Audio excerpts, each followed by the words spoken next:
Na na na na, come on. Na na na, come on. Na na na na na, come on. Na na na, come on, come on, come on. Na na na na. Feels so good being bad. There's no way I'm turning back. Now the pain is my pleasure, 'cause nothing can measure. Love is great, love is fine. Out the box, out of line. The affliction of the feeling leaves me wanting more. 'Cause I may be bad, but I'm perfectly good at it. Sex in the air, I don't care, I love the smell of it. Sticks and stones may break my bones, but chains and wet sex save me. 'Cause I may be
trying to apply pressure, but the pressure makes it better. Pushing harder makes it wetter. If you wanna skip a level, then we'll go to level 2. Just be my boss and get me up, and then I'll play with you.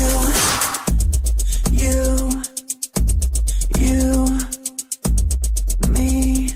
Okay, just plug an in thing in already. If you wanna play games, if you wanna play games, if you wanna play games, if you wanna play games, if you wanna play games, if you wanna play games, if you wanna play games, baby, grab a hold of the joystick, take control of the motion. I can feel it when you, baby, you make all of the choices. Other players can join us if you're feeling like you wanna play games. If you wanna play games, if you wanna play games, if you wanna play games, if you wanna play games, play games, play games, play games, play.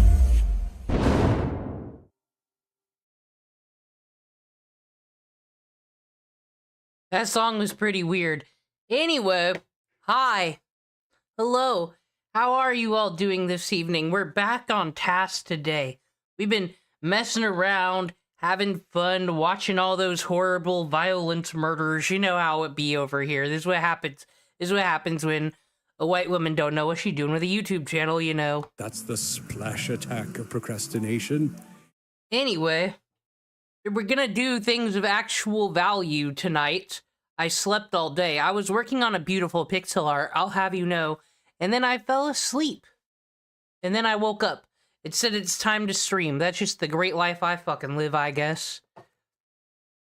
Oh, we'll talk about that later, Justin, but for right now, I have actual art tutorials. Remember how we got started? Remember where we used to be with RPG Maker when I said, that person made an art, they made their own character to put in the game? That's some AP level shit. We'll never do that. And then I learned how to draw a Starbucks cup. And ever since then, I've been on a journey. We know this. And we're gonna continue the journey just as we did before. There's a whole curriculum set for me. But you know how it goes on this channel now. Sure, there might be a plan, but recently, Anissa. Damn it! That's word of the war. I made millions of dollars and retired my entire... We've also got coming up today, everyone's favorite, the post-mortem game dev logs, where people want us to know how much money they made on their Steam game they released. We've got the return of those. But for right now, we gotta follow this journey of the war. This is an internet versus video. We gotta put up with Connor today, but that's fine. Because Anissa streamed, we don't have a Stoke Chronicles clip on this, but the internet is mad. And I guess Anissa, I just seen on Yeet, is saying that Ethan Klein is a soulless monster creature. And that's why it took her so long to stream, even though she's like double iDubbbz' viewers. Everyone knew that would happen. Weird how misogyny works like that. Like, if a female does some shit like, I don't know, does copyright violations and pisses Ethan off, it's a misogyny. But when a female be out here getting double the viewers because she's a female, then it's no longer misogyny. Weird. Anyway, let's get to it. Yoma made a return to streaming, and naturally the highlights got clipped up and posted around the internet. In the clips, Anissa jokes about lobotomizing Ian and giving him lead to keep him docile, engaging in... Here's the thing though, like fucking, we might have to relook at the Nux shit, because I am confused, because as far as I know, no new information has come out. Nothing. Nux is still out here living his best life, clickbaiting everybody, doing his thing. I'm just still so curious why the fucking commentary community hates him so. What he did to them. I'm hearing it might be drama that goes back to an Onision video from back in the day. It's some kind of fucking beef between him and Nicholas Diorio, actually. I don't know. Insane. Because at least, like, in the situation of Ian betraying Ethan Klein, turning on his friend and all that. Like, Ian was never a good person. No one should really be surprised. But I have no idea what Nux did to make people hate him so fucking much in this commentary sphere. And joking with various trolls in her chat. She also mentions Hassan multiple times across 2 streams and brings up the Collargate situation, saying she believes it was obviously astroturfed and that Hassan still gets collabs with ease. She spoke about Dan from the H3 podcast along with Ethan himself, and Ian even made an appearance on stream once to say that it's cringe to just engage with people like the Kino Casino or Ethan Ralph and talk about them at all. There's lots to get into, so let's... Okay, Connor. Ethan... Let's be real. We say things about Ian and Anissa. They're horrible people, but they ain't even in the same fucking sphere as Ethan Ralph. His name shouldn't even die. Like, I feel bad for their name being same in the fucking same sentence. Is he still hiding in a fucking tin shack in Mexico, escaping all of his revenge porn and fucking child support bullshit he don't pay? Remember when he had like 18,000 piss bottles and screamed at his fucking 18-year-old wife to clean them up? Ian's not that bad, guys. Let's just jump in. Welcome to the internet versus Anissa's return stream. It starts when a Chode Breath Dwarf posts a picture of Anissa's return stream on the I Miss the Old Item subreddit with the caption, "She finally did it." And Soupy Stain replies, "I have high hopes for this stream. I think Ian is much dumber, but Anissa is much more volatile. She'll reveal stuff no one needs to know, and she gets angered much more easily into doing stuff she shouldn't. I hope we get at least 1 flipped bird and 1 dirty laundry aired at the least. But while Ian is much dumber, Anissa, in her effort to grift, will try to champion any and every cause she comes across. So even if it's misinformation, she will make a deal about it." And Dasik replies, "There's already a clip on this sub of her crashing out over a mean comment left, lol." And one newspaper says, "Exactly. She already shat on Ian on his streams. Who knows what she will say when she is unleashed." Darcy Miller 02 says, "This is..." Well, the clip I keep seeing of Anissa unleashed on fucking stream is... Yeah... The Nazis, you know, they experimented on gays, gypsies, and I guess there was some Jewish people. So yeah, maybe this is going to be an interesting stream. I cannot wait. Brilliant A-logging entertainment. She also just said that she believes that she can have a baby through IVF until she's 51. Ghoul Queen says, "Damn, y'all were right. She has more viewers right now than iDubbbz does." And a Nuclear Angel says, "A frenzy to sharks circling an injured animal. There's potential for more Kino from felting her than there is with Ian. He's already been picked nearly clean." Alt user posts this clip on the I Miss the Old iDubbbz subreddit with the caption, "Well, that didn't take long." Whoa, buddy. Whoa. Okay, wait, okay. Okay, wait. Please. Answer. Wait. Refusing to address the snake in the room. He's underneath his bark. She said the thing. You should That snake don't even want to be on fucking stream. It's out of here. really research you. You record yourself saying shit that's contradictory 100%. Wait! We are getting off track. Ma'am or monsieur, how long have you been watching the YouTube videos or whatever you're doing? How long have you been dedicated? Anyway, gotta go work. Damn! This person's a little bitch. Wait, okay. Are you having bad, funny feelings because you're realizing that it's weird? What you're doing is weird? Can we talk about this right now? Right now, before this gets any further? What in the fuck? iDubbbz, I keep bitching about it. Every fucking stream. That charger that he has just plugged in, wire hanging from the wall, his background looks like shit. Of course she has the better one. Of course there was a better place to fucking film. Of course. 'Cause it is. And I would love to know, I would so love to know what you look like. I would love to know anything about you, but you won't even tell me how long you've been consuming this content. So I will say, I'm sorry for all of your family members that surround you.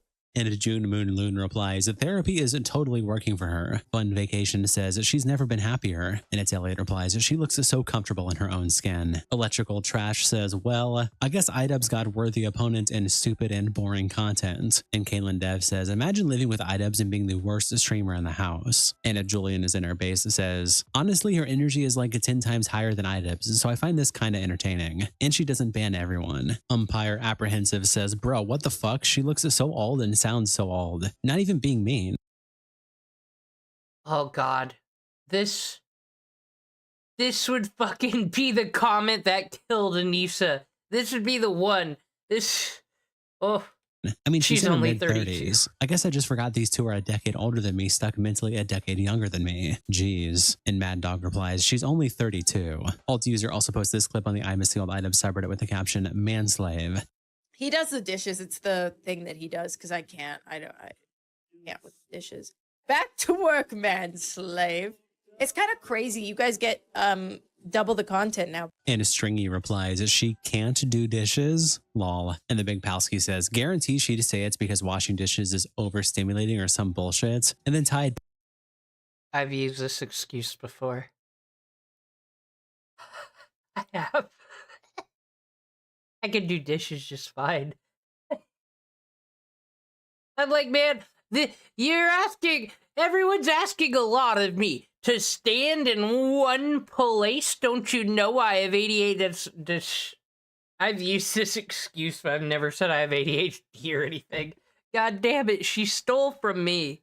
Back to it being one of her 17 made-up, self-diagnosed mental health issues. And Orplus replies, Ian is too blind because he's been in it for a decade. Like, do you think this narcissistic bitch only lies in the open where anyone can fact-check her? You don't think she would do it to her stoic yes-man wife? Stable Giraffe replies, I find it insane how her screen share is so tiny and she's the big screen. I understand years ago this is what everyone is doing, or some people still do it, but I don't know. No one wants to see that on the big screen. And Lumpy Ad replies, it's the titty streamer thing to do. And Bunghole Spelunker says, without even the decency to be showing titty, she's bad at everything. Chode Breath Dwarf also posts this clip on the I'm a Sealed Item subreddit with a caption, no Hassan collab on the way. And this is just a short clip, but she's blasting copyrighted music in the background, so I can't play it, but she just says, quote, no Hassan collab, but I probably will collab with the Denims and Casey Tron. And June Moon.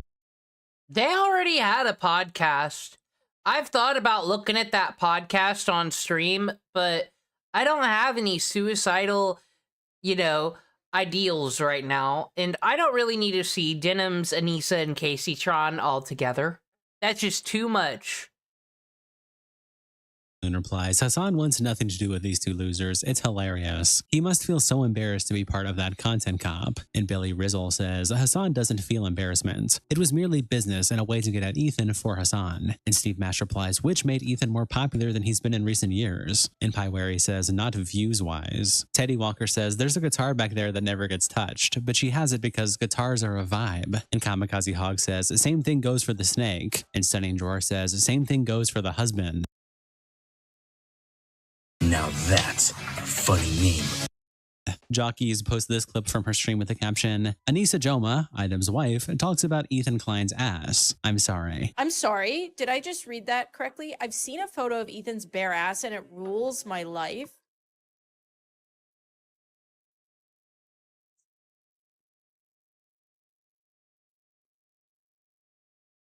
God, I fucking hate her tattoos, that's all. Hello? No! Do not drop the photo! Hello? Do not, please. No, stop. Stop, you guys. Was Anissa always as terrible at streaming? This is fucking vintage Britney Venti fucking shit. You've had like 10 years. Why does she feel so fucking awkward and terrified? What the hell? Like I said, she had a podcast with the other 3 idiots. It's getting out of hand. It has ripples? Ew, what does that even mean? Hello? Do you mean like cellulite? Because that's just normal. That's just queen. It's okay to have cellulite, but what do you mean by do you mean like an elephant? Do you know how like elephants and like rhinos have those like that's what I'm... Ripples like a pond. Oh, well, hey, all the girls get cellulite. You can't hate on the cellulite. I was imagining like, like rhinos on the back, they have those like lines. No, Ian doesn't have cellulite. I probably have cellulite. Hard to tell if the lighting's good though. Listen, if you take a picture and you're like, Okay, we've had this issue with, well, like the last Caleb Hammer we watched on stream with that transgender gal, and I was like, I think the tits look fine, and Caleb's all out here like, your tits are fake no matter what gender you are, I hate them. And it's usually, I think I'm blind when it comes to the fake titties, but like, the nieces are fake as fuck. It's just like she kind of looks fucking like I said, like, if you could take a Barbie and it went through the same plot as Child's Play, the Chucky doll, you know, put in a human soul, it'd be fucking this. But the ugly Barbie. Wheelchair Becky. it's probably the lighting. Let's ban this guy. No, bang. And Gay the Spire replies, is there really no way for lolcows like this to just get a normal office job? At the end of the day, her and Ian still helped run a highly successful event and channel. Even if it did eventually crash and burn, it's still far more successful than a lot of people working office jobs and marketing ever achieved. If I was them, I'd just get a real job and stay offline forever. And Saving Hyena replies, this would require common sense and a sense of shame. Thankfully for us, they lack both of those. Then Linksterlot posts this on the subreddit with the caption, the Queen is back. What a fucking queen. The queen of streaming is back and better than ever. Anissa is so much better at streaming than her useless gimp husband. One stream and she's already leagues above him. She made more money that stream than Ian could ever hope to make in the same profession. She also has thicker skin, able to deal with the trolls / haters in chat, even bantering with them, instead of outright banning anyone for breathing wrong, or having Hanny the Janny banning 98% of chat. She even noticed Nolan in chat and let him stay. But when Ian came in, that's when I realized something. Are you fucking serious? Out of all the people in the fucking world who gets to hang out in the Jomha's chat, you know what? Suspicious. Fucking, I'm saying it. Josh Moon, Null, fucking admin of Kiwi Goddamn Farms is a radical feminist, fucking MK Ultra, fucking activated agent. Why aren't the women hating on him no more?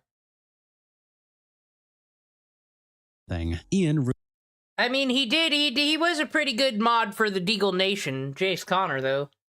ruined your career, Anissa. If it wasn't for him, you would have been as big as Pokimane. But him and his weird incel chud audience ruined everything for you. You're the breadwinner now. You don't need Ian. You never did. Take half and leave that incompetent bozo bum in the dust where he belongs. Take back your rightful place, queen. Slay. Also, pro tip, lock the door and keep your loser soon-to-be ex-husband out of the room so he can't interrupt the magic of your streams. But Night Murder says, even as a joke, you should never compliment Anissa. Don't give her the false idea that anybody is under the impression she has thick skin. Her skin is so easy to crack it may as well be glass. And No Brain No Problem replies, lol. I think whatever leads to more Anissa streaming leads to more Joma loss. And Hooded Night Murder says, she'll stream regardless, trust me. She's desperate for attention. After all, she had no reason to open an OF at the time, yet she did. She has no reason to post a I bet you there's no way she made money on that OF.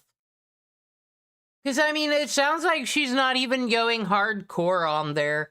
It's like, she probably got like 3 simps and like 2 of them are there just to get content to fucking steal and put on Kiwi Farms or something. OF on her wedding day, yet she did. Why? For attention, of course. Then she went live a second time announcing on Twitter saying, hello, I'm streaming again. And Chip Kipling posted this clip on the I Miss the Old Dub subreddit with the caption, Anissa jokes about poisoning Ian with lead and lobotomizing him. When are you going to divorce Ian so he can go back to his old Y'all think I was fucking kidding? It's gonna be antifreeze though, not lead. self? Hey man, I'm sorry. He's forever my victim. I put like, I don't know, like 5 milligrams of lead to keep. Problem glasses, check. I didn't think these are the glasses people named Morgan wear. Not fucking goddamn. Just everything wrong. Everything wrong with fucking feminism, the whole goddamn gender, as far as I'm concerned. And this one motherfucking image on my screen, that's all. Well, that's not true. We're not talking about denims today. keep him docile. It's never happening. And it's specifically because I enjoy you guys having your childhood hero ripped away from you. I get a lot of joy from your life being disrupted. I was thinking about lobotomizing him, but it's expensive. Even here, it's not covered. So insane. No, it's true. I am poisoning him. I'm going to up the dosage soon to prove it to you. Next stream, Ian won't even be able to finish sentences. That's how you'll know. In rural Mississippi replies that she's unfortunately more entertaining than him. She's using him as the punching bag for the joke, but at least she is More entertaining than Denims. That's true. That's a compliment I have for her. I would rather watch this stream than anything fucking Denims has to say. and running away from it. Very unfortunate, but I doubt she will maintain viewership. And Fork says, why is it unfortunate? This is such a diaper-wetting comment. If she's entertaining, isn't that what everyone has been whining about items being wretched over? I miss the old items literally means when he was funny and entertaining. Cosmic Incel Wizard says, next stream he won't be finishing sentences? Anissa, I have some bad news for you. He's ahead of schedule. I have to give her a little credit for at least rolling with the punches so far though. We'll see if she can keep it up. I have the funny feeling that Ian is going to start bitching her out off stream for engaging the haters or something. I wonder if Han watches and grips her ergonomic mouse in anger that she has no power. Yeah, do you think Ian, when he's doing his paranoid banning everybody thing, is that him doing that on his own? Is that how he prefers his stream? Or is like Anissa telling him, get these fucking pro Ethan, get these haters out of here. But then she turns around and doesn't ban anybody. It could use them all for more content, more clicks. She knows exactly every fucking thing down to her having the better background. I told you. I know everything. I predicted this. I knew this would come. She would wait. She would wait for him to just keep going, and then it's like 90 Day Fiancé is all we can do for content. Fuck, put me in, coach. There. Odd communication says, she's literally batting away the trolls like she has a troll swatter. Then in the next room, the trolls are an endless multiplying horde and always winning the battles. To be honest, the way she's dealing with them is a million times better than Ian is. She's genuinely making the entire thing funny to watch, and that's probably why we watch streamers. I mean, I personally feel she is toxic for Ian, but Ian isn't going to dump her, and they aren't going to separate unless she does it. So may as well enjoy the ride. A smart business move for her would be to only read super chats / paid comments. That way she makes the trolls pay to have their comments read and makes heavy bank whilst doing it. The trolls need to be fed and the bills need to be paid. Anissa is on par to being the sole breadwinner. Chip Kipling also posted this clip with a caption, Anissa complains about Dan from the H3 show, clutches her pearls over him saying R-worded and bitch. What's your opinions on Dan's word love? I don't hate Dan more than the rest of the crew. I think it's just there was more to lose with Dan. Like, there was more disappointment. Shocking, to be honest, that could happen to him. These haters, I swear, know the ins and outs of the H3 podcast more than any motherfucker does. Brain. And honestly, I'm just a little tired of like the humming and hawing and not saying much and then like being assumed that you're an intelligent person. And I did it. I assumed. Okay, though, in all honesty, everybody's acting like this is blowing up. Do you see her chat? It's not moving at all. It's just like no different than mine. He was an intelligent person. I mean, he needs to stop saying the B word. He also needs to stop. If he's going to say an R slur, just say it with your full chest as well. Like, I didn't like that he said R worded.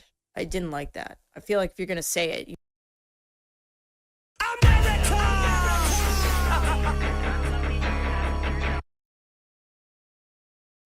Here we are.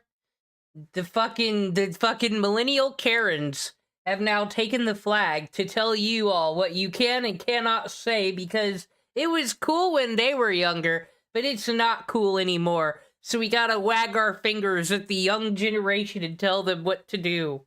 Everybody loves that. That's so sexy, Anissa. you just say it, you know.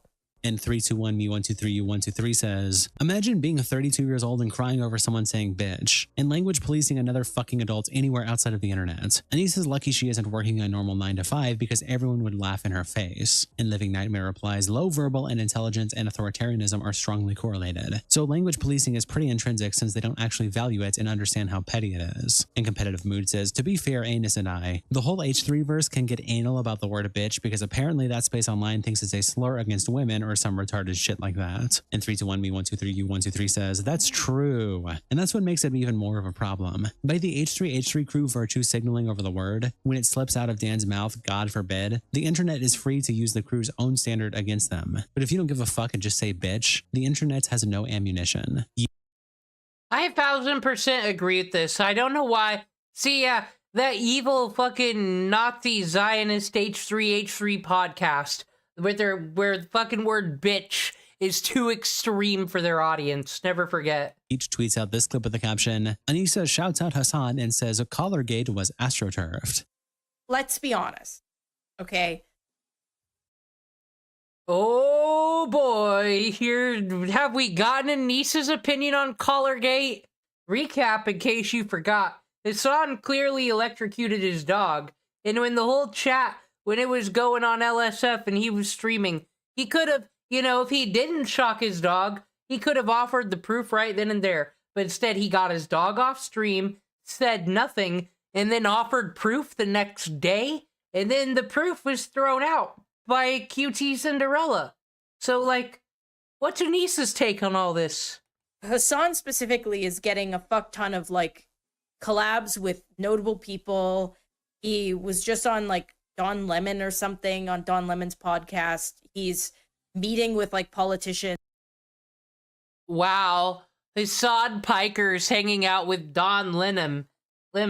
Man who might be going to court on KKK charges. Is that what Hassan meant when he said he was a white supremacist? You got me, chat? After the Hassan shock, which again you have to admit is astroturf to shit. You know it's being botted to shit. You have to admit that, like, public perception, even though you, like, won in, like, how many times this thing was being liked artificially, it doesn't really, you know what I mean? Like, it didn't work. The amount of times someone on Reddit/Twitter mentions Kayagate, I go to their account and their entire post is about Israel. You couldn't make it up. Or it's like a Destiny fan. And Night Kitten replied, Yeah, only Destiny's fan base talked about Collargate. I saw it on the actual news, The Hill.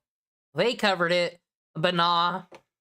Just those fucking DGGers.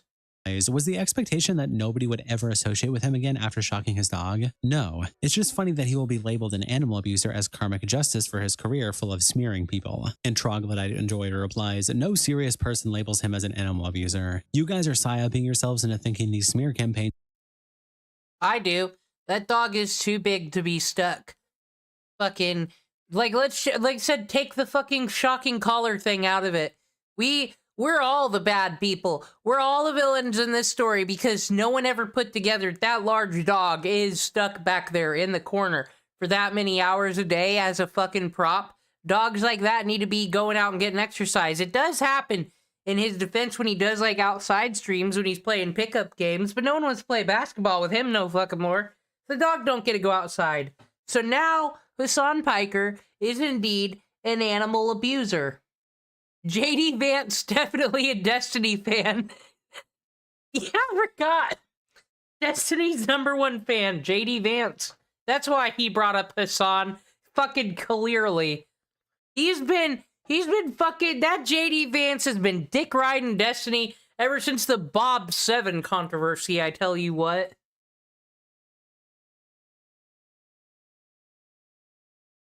Yeah, whatever.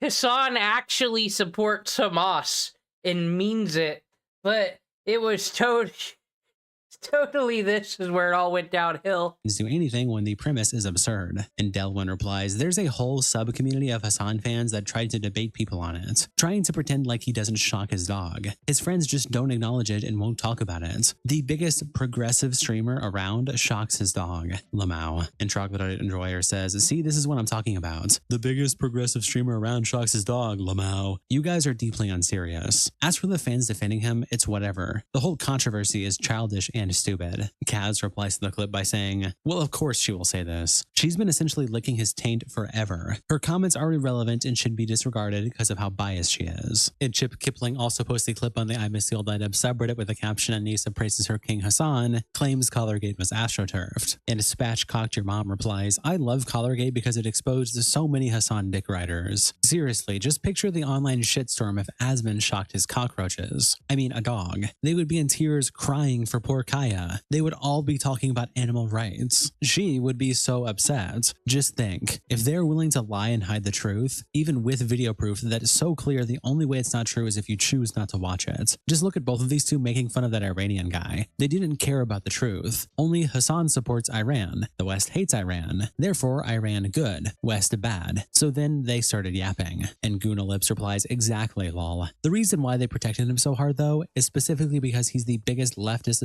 / pro-Palestine voice online. When it comes to deeply held political beliefs, people are willing to overlook things like that, either consciously by just lying / denying it, or subconsciously by refusing to believe it. Any honest person being objective would agree that it is more likely than not that he did it. Guna Lips says, they're really getting close to anti-Semitism, aren't they? Every time I see someone mention that you shouldn't shock their dog, they're pro-Israeli. Why would Getting close.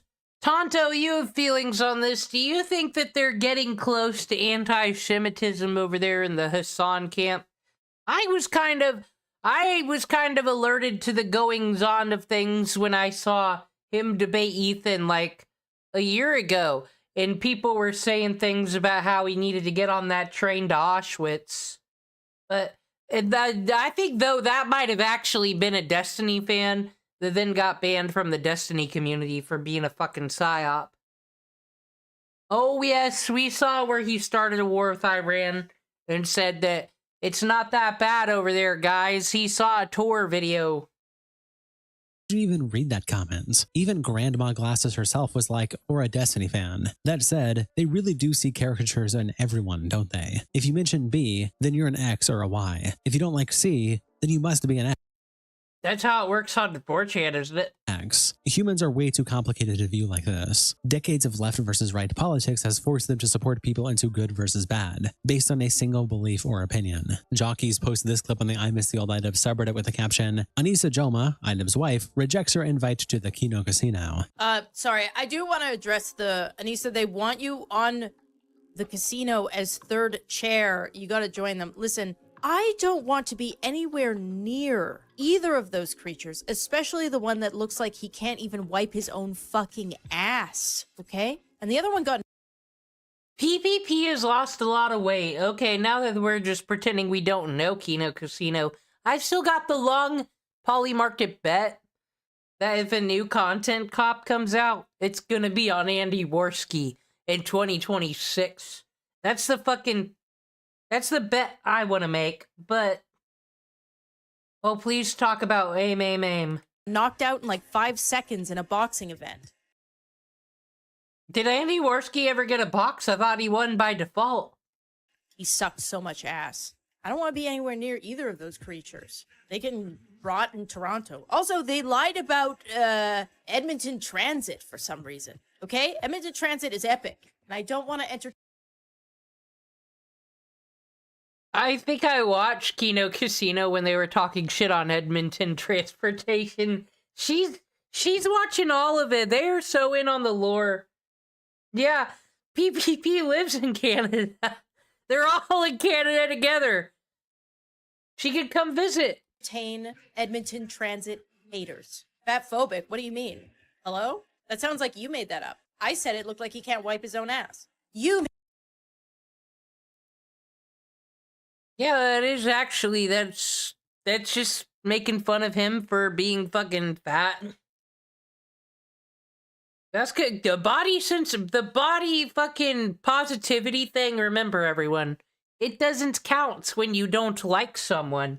Then it's okay to make fun of them for being fat. That's how it works as a polite society we've created.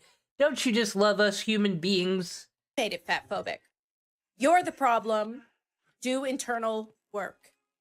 An available base replies, "It's so annoying how they can be racist, making fun of Iranian immigrants, or ableist, or whatever they want, whenever they want, and justify it. But everyone else is wrong when they do it. Then they still pretend that they are progressive and empathetic and stoic." And Big Anime Fan replies, "Hassan does the exact same thing. He'll go on and on about Nazi dog whistles, then laugh at Holocaust jokes." And Stunning Drawer replies, "As a casino viewer, I'll see PPP and Andy contradicting points they've made previously, and I don't have to carry water for them because they're entertainers. And they're not pretending to be moral arbiters." And Anon6 posts this clip with the caption, "Thin-skinned iDubbbz is visibly displeased that Anissa entertains mentions of Kino Casino and Ethan Ralph." That's cringe. All of that shit is unbelievably. Can we talk about this very quick once more? Oh, so on Anissa's stream, we're not scuffed at all, are we? When Ian has something to say, he isn't screaming it from 3 fucking rooms away. He just comes on in the mic, does he? Bet she wouldn't like that if he just interrupted whenever from the other side of the house. I bet, God forbid, he'd do that to her. Cringe. They're teaching I me can't about- believe that she gives it the time of day. This is exactly why. This is what makes Anissa and I different. She will indulge you guys in your cringe shit. I refuse. Yeah, he doesn't. He's an adult. I wanted to learn about Ethan Ralph. Oh my god. I'm out of here. You can talk to them about this cringe. No, we'll go out and eat. All right. We'll go eat. Yeah, we're gonna go eat Denny's. And my name is Denny's isn't cheap, by the way. I haven't been there in like a year, but it's like meal between two. $50. They can't afford that shit. And for what? It's not that good. Heterodox says, "Hold on now, Anissa. Don't want to watch too much non-approved content or else Hassan won't play with you anymore." And DawsCN1 says, "This whole time I thought Anissa was an influence on iDubbbz's moderation. But nah, he wants it. This guy is a total pussy." Punker Paul says, "He may not ever admit it, but you can tell how absolutely salty he is. About what exactly? I'm not entirely sure. Might be a mix of everything. But you can see that he's belligerently scared to deal with most of his critics, unless it's Ethan and low-tier A-loggers. And then there's her, who's just freeballing content and doing..." Listen, they had a Beetlejuice menu and we might have got appetizers, but still, Denny's should never be no $50. Whatever, because she's too arrogant to feel fear and repercussion. He's clearly upset that her streams are more engaging to other people and is going to be made a true wife soon when he isn't bringing money in anymore. I'd also like to point out he's a hypocrite who says engaging with this stuff is cringe when he just picks and chooses what he engages with. And for some reason, that's never his chat since he's just banning them the second they say anything. I don't even know what to make of this psychological madness anymore, honestly. He's such a simple creature. Dude, I want a Silent Hill game around the concept of Eden and Nisa, please. We'll talk some Silent Hill tonight, because I think it'd be a hell of a concept. And yet so complex. I don't even know if he knows what he wants at this point anymore. He's just a walking paradox, IMO. Shout out to our tier 3 members, internet representatives Kiko, Sal, Fuck those people. Anyway, we had to check up on that. That's becoming stream tradition. We went from, oh man, they're gonna fall off. It's gonna be the year of new locales. New people, they won the locale award, it's over. It keeps going every fucking day. This is our update on the Anissa stream stuff. We'll be taking a look at that on a more drama stream. This one's more of a video game stream. So, on our RPG making journey, I was making kind of a shitpost game that people say are better than other people's RPG maker games. And that's all cool and good. I've had ideas for my own game. I already pitched the whole consumable thing, where it's like, you get random items, and then you get a monster pal for only like one battle, and you keep sending them out.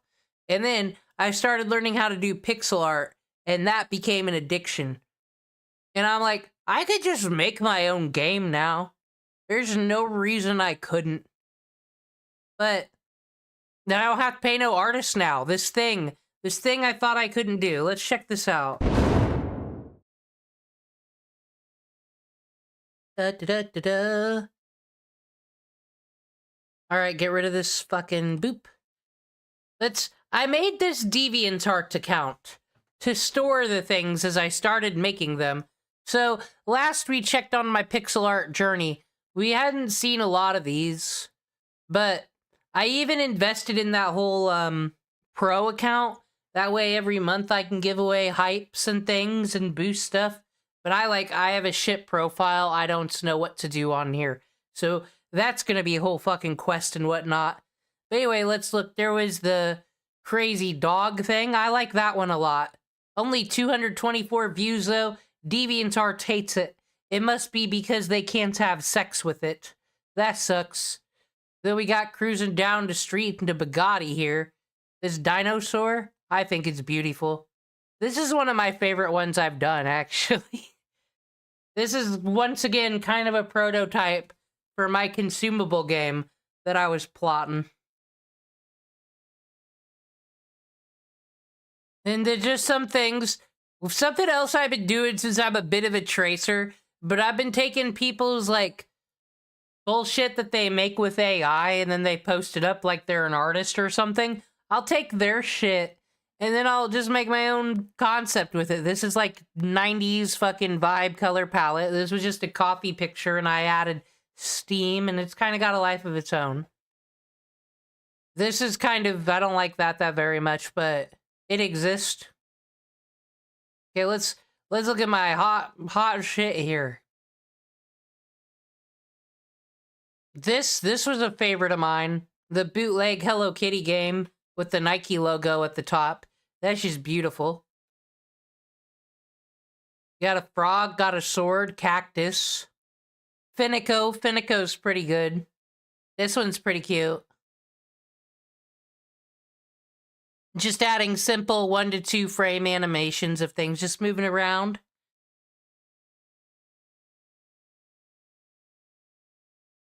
Oh, what do you mean Scott's out of a job? Scott's doing his job tonight. Burger cats seem to be like the hot thing on DeviantArt. So there's my burger cat, Pikachu Charizard.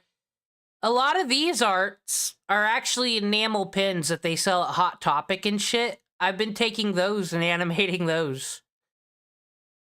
Or some of them will be shitty fucking, my own AI prompts, trace over, fix.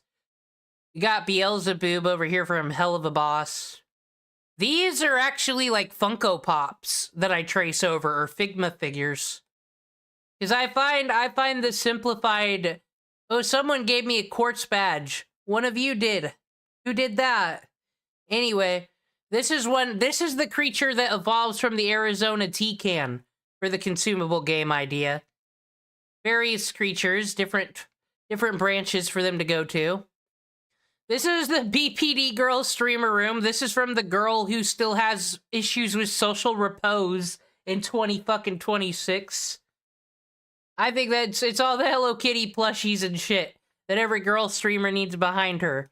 That'd be a cool background. I was thinking that'd be a cool background to use for a video game. Attempted by OC. We got Artoria.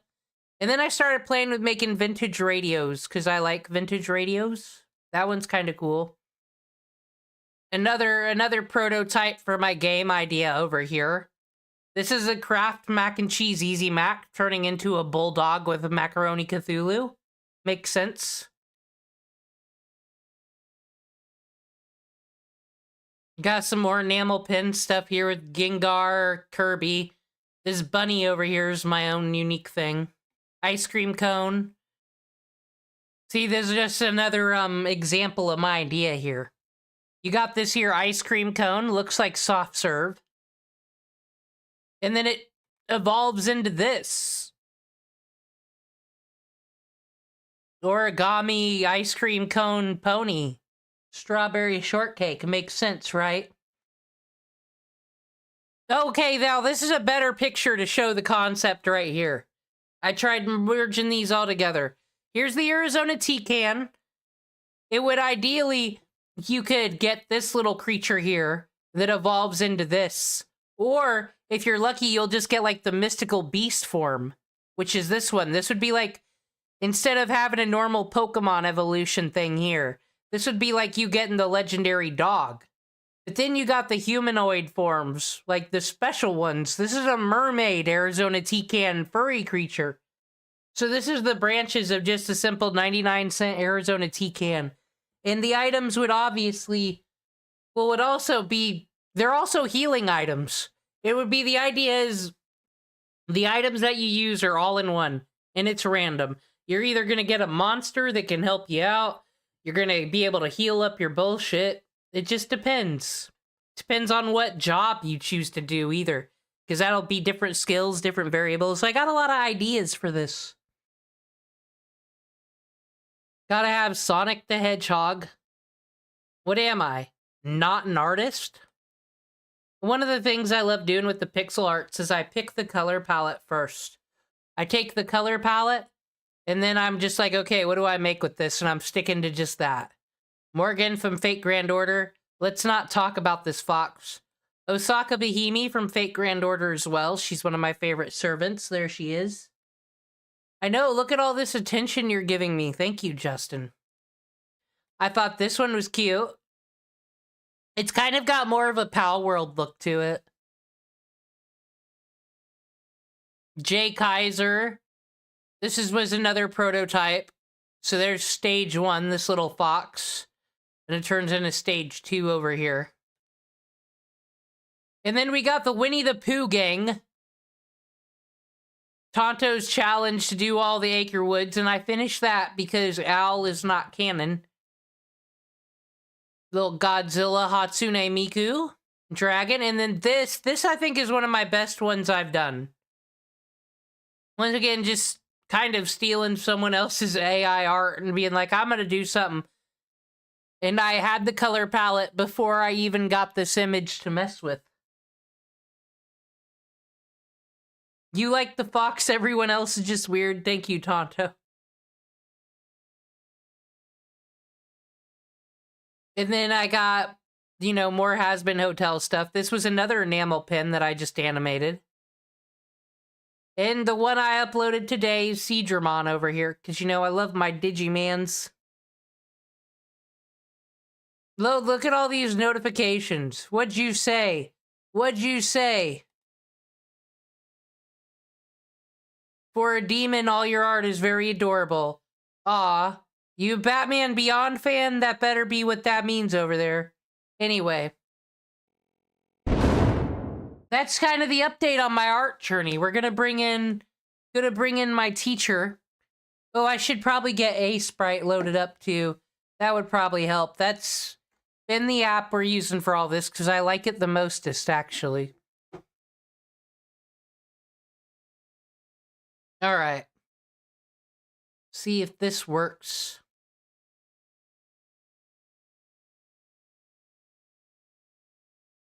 Nisa Joma. Batman Beyond, I can't believe they don't just make a movie. An OVA movie. Then they don't have to worry about any lore or any DC shit. Wait, I just heard, like, I'm gonna go call the teacher, and then now you're talking about superheroes? Yes, Batman Beyond. Oh, yeah, I still want to see that. Can we watch it on, like, Anime Saturday or something? Yeah, we're gonna put that in an Anime Saturday so people know the truth. That Oh, look, it's Terry me. I'm on your is way better computer. than Bruce Wayne. And yeah, you keep talking about it, and you definitely have me sold on it. I hate watching stuff alone. I want to catch it on Anime Saturday. So, what do you think about my art journey thus far, Sensei? I didn't think that you were gonna be practicing this much. I'm gonna be real. I thought I was gonna be helping you, like, oh, here's some good ways to practice. No, you just you just went ahead. And I was like, okay, I guess I'm just gonna jump straight to animation next. And you seem down with that. We Like, talked you about kind that. of just, we kind of did the Starbucks cup, and then it's been everything else since then. Just kind of been me fucking around and finding out. And I've told you this before, but I'll tell it for the stream.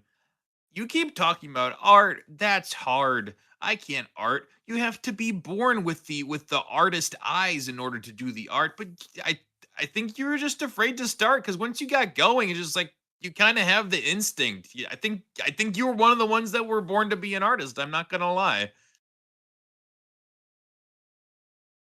Yeah, now I'm even thinking like hell, because I've always talked about how I'd like to make a video game, but I want to be a fucking nerd and learn to program like you losers. But I like, don't know.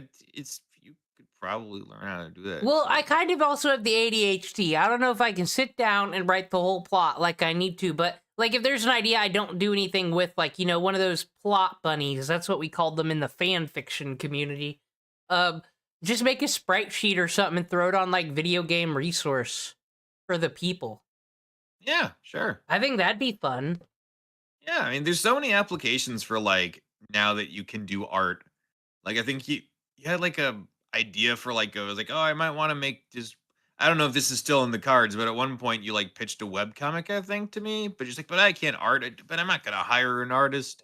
I don't know. And it's like, I mean, I'd never seen anything like this before for a plot. But I mean, like, you could stick some pixel art in there. Why not?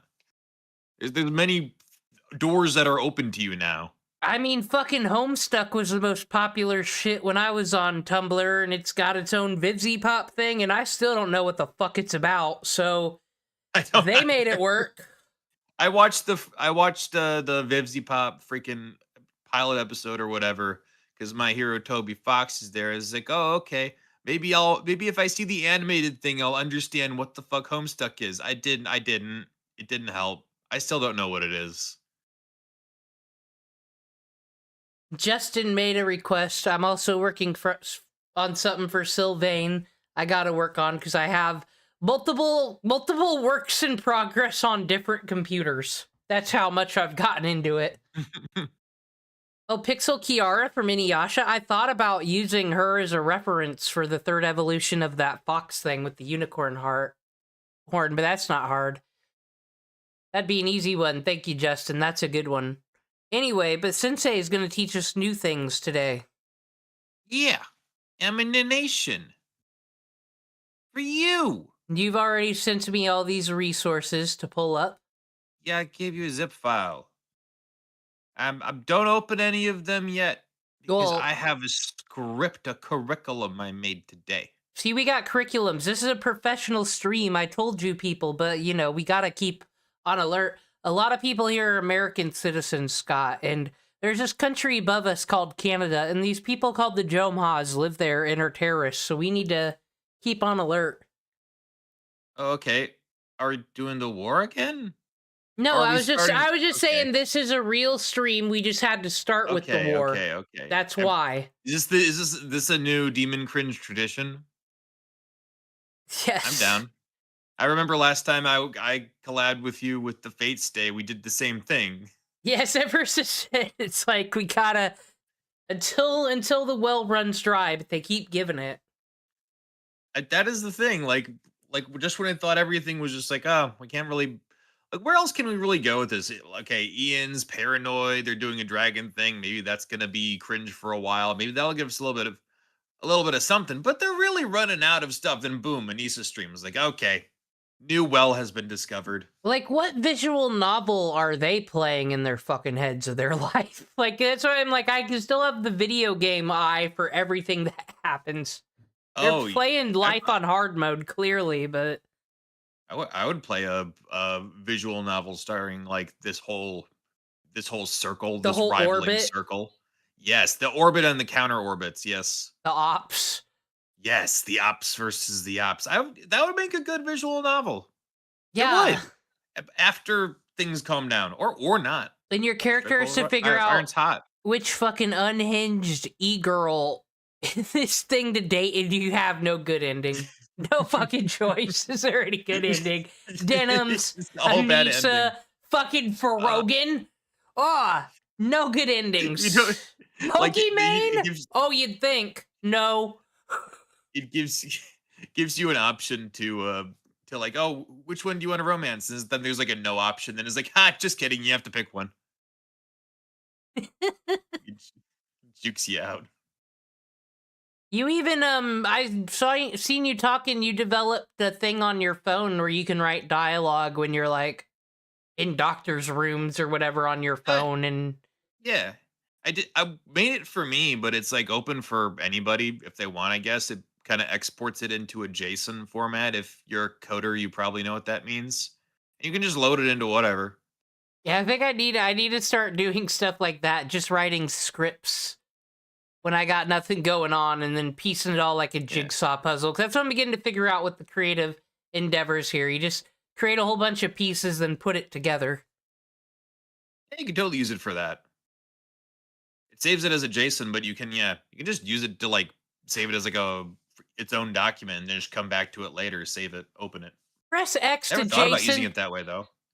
You know what, Tonto? When we do other video game segments, we gotta not keep forgetting about David Cage. Gotta talk about his game development. That's for another day. Ooh, that would have been you asked me like more devlog stuff that we're gonna watch, and I'm gonna be excited for it. But I didn't even think about David Cage. Like, are there like interviews or documentaries about him that really just goes into his whole userdom? I want to find where the information is about Ellen Page, Elliot Page, back when it was Ellen Page, David Cage presenting to her a scrapbook that he made for every fucking role and everything she'd been in.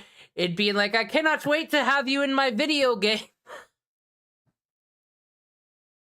I do feel like I feel like there's a lot of showrunners who are just weird, creepy, pseudo perverts, or just full on perverts.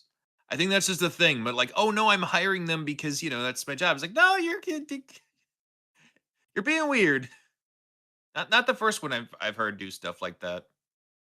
My favorite, the tutorial, when you start the game Indigo Prophecy on the GameCube or what the fuck ever, he talks to you on the screen about what a great movie he's made for you. And that's the game where there's a scene where fucking aliens throw furniture at you and you need to ditch it all. Wait, no, I'm not a guy now. My friend Scott's here. He's the sensei who teaches me how to do art. I'm a man. I'm not two peoples. There's no DID on this channel. I'm not Pixie Locks. I don't have another personality coming out. So Sensei, where are we starting today? Okie dokie, Artist Smokey. The first thing we gotta do is I gotta open my little script thingy over here. Just drag it over.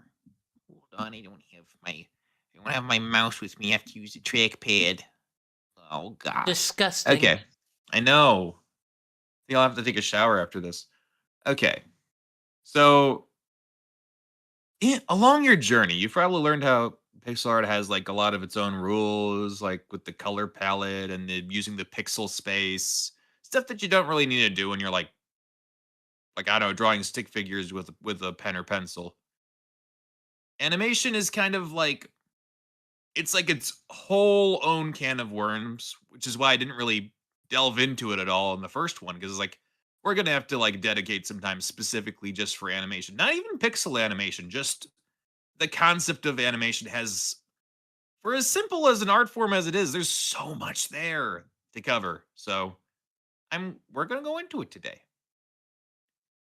So actually we're gonna start with an activity. And since you've been training so hard in the mountains, I'm not going to give you an empty sprite thing with like stuff set up for you. You're going to set it up all on your own. Open sprite, make an empty canvas, pick one color. We're going to make a ball. A ball? What size are we doing? What's the size you're most comfortable with? We could do 36 by 36. All right. Fine by me. One color? Yeah, one color. Oh, and I'll make sure screen share with you. That would be important. I gotta pick my color first. I like pink. Well, screen share with them too. I'm kind of also watching the stream. They're screen shared. Oh, maybe I'm just behind a bit. Pulls up. Well, I doxed you. Haha. Anyway, that's what happens when you trick me. All right. Okay. Yeah, I was just falling behind somehow. Okay. So, just like pick one color. You can either make it pixel by pixel or use the freaking bulb ellipse tool. I picked my color. All right. So, make a bowel.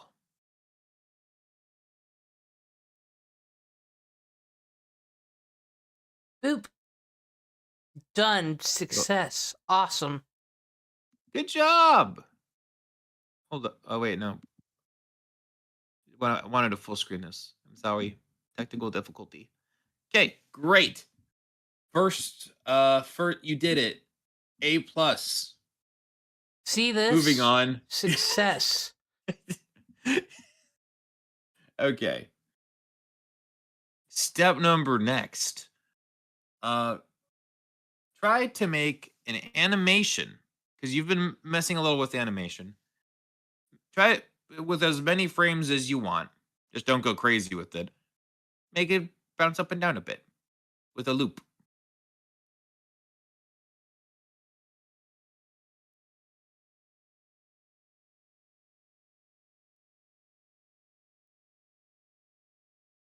I just sort of rectangle and move things.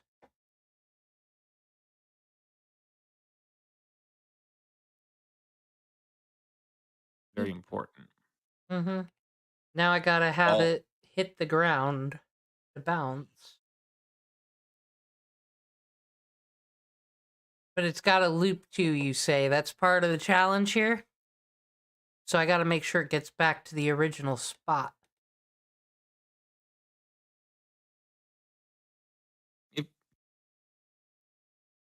I want to give you freedom to do whatever you want, but just up and down is fine.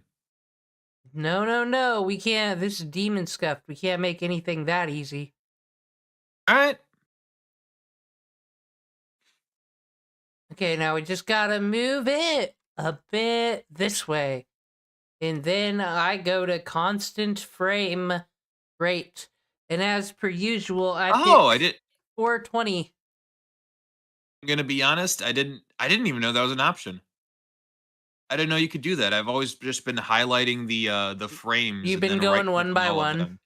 No, I drag and select all of them, and then right click and then property change. Well, now I you didn't know there know. was a shortcut. You taught Constant me frame today. rate. It's nice. All right. There it is. All right, there we go. Now you definitely got to save this for later. We're gonna come back to this boy.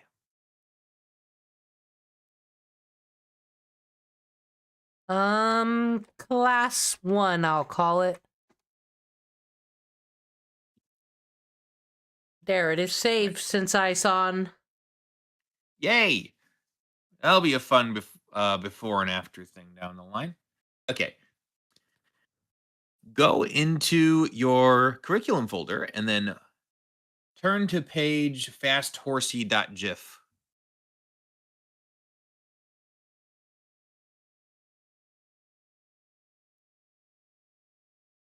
Yeah, fasthorsey.gif. I think that's in there.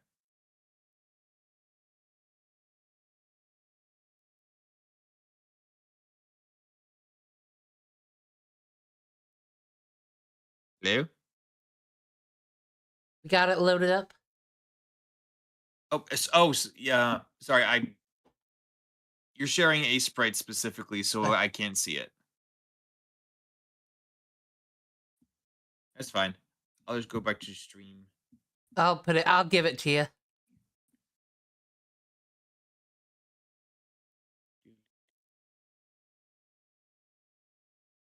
I wish like it would give Discord like this is the real stream but faster. Okay. That'll be fun. Whoa. Let's see here. Watch There we go. stream. Boom. There we go. Yeah. So it's a So horse. Vosh would as be so you- happy. exactly. As you and probably everyone in the stream knows, animation is just a bunch of pictures put together really, really fast that tricks you into thinking something's moving. And whenever you see a video describing that, they use this little horse thing as an example. So here's your horse thing. So it's hard to learn how to do it. Like A good animator knows how to trick the viewer into thinking something's actually moving. But it's tricky because unlike still art, we don't get a lot of time to use our artist's eye and really analyze what we're even looking at. You don't see a bunch of individual pictures, you see a horse. So like unless if you're superhuman, you can't really analyze it like you can if you just go frame by frame. Wait, are you superhuman? Do you know how many frames there are in Three. this here animation? 3. Well, thank goodness you're not superhuman. That means I still have a job. Fuck you, Tonto. It looks like the legs going forward, or is it 2 frames? It is. I wouldn't have guessed that low, but I wouldn't know without checking. It is 15. Whoa. Yeah, that's a lot. But it's very smooth. Very smooth when you have that many, when you're going that fast. So, point is, as you demonstrated, we can't really figure out what's happening, what techniques are really being used. We can guess, but it's our eyes want to see motion. So the only real way is to slow it down, and then you might have a better chance of learning how to recreate something like this. Not this exactly, but okay. There's a slow horsey GIF as well. You can open that one up. Might have a better chance of figuring out what the hell's going on. Slow horsey. Yeah. All right. Oh, it's a Now you can slow head- horsey indeed. Hold on, let me help you. So, using your artist's eye, can you notice something now that you're looking at a slowed down version of it?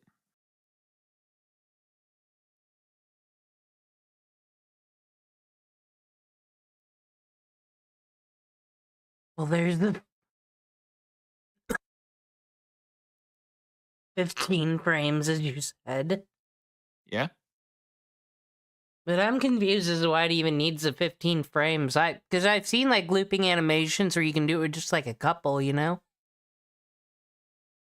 Well, that's another thing. This isn't pixel art. This isn't pixel art. There's more space to work with. So if they actually had a lower number of frames, it would look much choppier. Pixel art kind of automatically looks choppy, so everyone kind of goes with the flow on that one. And yes, Fuyin, I'm good. You guys know what it means when it sounds like I've been coughing anyway. It's like, but it's like, okay, so it's, and I've heard about this from Simpsons commentary tracks, actually, when I used to listen to those on DVD all the time. That, a lot of artists, when it comes to drawing horses, they actually go to racetracks and stuff. This is a very, horse drawing is like one of the most difficult ones to get down because of their And, like, anatomy look- and shit. And look at how complicated that is. Yeah, I could not do this without, or even anything close to this without a reference. I'm pretty sure this was made out off of a reference as well. yeah, so it's like you got the legs moving forward and back, but really it's the line work on the drawing here that makes it look the most animated. Yeah. Good. Like the shading changing through. Yeah, exactly. It's a little bit inaccurate, but that's because I think this is a really, really, really old animation. Like it's kind of like stuttering a bit. Like you can see the legs moving, but it's like the skin kind of changes each time. But like still it matches the normal flow enough that you can kind of still feels right. Yeah, Anyway, let's move. Fuyon, Sorry. that's the factoid I remember learning was people didn't know how horses moved until they made the slow motion camera to get shots of it. Oh, is that true? Yeah. I like that sound. Yeah, I'm adding that to the curriculum. Fun little fun fact. Thank you. Let's see here.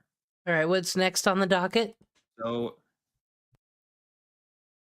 earlier I said a good animator knows how to trick the viewer into thinking something's moving. But a great animator knows how to make that movement feel good.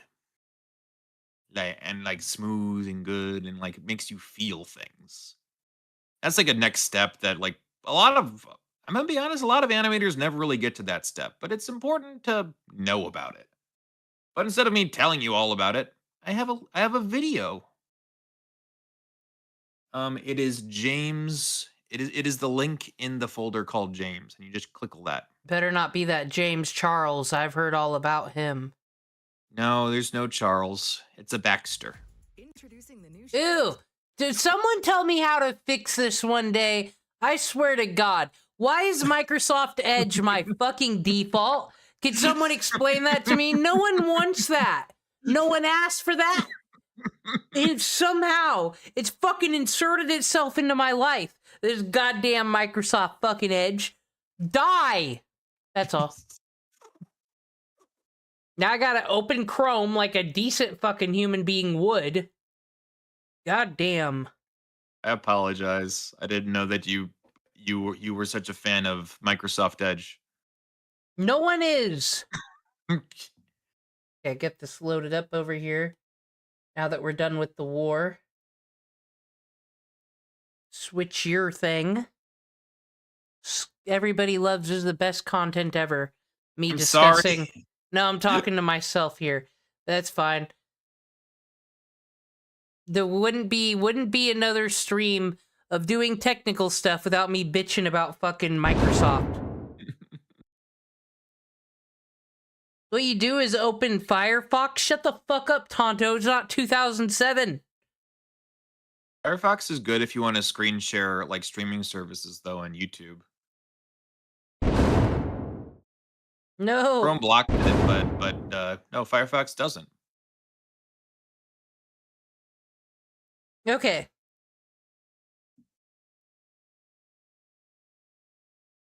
Y'all ready for the animation reel?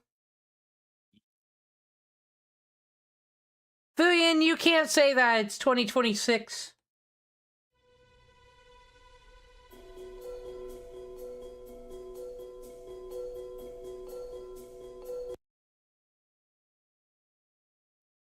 Yes. This is when the word sex showed up in the sky and Disney melted everyone's brains. It was James Baxter all along. You trying to teach us evil? No, it was James Baxter. He got his powers from the devil, don't you know? He's just abiding by his contract. He don't mean no harm.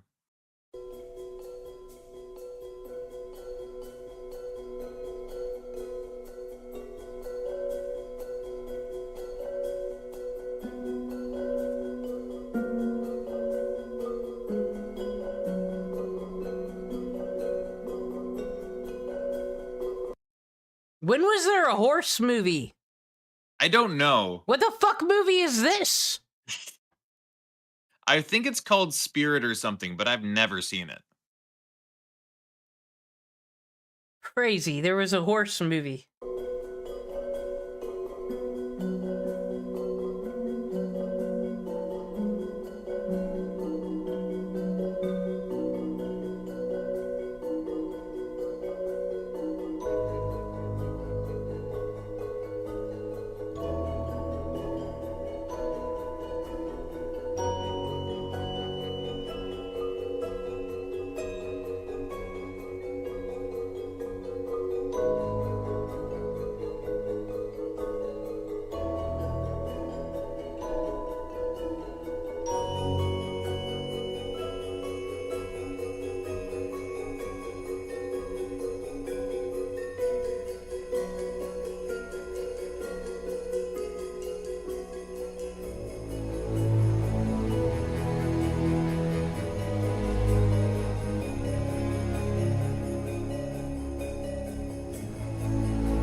Did I just see Sarah Jessica Parker get fucking lynched in a Disney movie? That's all. Pretty fucked up. That one, the princess, that's in Enchanted. It's the movie that makes fun of Disney movies made by Disney. Still holds up, I think. The first one was pretty good. There was a Enchanted 2.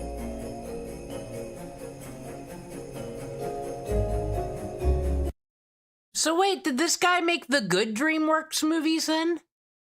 As well Yeah. as all the good Disney ones? So it's just this guy. This guy leaving was the This problem. guy is the animation industry. Yes. There's a reason why pretty much all animators know his name.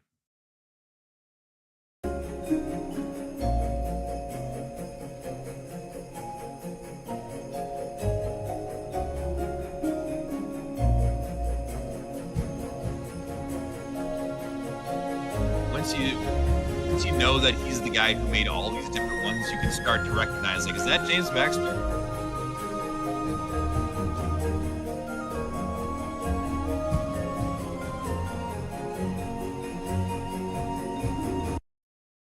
Prince of Egypt, but not the fucking Code of Dreams one. Interesting, James Baxter. I guess you didn't like that part of the Bible. I think he's super expensive to get.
Be real, I think without James Baxter, Disney would have gone bankrupt before the Renaissance. Well, excuse you. When you don't show up to Anime Saturday, you miss Disney's best hits such as Homeward Bound. Are you claiming that Homeward fucking Bound wasn't gonna save the industry? I also think Billy Joel the dog isn't gonna save. They weren't doing well. That song is They the were not only good doing thing well. about Oliver and Company, to be perfectly honest. I know, that's why it's the one thing that I thought to say. It's the one thing I remember from the movie. Oh, the Prince and the Pauper story. Like, we hadn't seen that from literal Mickey Mouse, Prince and the fucking Pauper, Disney. You already did it. Dumb fucks.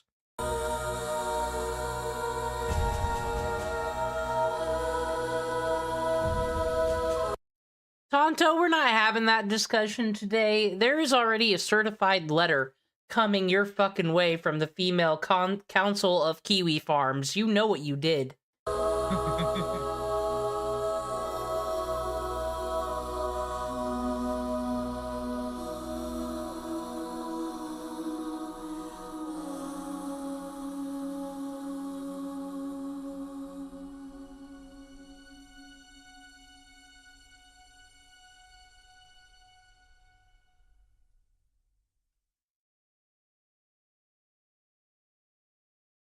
So there you go. That's pretty much. He is in a realm That's a rude that title. when I said if you're a superhuman if you can tell exactly how many frames that horse animation was. This one is all that's 15 frames. This is not someone that people become. This is someone that people strive to be but will never get there. I still think it's good to look at his work though. Like using your artist eye, there's a lot going on. There's a lot of different things there. What emotions did you feel when looking at some of those things move around? That Disney used to make good movies and animation was way better in the 90s. Why can't things be like when I was a kid? That's what I thought. Not gonna Well, lie. I thought that too. Yeah, it's Um, just like, why would... This is why things are bad. They're not like when I was a kid. There's not gonna be no fucking Gen Z people being like, animation really fell off since Paw Patrol, quite honestly. They're not gonna be saying that. The company that invented the animation industry, essentially, the last 2D animated film that they made was made in Toon Boom Harmony, a third-party software, and then they never made anything again. That's something not a lot of people know. Princess and the Frog, last 2D Disney movie, was made in Toon Boom Harmony, everybody. It's the thing that you can buy right now. You and I, off stream personally, have bitched about Disney and Marvel a lot because it's funny. And, They should do better. but you and I also watched the Heavens Feels movies together, the Fate Stay Night ones, your photable up in here. And I think we both had the same response that Disney should just get the fuck out of the game. Was kind of I the mean, they response are. to these movies, because these were hand-drawn mixed with the CGI and just looked a billion times better. It did, and I think that's why they said, like, they looked at the stuff that Japan was doing, and they made Princess and the Frog, and they're just like, fuck, what are we doing, man? Why are we even trying? No one cares. That fucking Rider versus Ultra Saber fight, like, I'd put that against any fucking Pixar movie in the last 8 years. I remember when Pixar was just like oh, that's not Disney, that's Pixar. They do quality. Remember when that was a thing? Now we got Hoppers.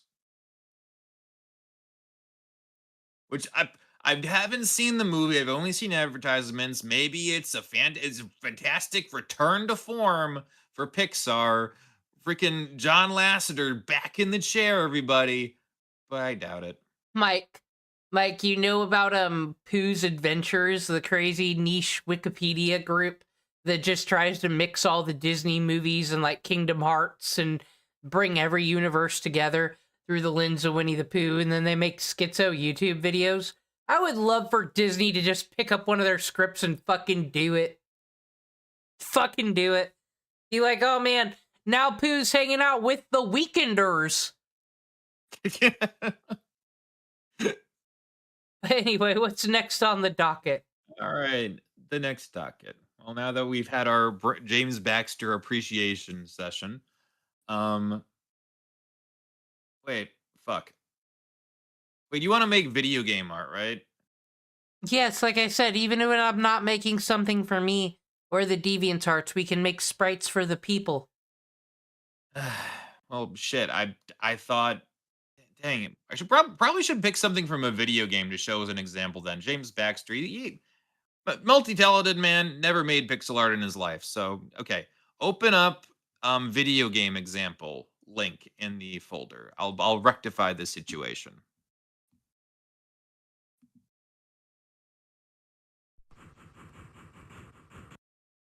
Oh my fucking god, I know what this is. It is. Is this the greatest video game intro of all time? You got it.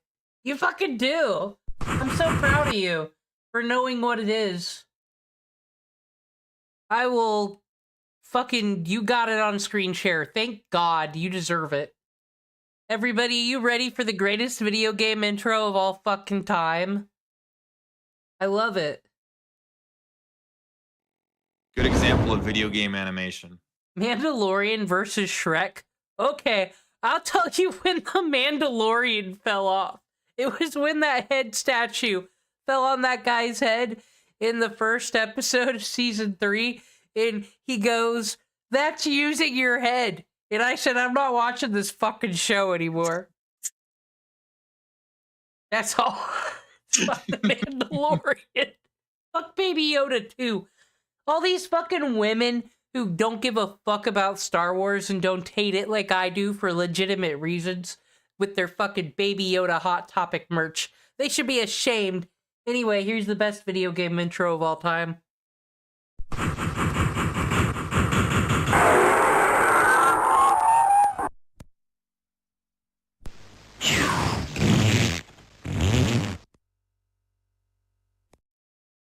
Oh, I'm sorry, ending. This is one of the alternative endings in this game. Come back, Shane! My name's not Shane, kid.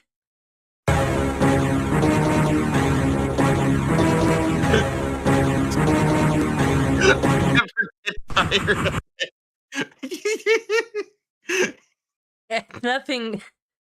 Nothing was wrong here. This is the greatest video Okay. game of our time. Wait, it's the greatest video game of your time. He I'm shot so that glad. child.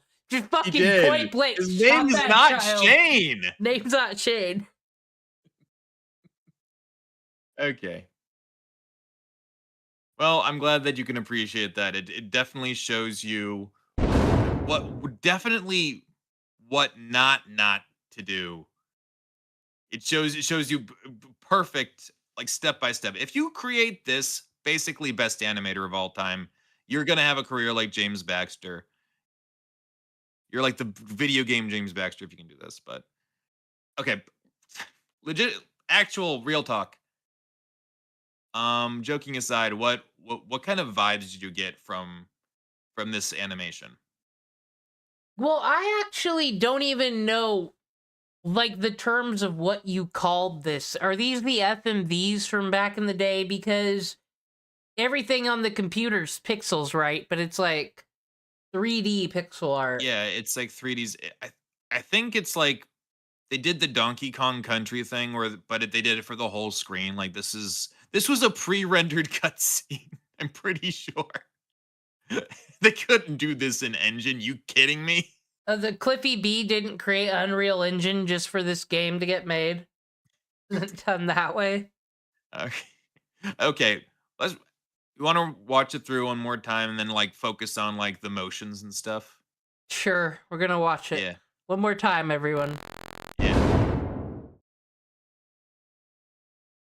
Okay, we got our calendar. It's the 29th. This is serious watching. No laughs to be had whatsoever.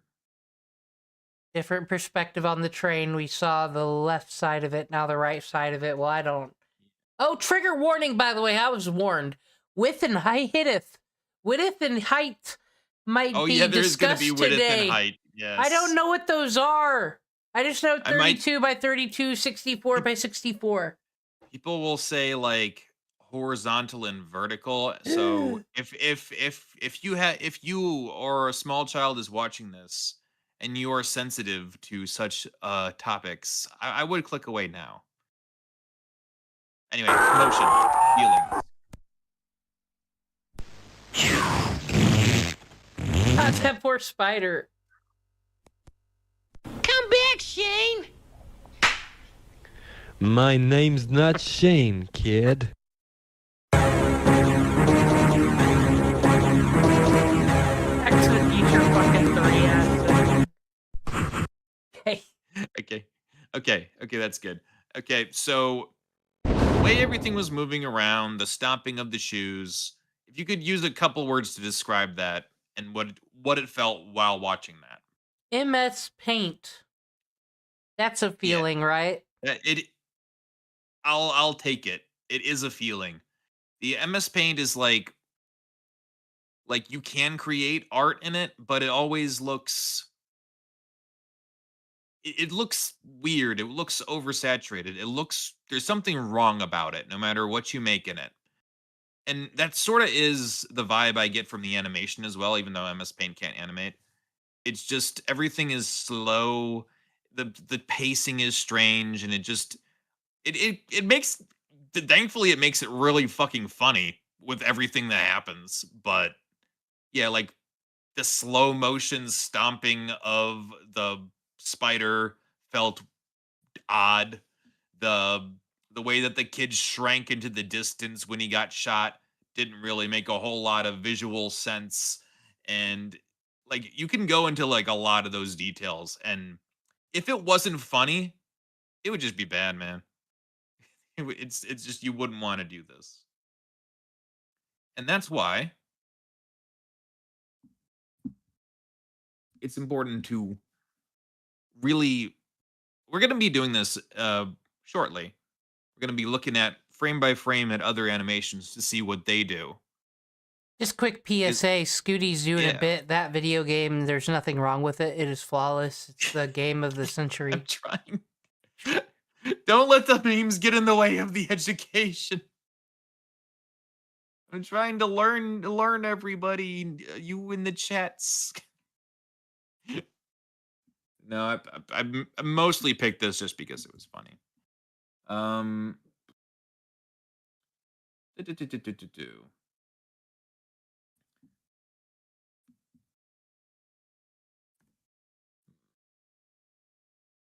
Okay. Meh. Curriculum activate. Yeah, sorry. The curriculum is just there's a lot of words. I had to read through it to find where I was. That's how reading works. Crazy. No, but I lost my spot. So, go back to the folder. We're gonna look at an old friend from our first class together, Leona from Metal Slug. We're gonna do a hands-on activity. You ready? Changing some things. Okay. Oh, there she is. All right, remember her? Yes. She has got 15 frames, but one's for idle and one's for run, so one's a completely different image. Yeah. Oh, let me share So- with the class. Oh yeah. Got a lot of Definitely play it for him too. We got to see it in action.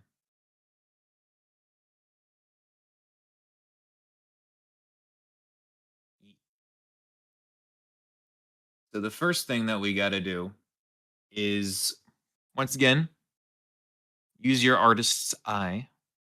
Because I think I asked this the first time, but you've been drawing a lot, so your artist's eye has been through a journey. Is there anything that you're noticing about this art that maybe you didn't the first time, or its animation? Well, idle animation is actually something I've been trying to learn because it's ideally simple because it's just things moving down and it's actually just a couple things changed. But either, depending on the frame speed, it kind of tricks you into thinking it's bigger than it is. Because, like, frame 1 to 2 here, it's just her eyes getting covered by her bangs and hand going closed and then just going a bit shorter. That is all that is happening with the animation there. And then to 3, it's just eyes back, still lowering. Say every single frame is just changing the fucking position to something slightly. Or one detail, like eyes opened or closed or covered to fucking trick the eye. Yeah. That's true. And it's one of those things that you can get a sense of like where things are in terms of space, but getting to that point is intimidating. Like I'd say I'm a decent pixel artist, but I don't think I'd ever be able to animate something like this or the run cycle. It's just there's too many colors, too much going on, too smooth. But you're absolutely right. When those tiny little movements at a faster frame rate do that, it creates this like sense of fluidity and this smoothness. That's and I don't want to put words in your mouth, but I really like it's the way it's like bouncy and lively. It has a lot of like positive energy and just makes me like happy to watch it. Like, oh, this is lovely. So we're actually I think the first time we had this, we didn't touch it. We didn't fuck with it at all. Today we're going to fuck with it. We're stealing an OC from Metal Slug?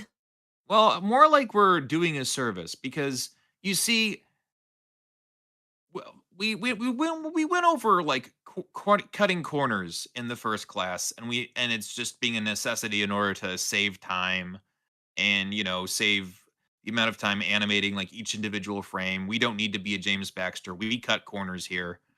That's how we get shit done.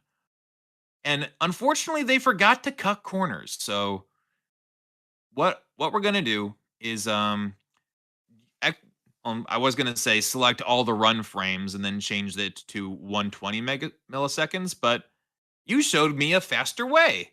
So change it the constant frame rate to is it 120? Yeah.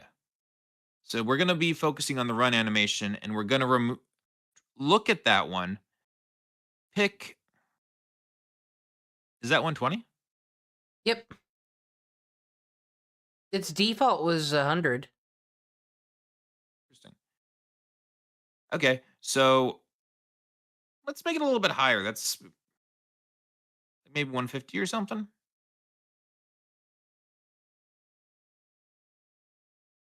You can experiment with it. Okay, a bit more choppy now. So now she's kind of running in slow-mo. It's because she has so many frames, and we made it slower. So try and look at those those 7 frames, right? Look at those 7 frames and try to find 4 that you want to remove.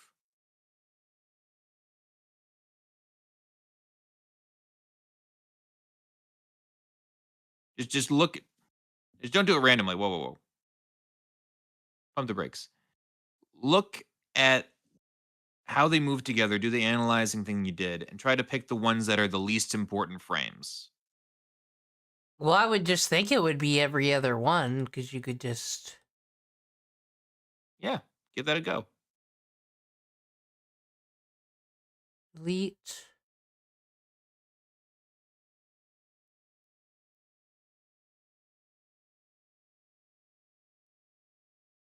I got 3 gone.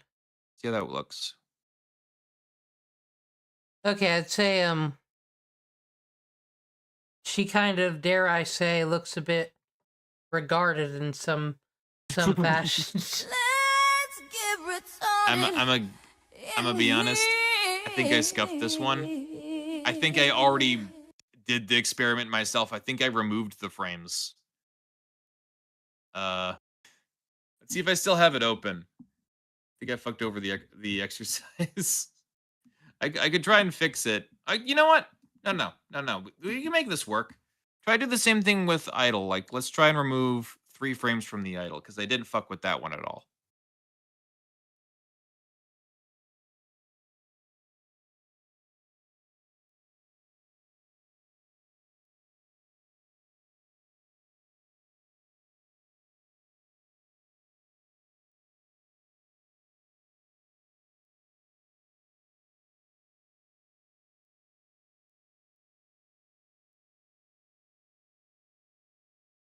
Let's play that one. See how it looks. The party in the USA. Yes, it kind of looks like she's dancing now, but like it's still fluid. It looks good still. Yes. Doesn't look as much like an idol, but the broad strokes are still there. All right, cool. That was a little exercise there. Okay. So now that we did that, well, the lowering frames thing is important because there's a lot of games, especially like action games, especially like SNES era, where they can get away with just a lot less animation because there's more movement happens in the game. So when you have movement happening in the game, the animation doesn't carry quite as much weight, so it just does what it needs to do. Convey information, and since you want to make video game art, let's see it in action. Good night, Osiris. See you.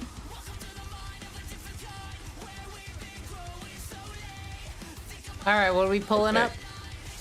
Contra 3.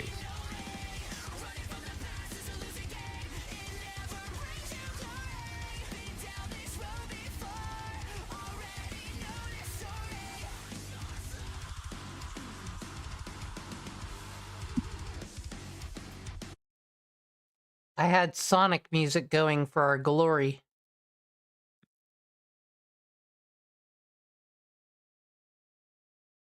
Alrighty.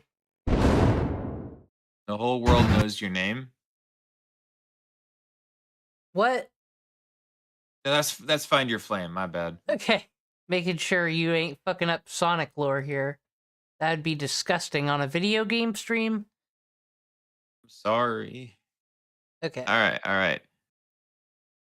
Oh fuck! It didn't. Damn it! It was supposed to skip to a certain time. What time you Go need to me? like. Go to like a minute 30. That's when the gameplay starts. And just take in all this shit that's happening.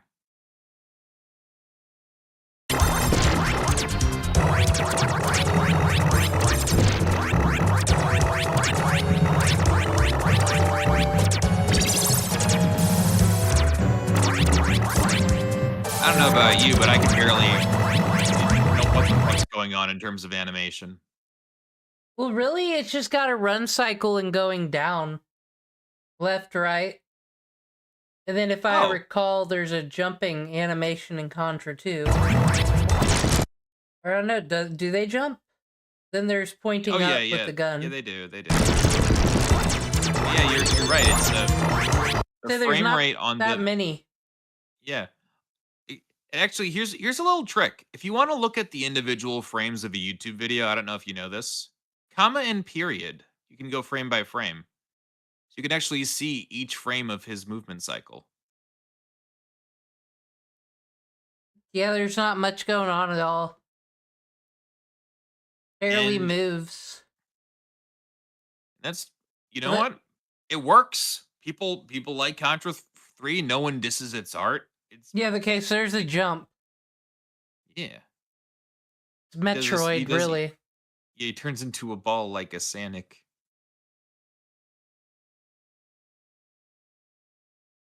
Looked a little less silly with the NES graphics, but nah, it's still cool. So yeah. So in terms of if you're gonna make art for your own game, this is something that you can really get away with. You don't gotta be all Metal Slug. You don't gotta be James Baxter. You can get away with this, even in modern day. I mean, you played Undertale. Yeah, Undertale seems more like the art style that I could see doing my game in, and not because I want to go for Toby Fox aesthetic, but because I think I'm at the same art level as he. I think all the cool art, I think this is his words, by the way. I'm not dissing him. He said, like, if anything looks good in my game, it's probably because it's Temmie. So, yeah. So, God, I might be a better artist than him. Yeah.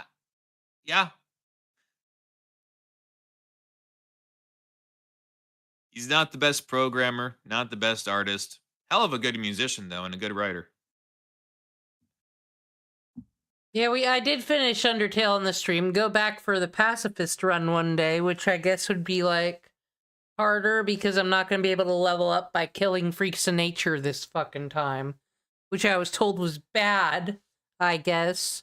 So, one day, I will make up for my sins. But it was, I liked the vibe of it. Yeah, that final boss fight, though, put you through the ringer.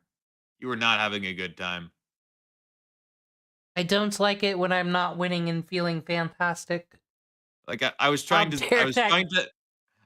help you in the chat in that stream. I was just like, no, you're making progress. I swear, there's checkpoints. They just don't tell you about it. And you're like, what? I was so close. Checkpoint, shut up. Scooty. I was so close to wanting to log into a Tumblr account and make my blog post about Toby Fox is so unfair and ableist to me. I don't like it when I have anxiety in video games with this false thing going on and all these lights. What if someone had a seizure? You guys don't even think about people. You say you have empathy. That'd be my Tumblr post, and I'd get 1,200 reblogs, I would hope. Well, it's good to have goals, but maybe, who knows? Maybe future boss fights are going to be even more difficult. The true final boss, are you even ready? No, but it actually is easier. Okay. So, all right, we're gonna shift a little bit to a. We're gonna be watching a longer video, and we're gonna be doing some hands-on activities throughout it. It is called the 12 Principles of Animation. I have never found a better breakdown for this. It is a dense video. I'm not going to lie. I have not retained the entirety of it. Well, But that's one you kind of keep coming back to every once in a while and say like, oh yeah, that thing. If you can come up with like a few good ideas, some good ideas to take away from it, that's kind of the goal here. all right then. Well, the plan is as we make it to the 1 a.m. mark, because I'm great like that, but fuck you all, I slept all day. Why don't you revolve your schedules around me, quite honestly, if you are real fans? God. I say we take a break before we get into that denseness. Refill yes, on my definitely. sodas. I'm gonna refill on a nice coffee. Everyone take your coffee break as we learn the principles of animation, and I learned some new things today. I think we're doing pretty well in learning things right now. I'm kind of intimidated by moving feet for some fucking reason, so Really? yeah. But what about? Well, I hope I can make it less scary. Yeah. But anyway, Working together, taking a break, and eating coffee coffee. break, everybody. Enjoy. Yeah. Yeah. BRB.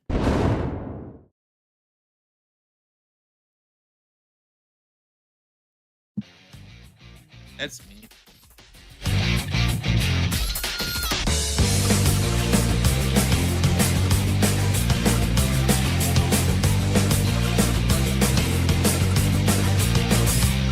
It's a war out there every day. You can't hide from me. You gotta pray for the rules, pretty cool. Gotta laugh in the face of this artistry. When your friends and boss look alike on the face of it, they miss the history. But they fight all the place in it. Yeah, they fight all the place in it. Had it by the times, they just had the love goes by. I know it's not your fault to say, but there ain't no other way. So step on up to the plate. Need to face what can spin on into the light of us. Step on up to the plate. 'Cause this ain't a game. It's time to make history, yeah.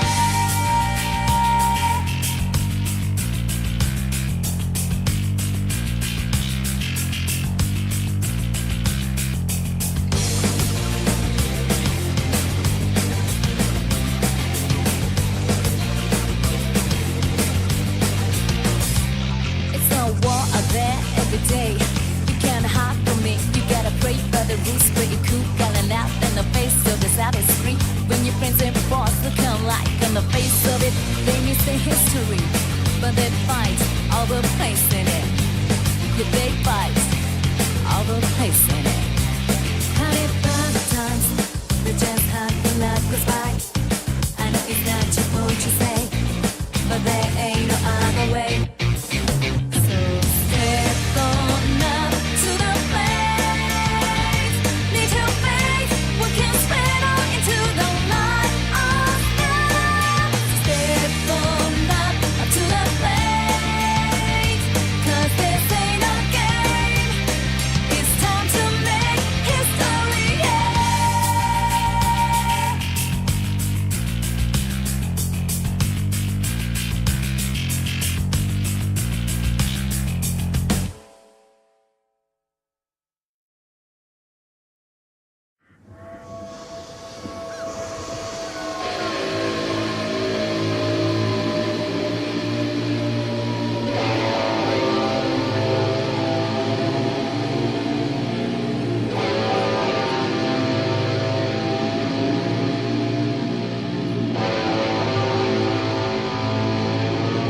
Welcome to the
Shot my dog, I can't stand. Benchmarks generated this shit.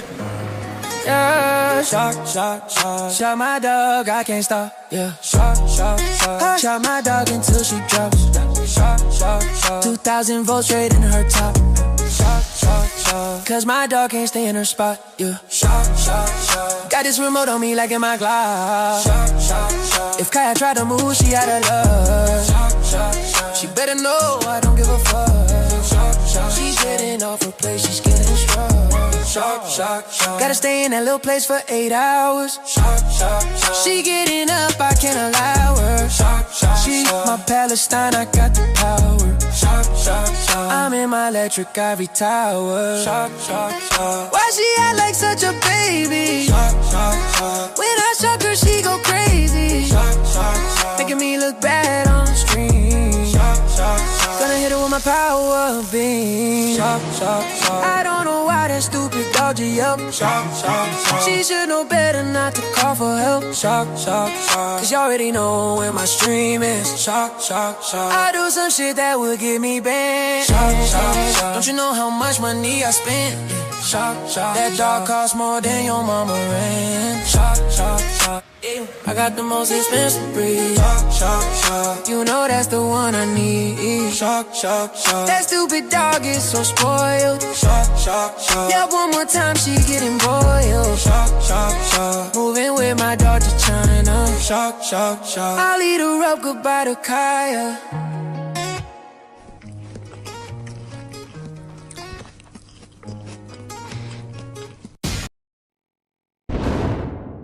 I can still not believe, as we live and breathe, people, as we live and fucking breathe, people are still denying that Hassan Piker shocked his dog.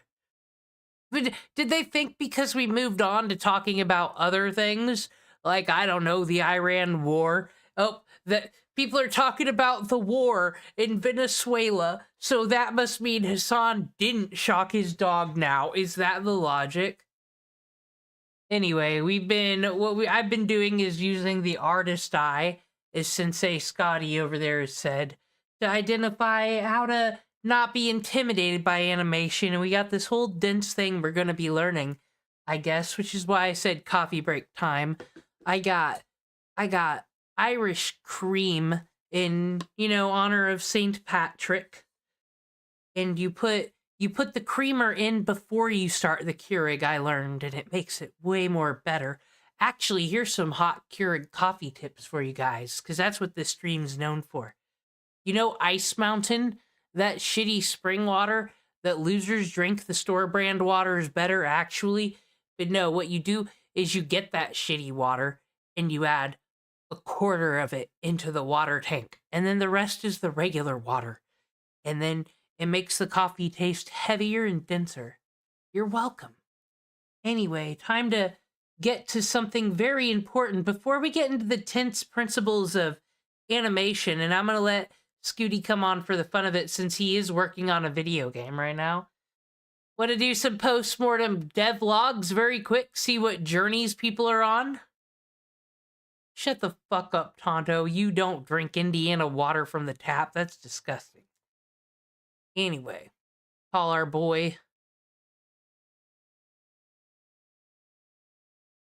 See what I got lined up over here. I like, Toby Fox, Edmund McMillan. Tonto, how dare.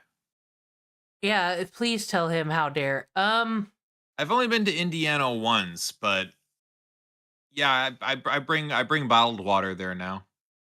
Maybe it's not like that all over the state, but where I was, woof. Well, I will say when Flint, Michigan did happen, it was kind of a positive ripple effect on all the other states because every city felt the need to come out and brag about how good their water is. So everybody did these water tests, and Fort Wayne was actually on the up and up. Are you excited for postmortem devlogs? Yes, I watch this in my free time. You're the one that turned me on to this user content of people being like... I tried to explain it to people, but it's like some people watch it for fun and like good for them, but it's just like I can't help but see like the patterns, you know, and it's like they're all doing the same thing and they never learn. Except our duck fella. The duck boy learned. I think. How's his game doing? I haven't checked. I want to get it what though, was it, the loot actually. box game? Yeah. Yeah. What's it? It's like some really generic YouTube name. So I keep forgetting it. It's like something makes games. Sky makes games, yeah. But if you're new here, what these are is everyone who makes an indie game and then puts it on Steam also does devlogs and makes videos. And they'll document everything they did wrong, and then they're still like, guys, can you believe my game didn't sell that well? Or they'll be like, it sold amazing, and they sold 12 copies or something bought by friends and family. And That's my favorite part. and then they're going to tell us about all their mistakes once more. They repeat themselves a lot, some of these people. And then they're going to tell us that they're going to start their new journey where they're going to improve. Because that game they made, that's not really the one they wanted to make. You know, you got to make games. Apparently, you got to make games you don't like in this industry before you make one that you like. That's how it works.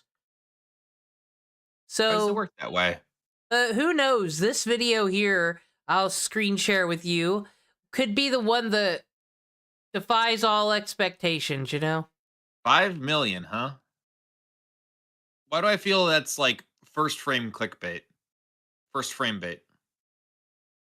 Well, I we'll don't find believe you. out. It's only 6 minutes long. There's sure to be a tale here. How much money did their first horror game make? Hello, Virus. It's time to make fun of other devlog people. I made millions of dollars and retired my entire family. Oh, well, fuck. Case closed. 3 seconds in. Why do we... This isn't the content we usually cover. Fuck, done. This guy. Is what I would say if I was a liar, because the results of this game were a bit surprising to me and not in a good way. But I've had 4 months post-release to analyze and take away lessons from my launch, and I also got a marketing consultant to give me feedback, so I'm going to be sharing a lot of useful information about launching games that I took away Pause. Go to marketing consultants to give me feedback. Shows one of those disc. Okay. I'm gonna let some of you know, because maybe some of you guys aren't on any game development Discord servers. These people who contact you and say, hey, give me money and I'll tell you all the best marketing tips. They send this DM to everybody in the server, and you are not supposed to say yes. And this guy did. Shame. Shame. Oh boy, I can't imagine why his game didn't sell. Wonder how much money he's in the hole. Very professional marketing consultant that cold called him on Discord. Tonto, are you punishing users for being into gacha? I approve. What did he do? from this launch, and that I also will be using for my next game. Now, I usually make FPS games, but after seeing a... Okay, Tonto, what? What's Blox Fruit? What is the bot? Oh, okay. Yes, it's okay. He's got his body cam on. Okay, every time I see a new person, I'm like, ooh, new community member, join our Discord. Yeah, if it was a bot, it was a bot. Said, don't worry, Tonto's got his body cam in. That's how he owns the libs every day. Podcast where it said that horror games are hot right now, I decided to start work on my first ever horror game. I developed it on the side over the course of about a year. The concept is that you're an explorer trapped in the Paris catacombs, and basically it's... Whoa! How unique! I wonder if it's like PT, but shittier. Because it was made on Unity, I'm sure. What do you think this is? It looks, I need to see it more in action, but it looks very Unity. That's good. It could be Unreal, but it would look... They would have had to add shittier art in order to make it look less like the Unreal game, which would honestly, it looks like Gary's mod to me. Nah, there's too much like camera rotation. But it's like I think you can do that in Gary's mod, but it's like it's easier to do it in Unity. Cool, Paris catacombs. They should be used for more things. But listen, it's like, how's come all these indie horror games look the exact fucking same? because Every they're time easy I to see a make. clip of them, it's always going around in a maze and gathering letters, or ooh, there's a spooky doll over here. It's Slender. Okay, there's a lot of different ideas for things, but Slender has just ruined Unity and freaking indie horror games for like a decade, and we're still paying the price for it. We still are. I don't know if any of y'all remember Slender and how that was taking over YouTube. Everyone reacting to Slender. So It's like, oh my god, mannequin.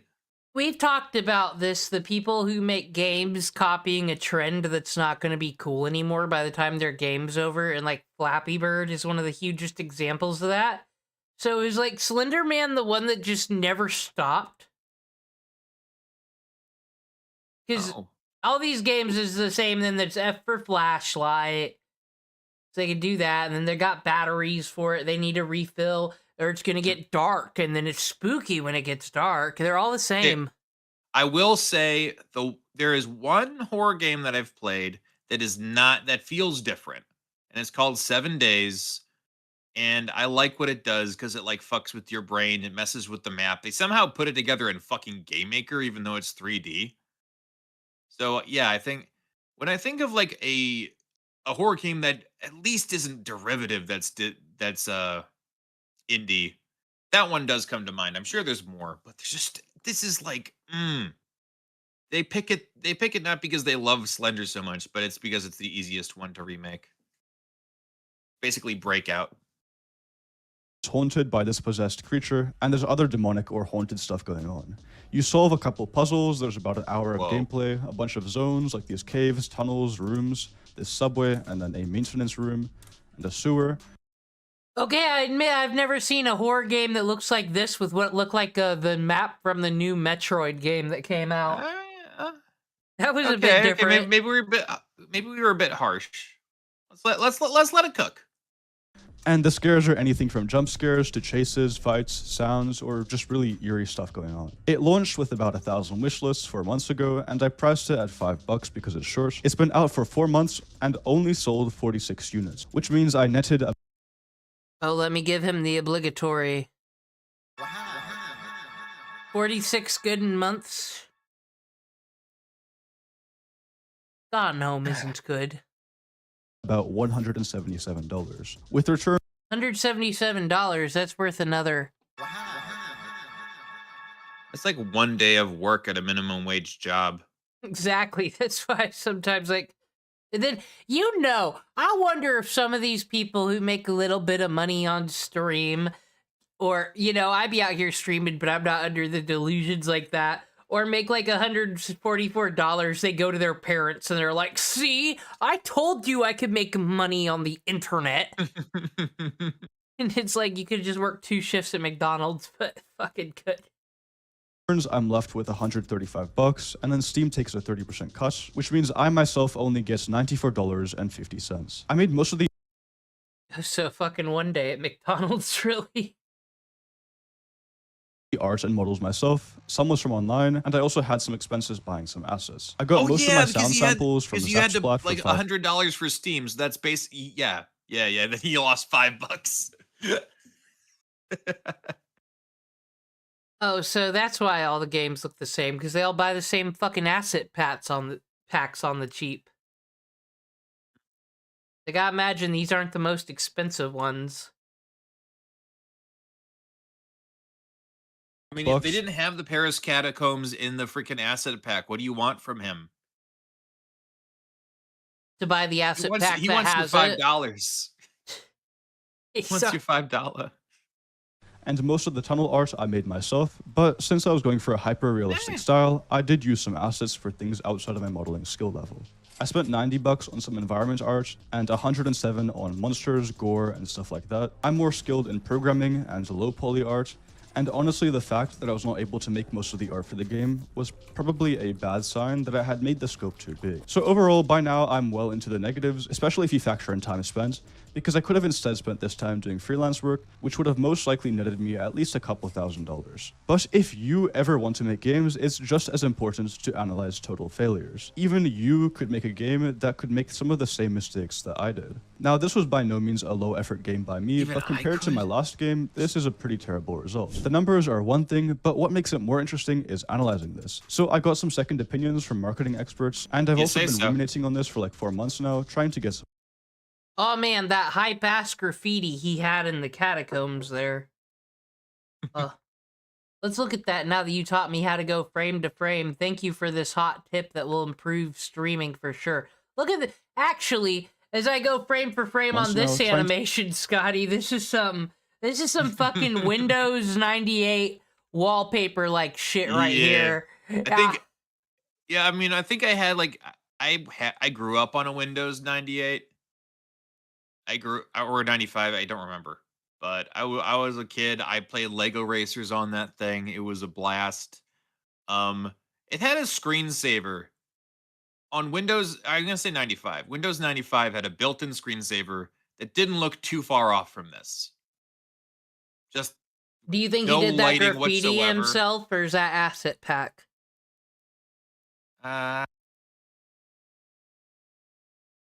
Looks like AI, actually. Whoa. Not spelling anything. This man stole a job from some Malaysian that could have made $2.50 on Fiverr. God damn it. I'm just saying it looks like AI to me. It looks like it could have been AI. I don't know for sure. I'm not throwing hands. For months now, trying to get. Why is there no lighting? Let's first start with marketing, and then look at why my wishlist converted so poorly. In total, I made 2 devlogs on my channel with 7,000 views combined. I also posted shorts with a combined 23.1k views, and I had similar views on TikTok, but I lost the account. The devlogs underperformed compared to other videos on my channel.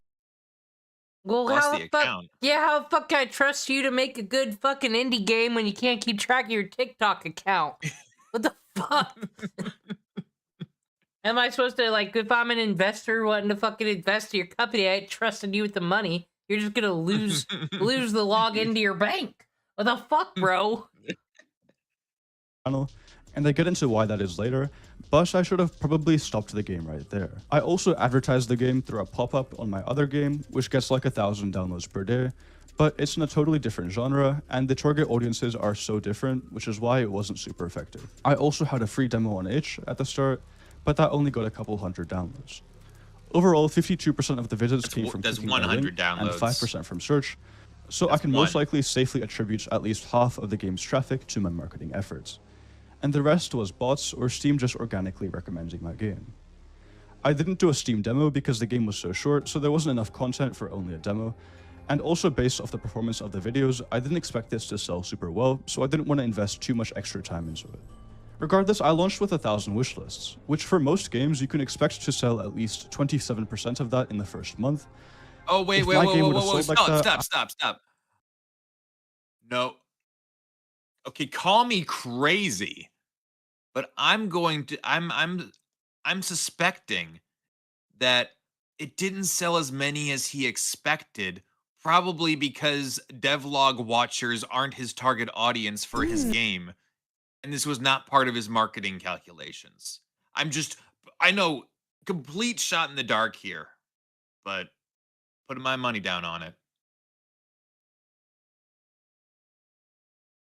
I think he had a marketing expert. What the fuck you mean? A strategist. Like, how could he not calculate such a thing?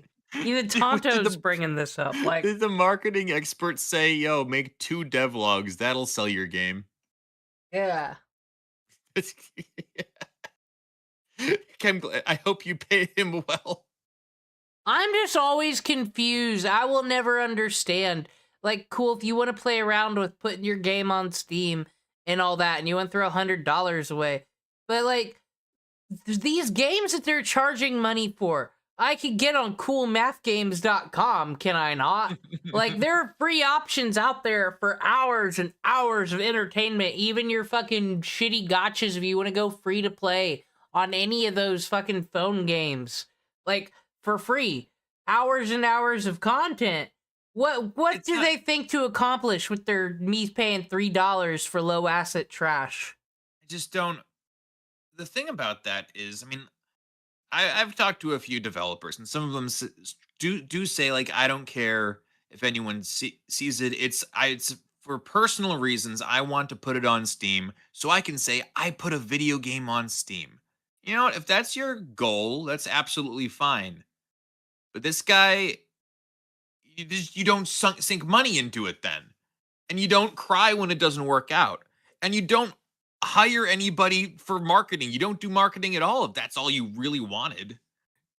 So I don't understand. Why are you trying to, like, this isn't a good example, but like the 2D games that we've seen with these sorts of things, 100% cool math games. You're dead nuts on that.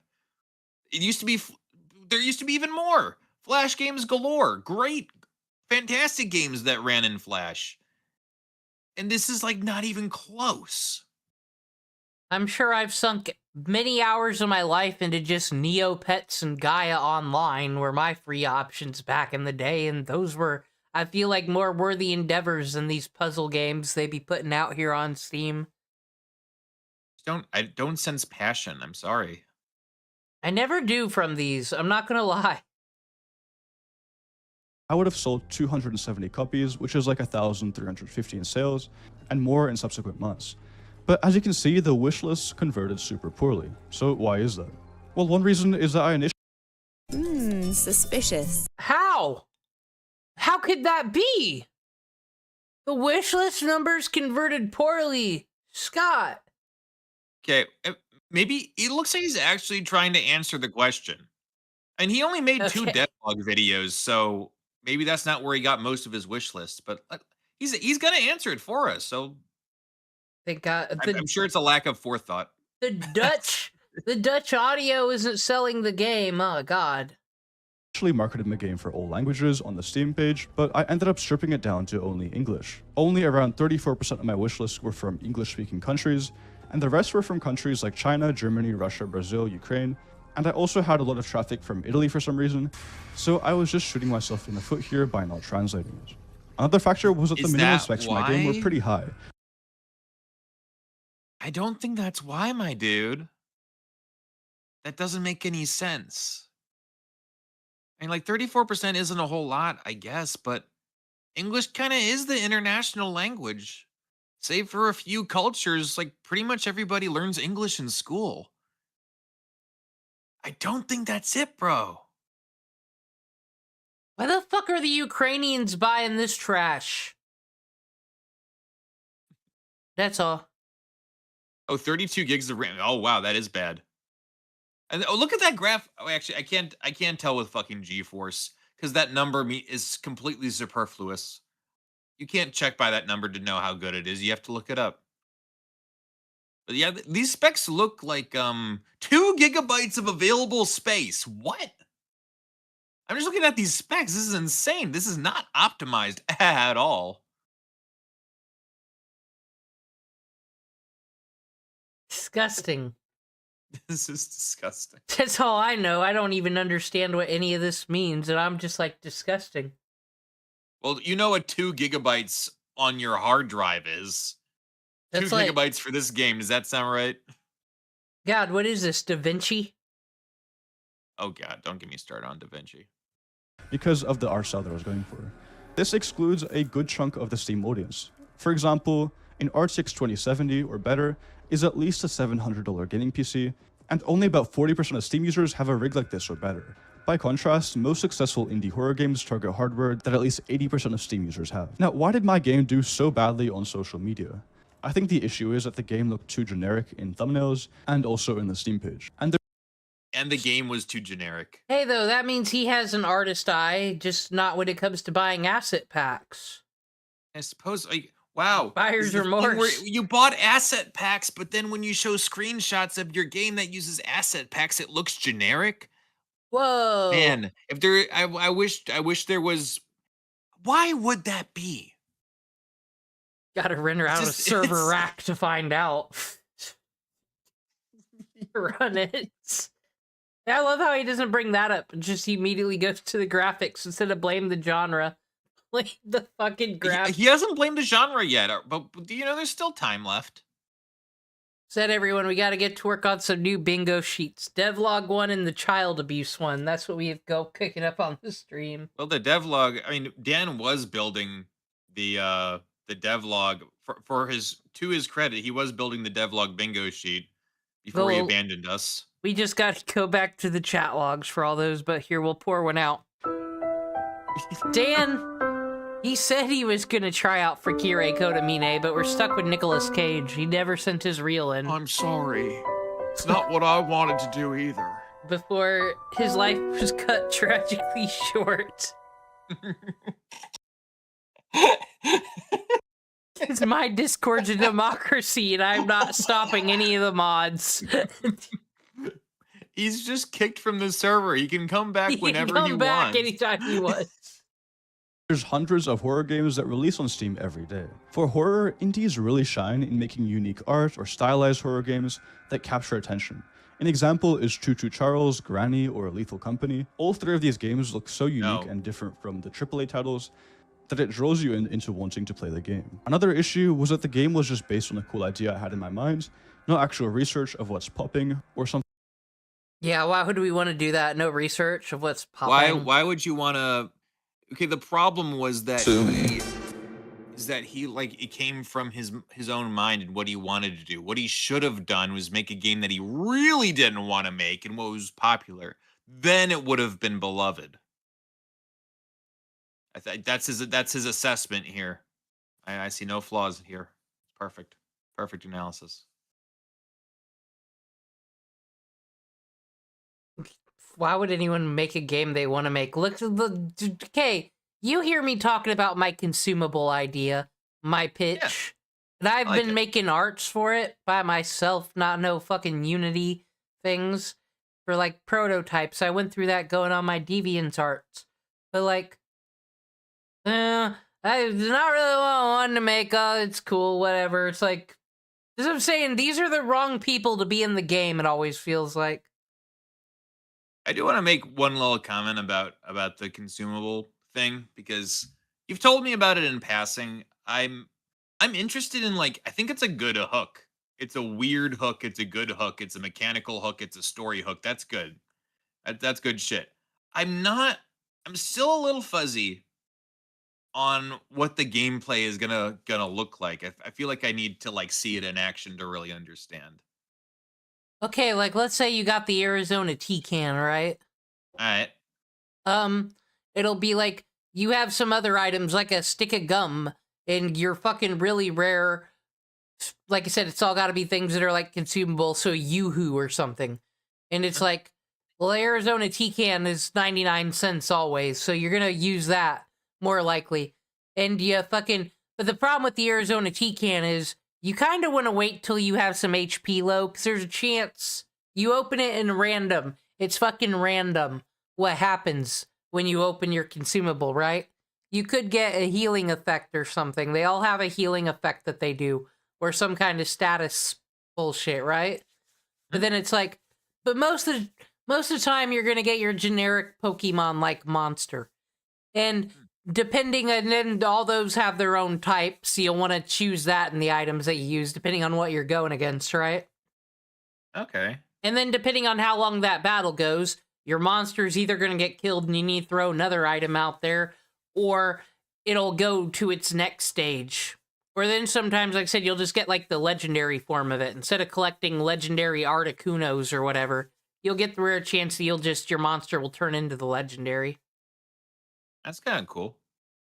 And then, like I said, then that item's done. And depending on what job you do and, like, relationship, like, persona, like, social link things, it'll help change the randomness in your favor. Like, oh, I'll always be guaranteed maybe to get this since I'm specialized in coffee. Oh. Like, I work at Starbucks, so when you use, like, coffee mocha monsters up in here, you got better control. I like that mechanic.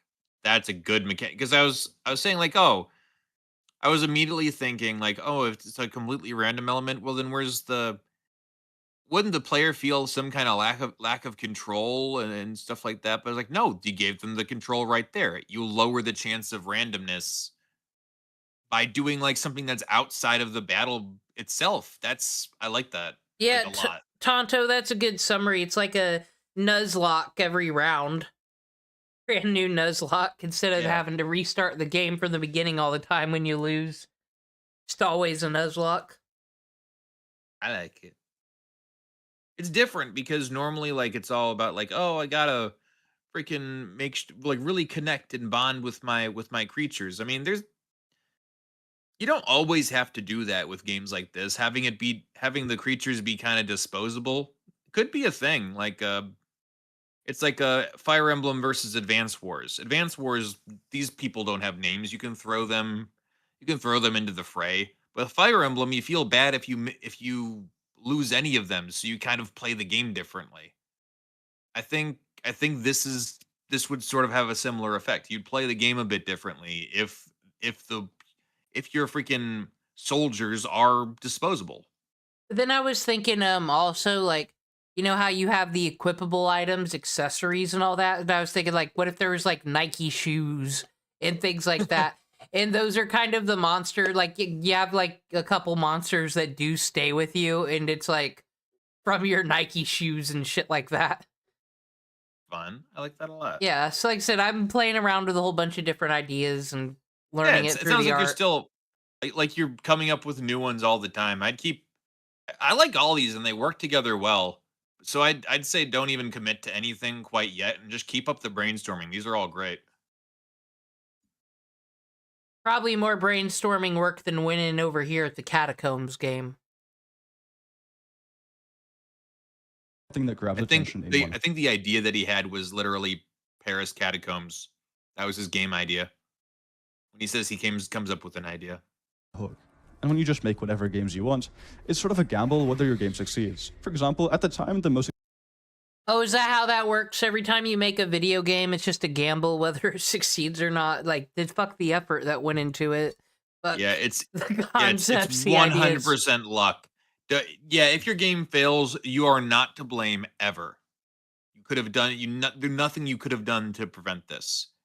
It's like You might as well just go to the casino with all that money that you spent on the game. You probably have a higher chance of making it rich over there. Go to a life of gambling. Don't become a game developer. That's how you really see this shit. it really was a problem when Fort Minor put out that song that was in the Karate Kid, the fucking it's 100% skill, 15% constant, like it made a breakdown and Power of will, yeah, they took this seriously with the fucking luck percentage in there.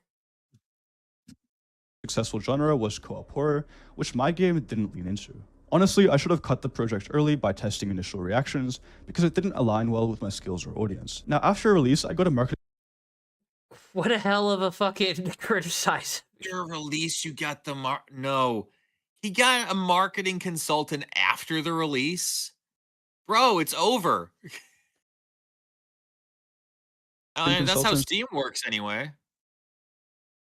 to roast the Steam page, which I should have done before, but basically he said that the capsule was too generic, as it's just a generic ghoul on a plain background, which doesn't evoke emotion or really show what the game is. And also, a lot of things on the page are incongruent, like the lo-fi music in the trailer.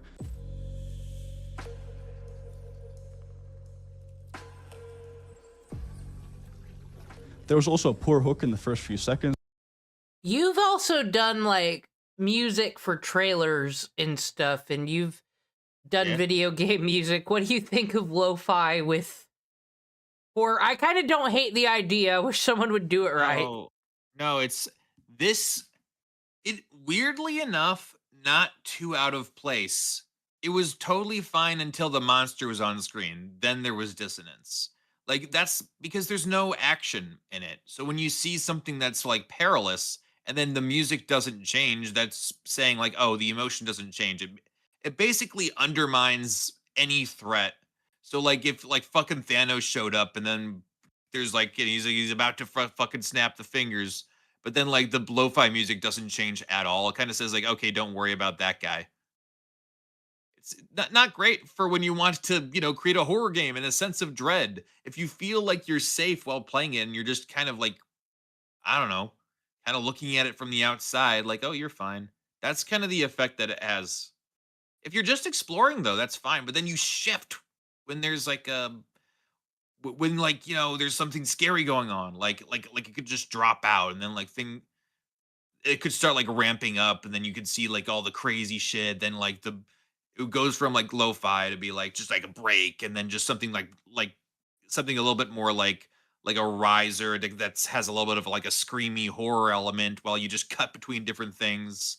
Just like, oh, there's this scary thing, this scary things, this scary thing, that but title drop. That would have been great.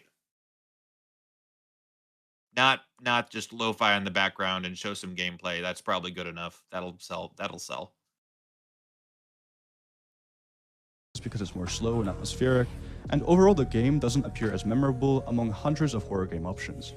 I also should have put more care into the tags, because Steam recommends your game on the bottom of other horror games. If you want to make a successful horror game, you should really have unique arts, some kind of scares that have never been done before, or just a really terrifying monster that's unique.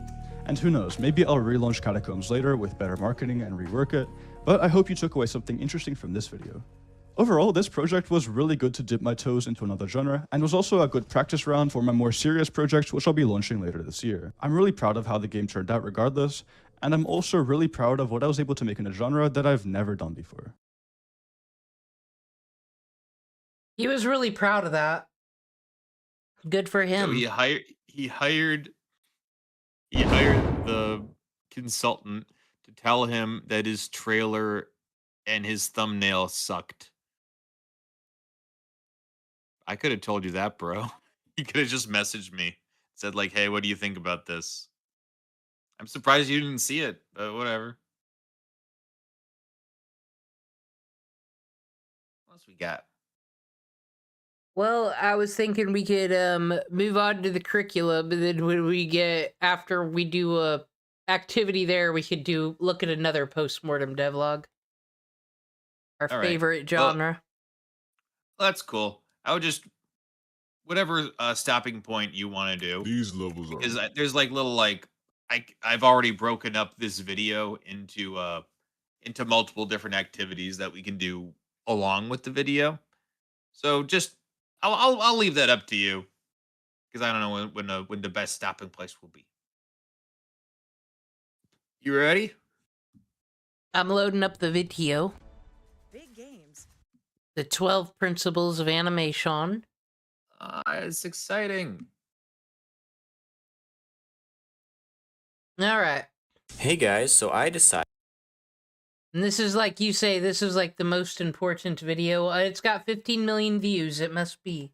It's a well, the 12 principles of animation specifically are pretty much, as soon as they were defined and they were used, it was the end of rubber hose animation, like the freaking Felix the cat, and like just like like really old like animation that just like kind of just looks really bad by today's standards, because they didn't use this, or they didn't use it well enough. And there's technological limitations, but also they kind of just did whatever. But these things are basically just how to make the animation look good. And I feel every animator should watch this if they haven't. I did. Breaks it down brilliantly. All right, make sure we got everything rolling. Yep, you're on the right screen. Here we go.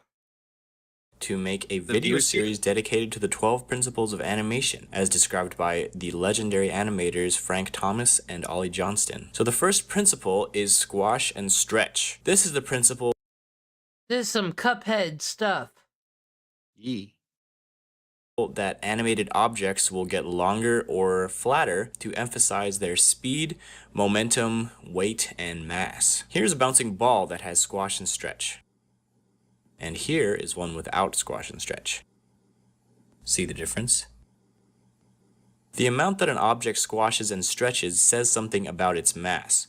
The more squash and stretch, the softer the object. The less squash and stretch, the stiffer the object. This first one looks like a water balloon, and the second one probably would be a bowling ball. Squash and stretch applies to characters too. Look at how this figure is stretching from the speed that he's coming down with, and then he squashes after he lands before settling in his pose. You can also use squash and stretch to exaggerate facial expressions. Let's add some squash and stretch to this face. When his eyes are closed, his face is squashed, and when he opens his eyes in disbelief, his face stretches up and settles back to normal. It's very important to keep the volume of the object consistent. This is what a lot of people mess up with when they're first trying to do squash and stretch. They'll elongate the ball like this and flatten it like this. This is what you should not do. The overall volume of the ball must be the same. So as the ball gets longer, it also gets narrower. When it gets flatter, it also gets wider. The same goes with cubes. If you're going in with one line, the other lines must go in the opposite direction. The cube should start out narrow, get flat, get narrow again. Okay, so you almost think of it as breathing in and out. If one direction goes elsewhere, the other one's got to go the other way.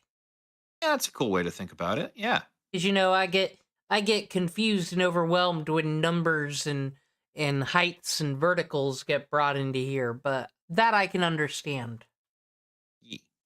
And then rest. In-betweening with cubes is easy because you can measure the line in between the two lines and then connect them to make the cube. If you master squash and stretch with cubes, the next step is to try to do it in 3D. Another important note is that the ball does not have to be stretching the entire time that it's falling. When it's just starting to fall, it should have its normal shape for the most part. And then when it's just about to hit the bottom, that's when it has the most stretch. So do not overdo squash and stretch in this sense. Alright, the second principle of animation is called anticipation. I guess we're going to be anticipating that one a little bit longer because we got another activity. Hooray! Alright, so go ahead and open that ball animation you did from before, actually. Got it loaded and ready to go. Yeah, pull it up. We're going to be adding squash and stretch to it with the power of the marquee tool, the select tool. Gonna hook you up very quick. Ah, Caleb. Oh, Caleb. I keep doing that ever since that woman just kept, her deflection was, "Yeah, Caleb," and she's the one who's from Grand Rapids, by the way. So, does it hit close to home then? That's why I need to stay in my home to stay away from these people before they integrate into my language more. Okay, we got the ball uploaded. You're already acting more like a Michigander, and you haven't been here too long. The good ones, not the bad ones. You're not a white woman, don't worry. This is my excellent ball animation, as we can see here. It's kind of my inspiration was when the DVD menu plays and you think that thing's gonna hit the corner of the screen and it never does, but my ball kind of hits there. All right. So what I would suggest is when it hits like the edges, well, okay, I'm in an awkward situation here because when I said bouncing ball, I was assuming gravity. So when I brought back the ball later, I was assuming that it was going to be bouncing up and down. So I might have to improvise this a little bit. I can redo it. You'd be cool with that? Yeah. It's less poetic and less succinct, but yeah, if it could just go straight up and straight down, that would probably be the best. Well, a sprite tutorial. How do I do something like that Metal Slug where it's like, this is the idle one, this is the running one? How do I make like another tab and be like, this is the up and down one? That's easy. Well, you just drag and select the ones you want to make into like one section. Like drag and select, the numbers on top. How do I drag and select like this? Like, that. Oh, no, not like that. You would just left click on a number and just drag it. And it selects the rest of them. Okay. Yeah. And you right click it. You say new tag. And you name it whatever the fuck you want. That one's test. All right. Then when you make a new one, You just drag that one out like you were with the other one. Drag that outside of the test with like a right click. Yeah, move it outside there. Yeah, now you can start a new one, and then when you finish that, you can add a new tag.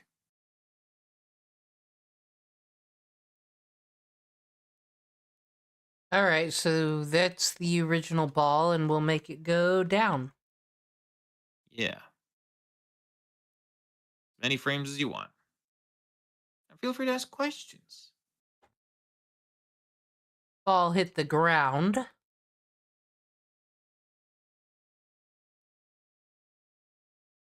All the way hit the ground, okay. Then it bounced back up. Okay.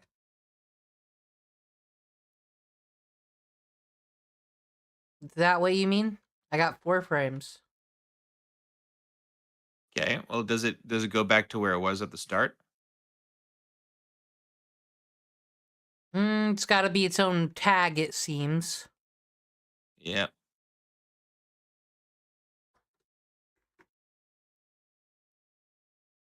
See how that looks.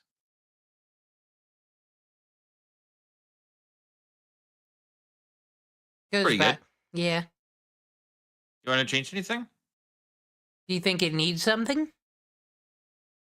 Well, this is not now. You might come back a little later when we learn more principles, but this is fine for now. Let's up the frame rate a little bit. This kind of feels a bit slow right now. What is it at, like 200 or something like that? 420. Yeah. Let's try 100. Let's see how that looks. There we go. Yeah, I like that. Boinga, boinga, boinga, boinga. Okay. So now we can add the squash and stretch when it hits the ground. Like they were showing it with their ball.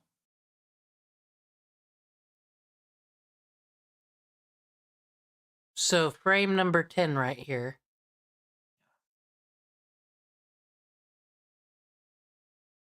All right, so squash, they say you go down, but then every time you go down, you got to do as much out. So I did 10 clicks there, 2 clicks there, so 2 clicks there. Very So, good. see what that looks like. Oh, that looks, yeah. Yeah. Caleb. Yeah, Caleb. Yo, even that small change just makes me feel good. And of course, you'd get more if you add more, and if yeah, it's cool. All right, so that's for that. I mean, if you want to save that one for later, we are going to be coming back to that. Alrighty, back to the principle of animations. Yeah, let's As go long back as to the video. Yeah, I think I should be able to have that as long as I remember one go in one direction, equal in the other. Yeah, it's pretty simple. Now, I'm glad you're learning to tolerate widdeth and heighteth. You know, it's very scary. I just call it up and down. Makes it easier. Up, down, left, right. Yes. Treat it like a controller D-pad. I can figure that out. This is If I when a say character sideways. Is that scary? Kind of. Don't you bring no count. Don't bring no clocks into this. This is not telling time either. I said sideways, not clockwise. I'm just saying, don't think about clockwise. Don't even. I wasn't. Make sure.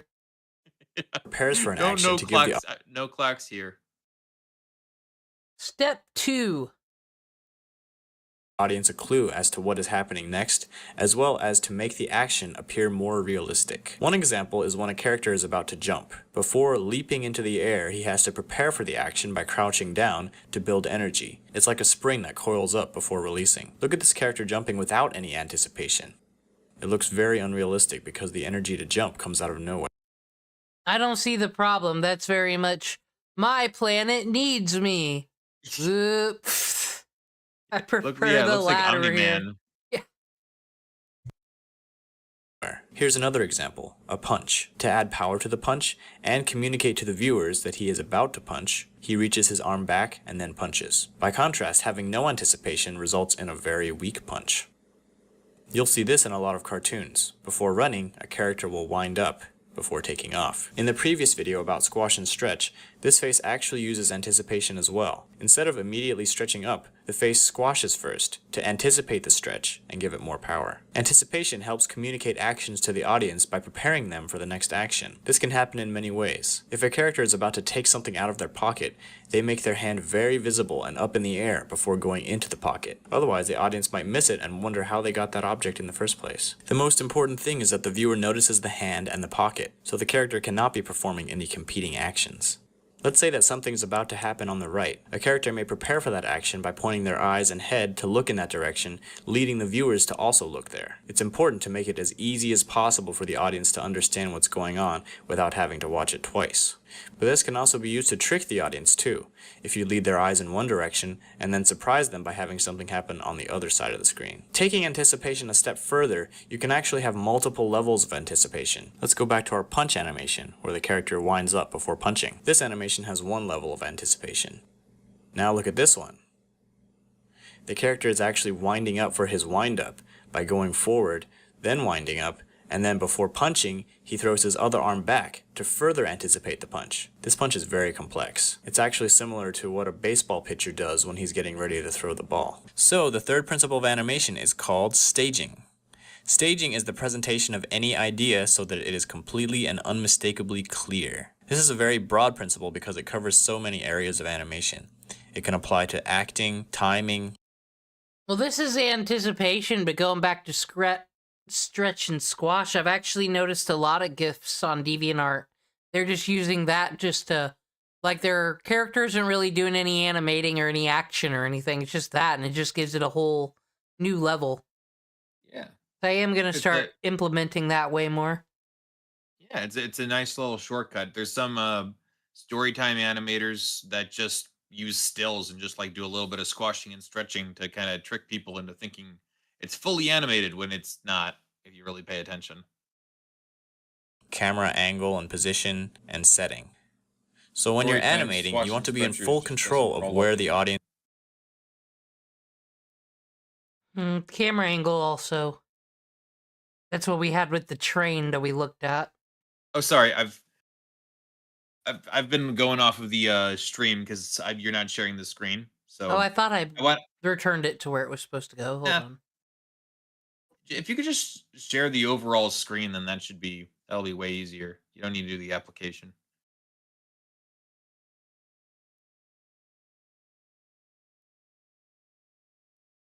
Alrighty. That's fine. We're going back to the pixels anyway. Pixel, sorry, that's what I named the document. We're going to a sprite. All right, back to the drawing board. All right. Open Vegeta.asprite. All right, hold on. Back to Sorry, my screen. There we go. All right. Oh, we got a Vegeta. Yeah. I thought for anticipation for action and stuff, there's nothing quite as fitting as Dragon Ball Z. So here's just a little punching animation that he has. I made a slight edit to it myself to make more going on. It was just like a 2-frame thing before. Okay. Pose, arms up, leg in, punch out, stretch. Yeah. Turn. Yeah, so because there's like this is like a whole art thing. So I wouldn't ask you to what I'm tempted to do is say like, "Oh, add an anticipation frame." I was like, there's too much going on here already. Unless if you specifically felt like giving like you were up to the challenge. I was like, "Yeah, let's do a little extra." I was just going to talk concepts. So how are you feeling about that? Well, I think all I gotta do, and we've talked about this before, is just look at other GIFs, save them, and then load them up on Sprite, and then I can see all their frames. So Yeah. if I just pay attention to these, if I can just make my original model and make it so I got them all layered so I can easily move the legs and stuff. Yeah. So I'm thinking for me, as long as I keep the legs and stuff simple, kind of like this is why we use outfits here for like Vegeta's, then it can just be a legging and a boot. Yeah. Then it wouldn't be too difficult. Yeah. I think that's some good thinking. It's all on one layer too, so asking you to edit it, I think, would be a bit too much.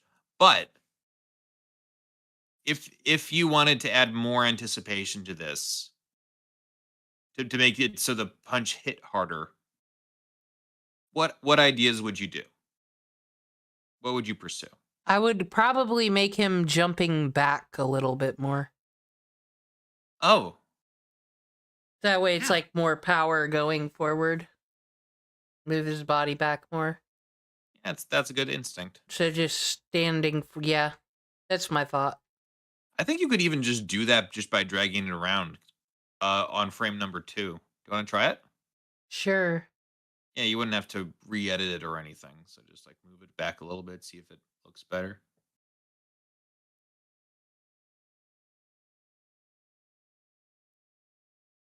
Well, except for it's gonna... I don't know. I'm weird with Sprite with moving things. Sometimes it like moves it for every layer, and then sometimes it doesn't. Okay, I actually learned it when it's red like that. That's when it does that. I think the only way to do it is like if you like click the marquee so the red goes away. I don't know. Is that what it just did? I don't know. I don't know how to make the red go away. I go to select and deselect. Oh no, I mean like you see that? Just left click on the checkerboard. There you go. It goes away.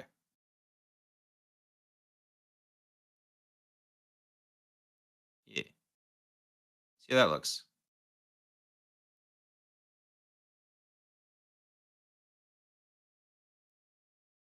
Not good, because frame 2 he goes back, but he goes forward on. Can I see it again? Unless it didn't do it, didn't pay attention to me.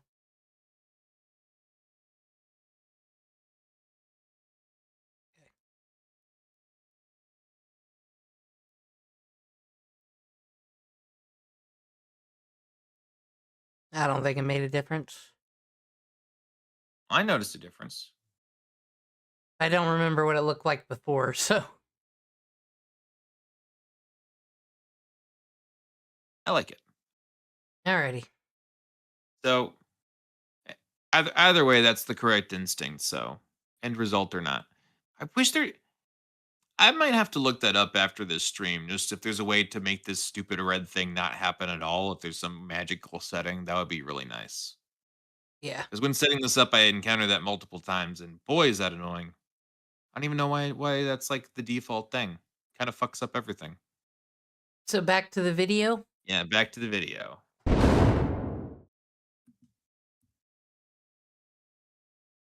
Oh, well, I got multiple monitors, so you still can't see my screen. Haha.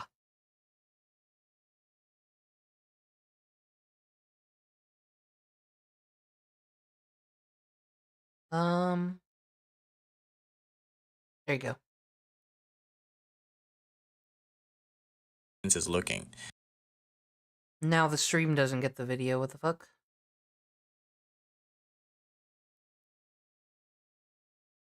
Oh, why are we always scuffed, everybody?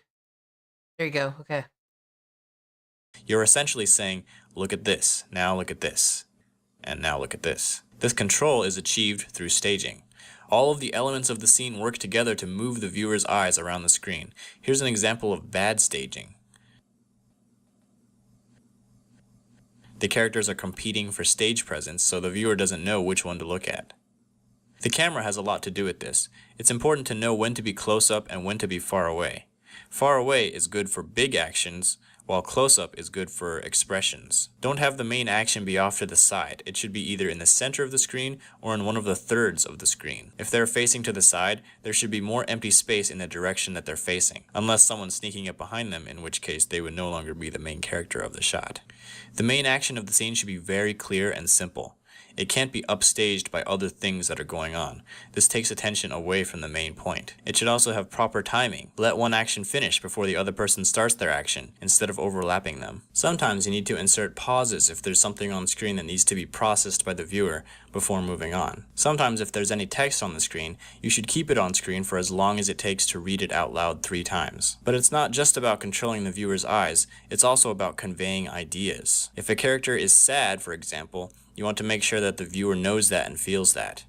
If someone's house is supposed to be very poor and decrepit, go over the top to make sure that they get it, and don't have any objects that detract from that purpose.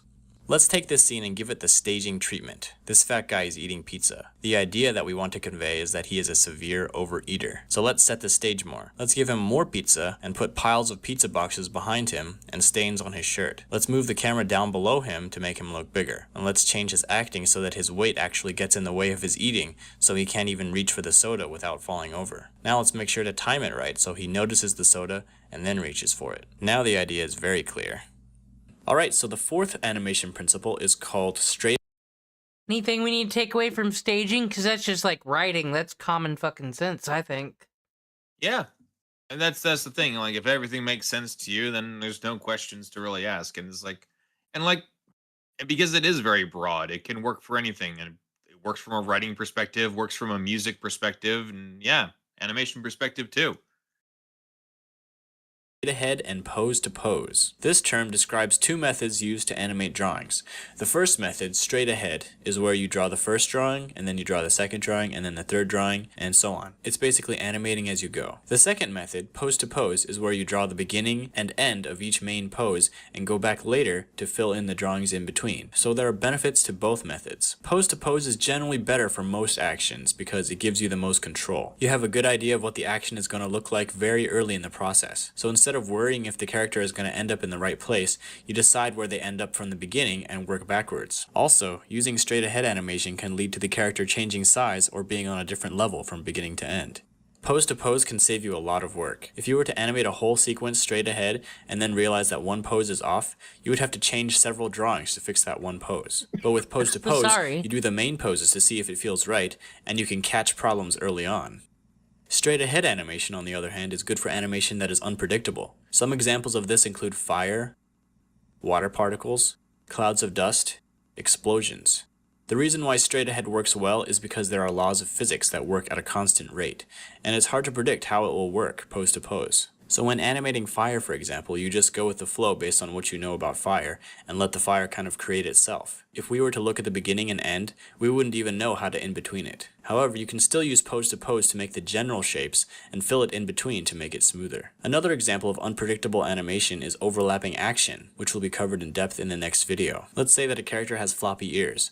You could draw the figure with his ears for each pose and just draw the in-betweens accordingly, but another method is to animate the figure using pose to pose without the ears, and then going through and adding the ears using straight ahead. This is good because you can focus on the figure's movements without the distraction of having.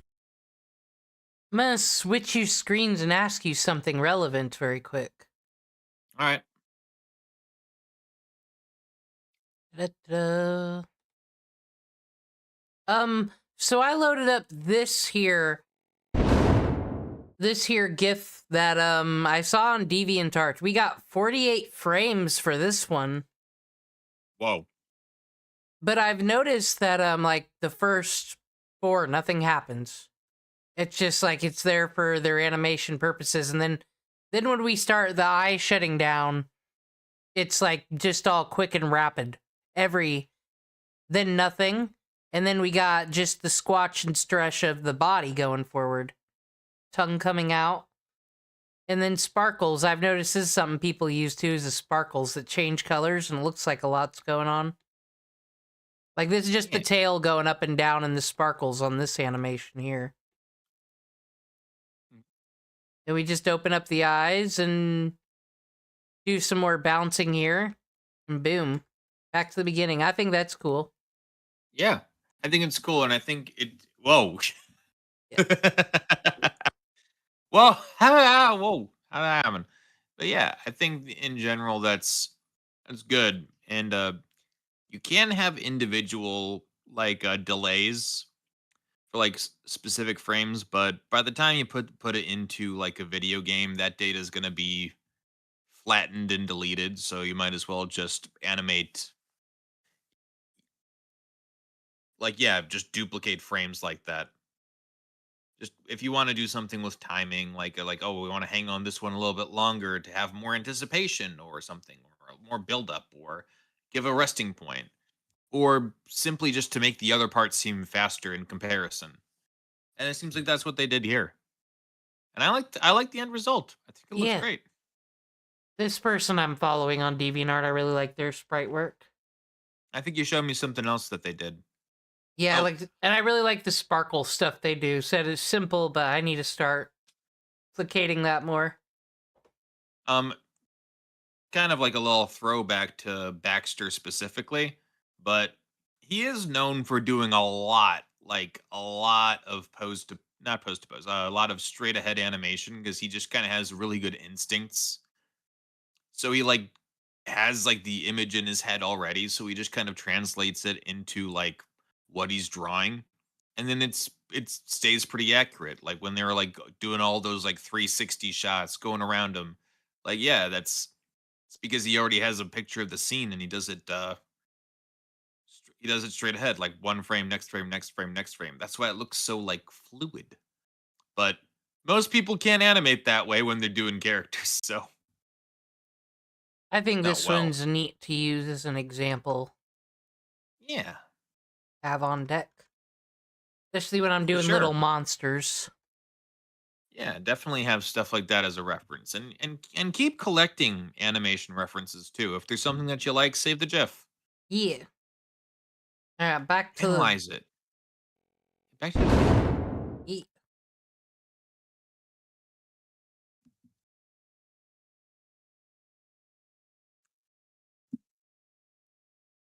Go. Thank you. To do his ears, and you can also focus on the physics of his ears without the distraction of his body's movement. This also applies to hair, tails, and other appendages. When you work pose to pose, there's some vocabulary that goes into it. There are main poses called keys, secondary poses called extremes, and further broken down poses called breakdowns. Make the keys first, perfect them, then decide the farthest the character will go in each direction using extremes, and then decide how you want the extremes to connect using breakdown poses. At this point, you can start in-betweening. Working with this sort of hierarchy will give you the most control, as opposed to doing your pose-to-pose straight ahead, so to speak. This is like pose-to-pose within pose-to-pose, because you are perfecting the poses at each level before moving down to the next level. Alright, so the next principle of animation is called follow-through and overlapping action. Pause. Now, do you have any questions? Because that was a lot and a lot of relevant stuff. Like I said, that's why I pulled up the one GIF, because that's pretty much how I think I'm gonna do the type of animation is look at what other people do. Or I've considered when I'm watching something with simple animation like a Gretzko. Well, if I just could like screen cap that and just look at the different frames, I could figure that out. Yeah. But any questions about like the pose stuff specifically? Not really, because it just comes down to what you're making once more. It's just like being a director of a movie and just thinking where the camera would be and what you're Right, but- training the eye for. Sounds good. Just as long as I just want to make sure that you understand like what's being explained and it's not just, deflecting. So it makes sense. That's what I want to know. But we have one other activity. Hooray! You're gonna make an in between Ugh. to prove that you know what just happened. 'Cause I don't know if I can trust you. Got them shifty eyes. We Okay. switching over to the ball again? Not the ball. We're actually gonna be opening up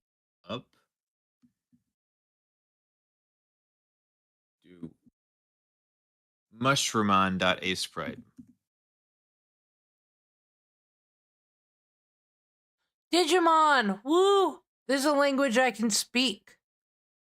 That's why I Okay. picked it. Yep, you know your audience with your teaching. Good job.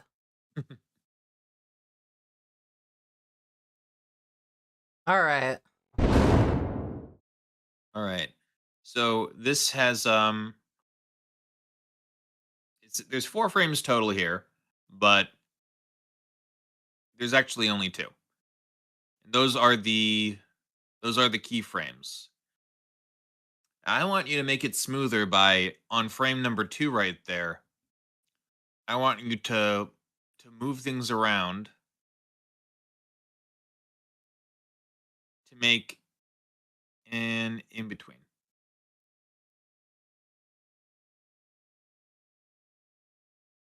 You can use the marquee tool to move different parts or something. Doesn't need to be perfect, but I think you can do it. Oh, also, here's a trick that will help you a lot. Have you ever heard of onion skin? No. Okay. So onion skin is kind of like it shows you the other frames, like a kind of transparent one while you're working on it. So you can like see like, oh, I see. So it's going to move there. So I can go, well, you know what? Why am I explaining it? I'll show you. Go to hit view, the little drop down thing up there. Go to show onion skin. And you'll see what the fuck I'm talking about. Okay. So yeah, and then you just want to, for an in between, you just want to put it in between those 2 different things. Make it a bit smoother.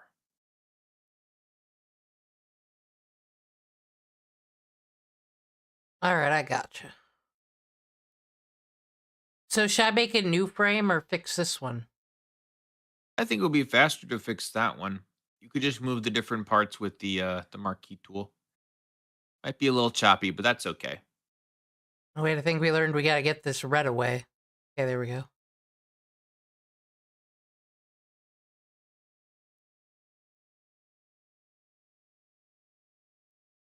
Just move it down a frame? Yeah. The feet don't move though. But the feet don't move? Yeah.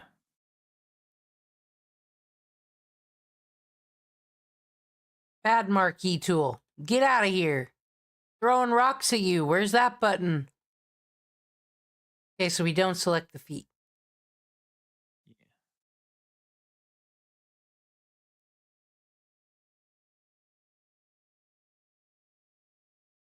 I don't want your shoes.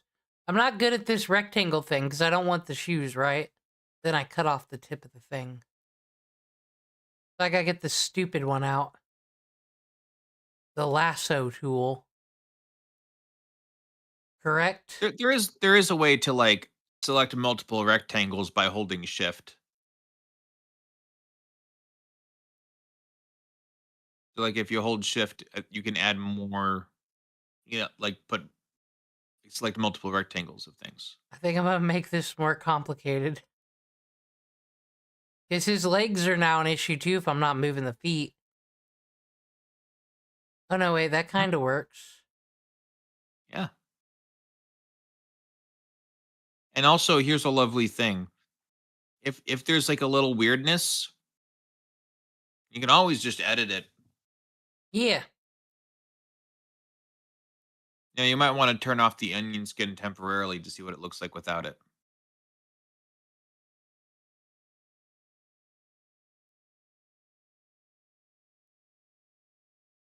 All right.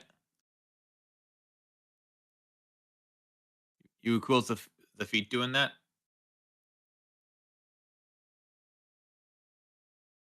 Think it looks good? Yeah, how are my feet still moving? I didn't have it selected. It's doing the red thing again. I think it might have been like, there might have been like one more undo. It's fine. You can move them back up. I get the concept, though. I get the onion skin thing. Yeah. It's just All like... right, cool. If you want to... What? I just wish it was simple enough where I didn't have to fucking use a lasso tool. I hate that. I'm too stupid for that. You did it perfectly fine. So for being really stupid, you kind of nailed it. I moved, the feet somehow moved, so no, not really, but... Oh yeah, and then you just do it again to move it back. Like think about how long it takes for you to like trace something in like the pixel art form, like all that time. And then think of how long it took you to use the lasso tool. Long enough that I don't want to do it again. Okay.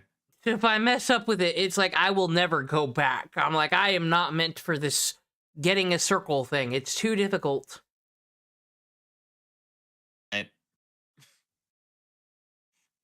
I don't really know what to suggest then. I think I'm gonna suggest a post-mortem game log thing. What do we got? Get out of here, whatever that is. Okay. This video is from someone called Sexy Noodles, and they got 19 views. I think it's a devlog video, but we need to check out this person's journey.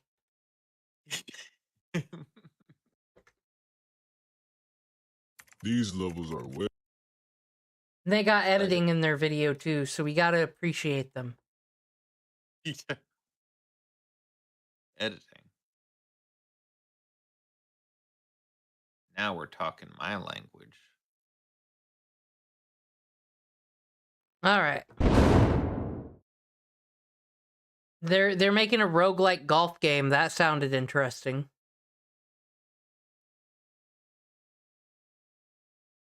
Way too flat. Does bro know how to at least make a loop? And that's why you gotta know what I mean when I say no two holes are the same. See, we don't get this from many devlog videos, I don't think. Don't. No. I'll give him the shadow today. Now that's a funny name. In my roguelike golf game. I mean, it's procedurally generated. What were you thinking? Anyway, all I do for each hole is place one tile, and from that tile, it'll spawn the entire course randomly. So the deeper into the game you get, the more random the game feels. That microphone, though. Yeah, that was cool, but not really. Everything felt too empty, so I added chests, trees, and sandbox bunkers to add more variety to the game. He has all this editing, but he can't turn down the gain on his mic. Got him! Destroyed, roguelike golf game maker. Destroyed by Scotty XD Bounty. What? Destroyed. That's my name now. Yeah, that was cool, but not really. The map still felt flat and lacked depth without spawning 100 trees. So I knew I would need some new tiles that add even more wabi-sabi to the game. This one's pretty. Not according to the book. If you go by the checklist, this one's perfect. So let me introduce you to the new tiles I just added this week. The loop-de-loop.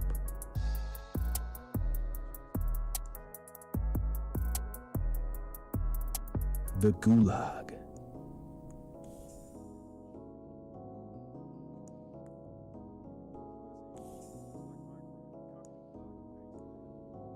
Second floor. Never seen anyone making a golf game before, I'm gonna be real. But like, is it that complicated? It's just some checker patterns and we're procedurally generating, so I don't get it. I mean, it's like there's technical stuff that goes into it, but it's edited in a way like I think I'm supposed to know everything about the game already. He isn't doing an awful lot of explaining. So I'm just sort of like, okay, I guess we're okay. Well, I guess it's like a piece from a devlog that he's doing, but I was like, I just added it to the list. I suppose. I think this video could use more of the staging principle, so I know what the fuck's going on.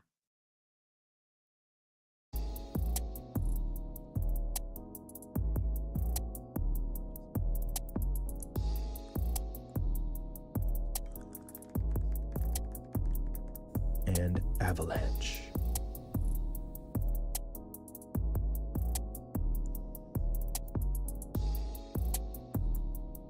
And plus there's this new hole tile that I made. Whoa. Now, I know what you're thinking. Boy, Noodles, that's easy. It's just like Minecraft. You copy the block and paste it in a hell of a golf game, and boom, That's easy. I can do that even with my eyes closed. No, it's not easy. If I just made a new block, model UV texture and export, and just place it in the scene, this is what happens to the ball. Bruh. No. Excuse my French, but c'était vraiment un verre là. What's happening? There's too many memes and technical speak for me to know what the fuck's happening. You don't speak the language of the Zoom Zooms? Just doesn't. No, I do, but I don't. But it's like in Zoom and technical brain don't go together. He needs to explain what the fuck he's talking about. Like, I don't know. Like, okay, I get the memes and what the emotions they're trying to convey. I can understand that. I'm part Zoomer, don't you know? But it's like, but I don't know what's going on. Like, is it spawning the collision and it's reacting to that, or is that something that's normally in the game, or is it something else entirely? Like, he's not explaining shit. I don't know, man. I the game looks fine, but God, this video sucks. This is what's hip. I will say there does seem to be a lot in the actual devlogs, not the post-mortem my game's out. It just seems to be a lot of that pirate software, were those game devlogs when he was leaving his friends to die in World of Warcraft? There seems to be a lot of bitching and not game making. So at least I get a combination of memes and game making here, I guess. But can you explain what's going on then? What's going on? More game and more gain. Tonto summarized it. More game, more gain. That gain and that mic, that's what you need, and the memes hitting with it. Yeah, definitely. Yeah, but I think the mic is a little bit. It's not clipping enough. More clipping, please. The ball was bouncing off of the tiny gaps between each tile collider. I thought if I just made sure I lined up the tiles perfectly, it'd fix the issue, so I made each tile its own unique mesh collider model to make sure each collider was lined up. This did absolutely nothing. What I ended up needing to do was create a collider object. Basically, after every tile spawns, before the game starts, all of the mesh colliders from the tiles are combined, and the vertices within range of each other are merged to make one massive mesh collider. This means for something like the loop-de-loop or the avalanche, I need to find the balance between variety and simple geometry. If the tile has too many points on it, it can't merge together with the mesh collider next to it, and it brings back these ghost collisions, which we don't want. Okay, so another challenge I started facing when creating these new tiles was it wouldn't. Do you think this is the game he really wants to make, though? I can't tell, because it sounds like he just woke up and he's recording some lines before he has to go into work or go to college. I can't tell how old this guy is, but it's like his energy is so low. I can't tell. But it's recorded on a microwave, so that doesn't help either. Oh, that's not a good way to record things. Anyway. Did. And let you shoot a flat shot up an angle. So this means going through the loop or getting up ramps was difficult, and it made it less fun and more technically challenging. So I changed the launcher to be able to shoot. I know, that would be acted like iDubbbz on his streams where people just send random noise and he gets scared of them. I don't think we've shown... He edited this in. He thought this worked. Yeah, what is this, a Herbie Hops game dev? A little. Like I said, it seems like he knows what he's doing. I think he's using Godot. It's either he's using Godot or Unity. I can't tell. But...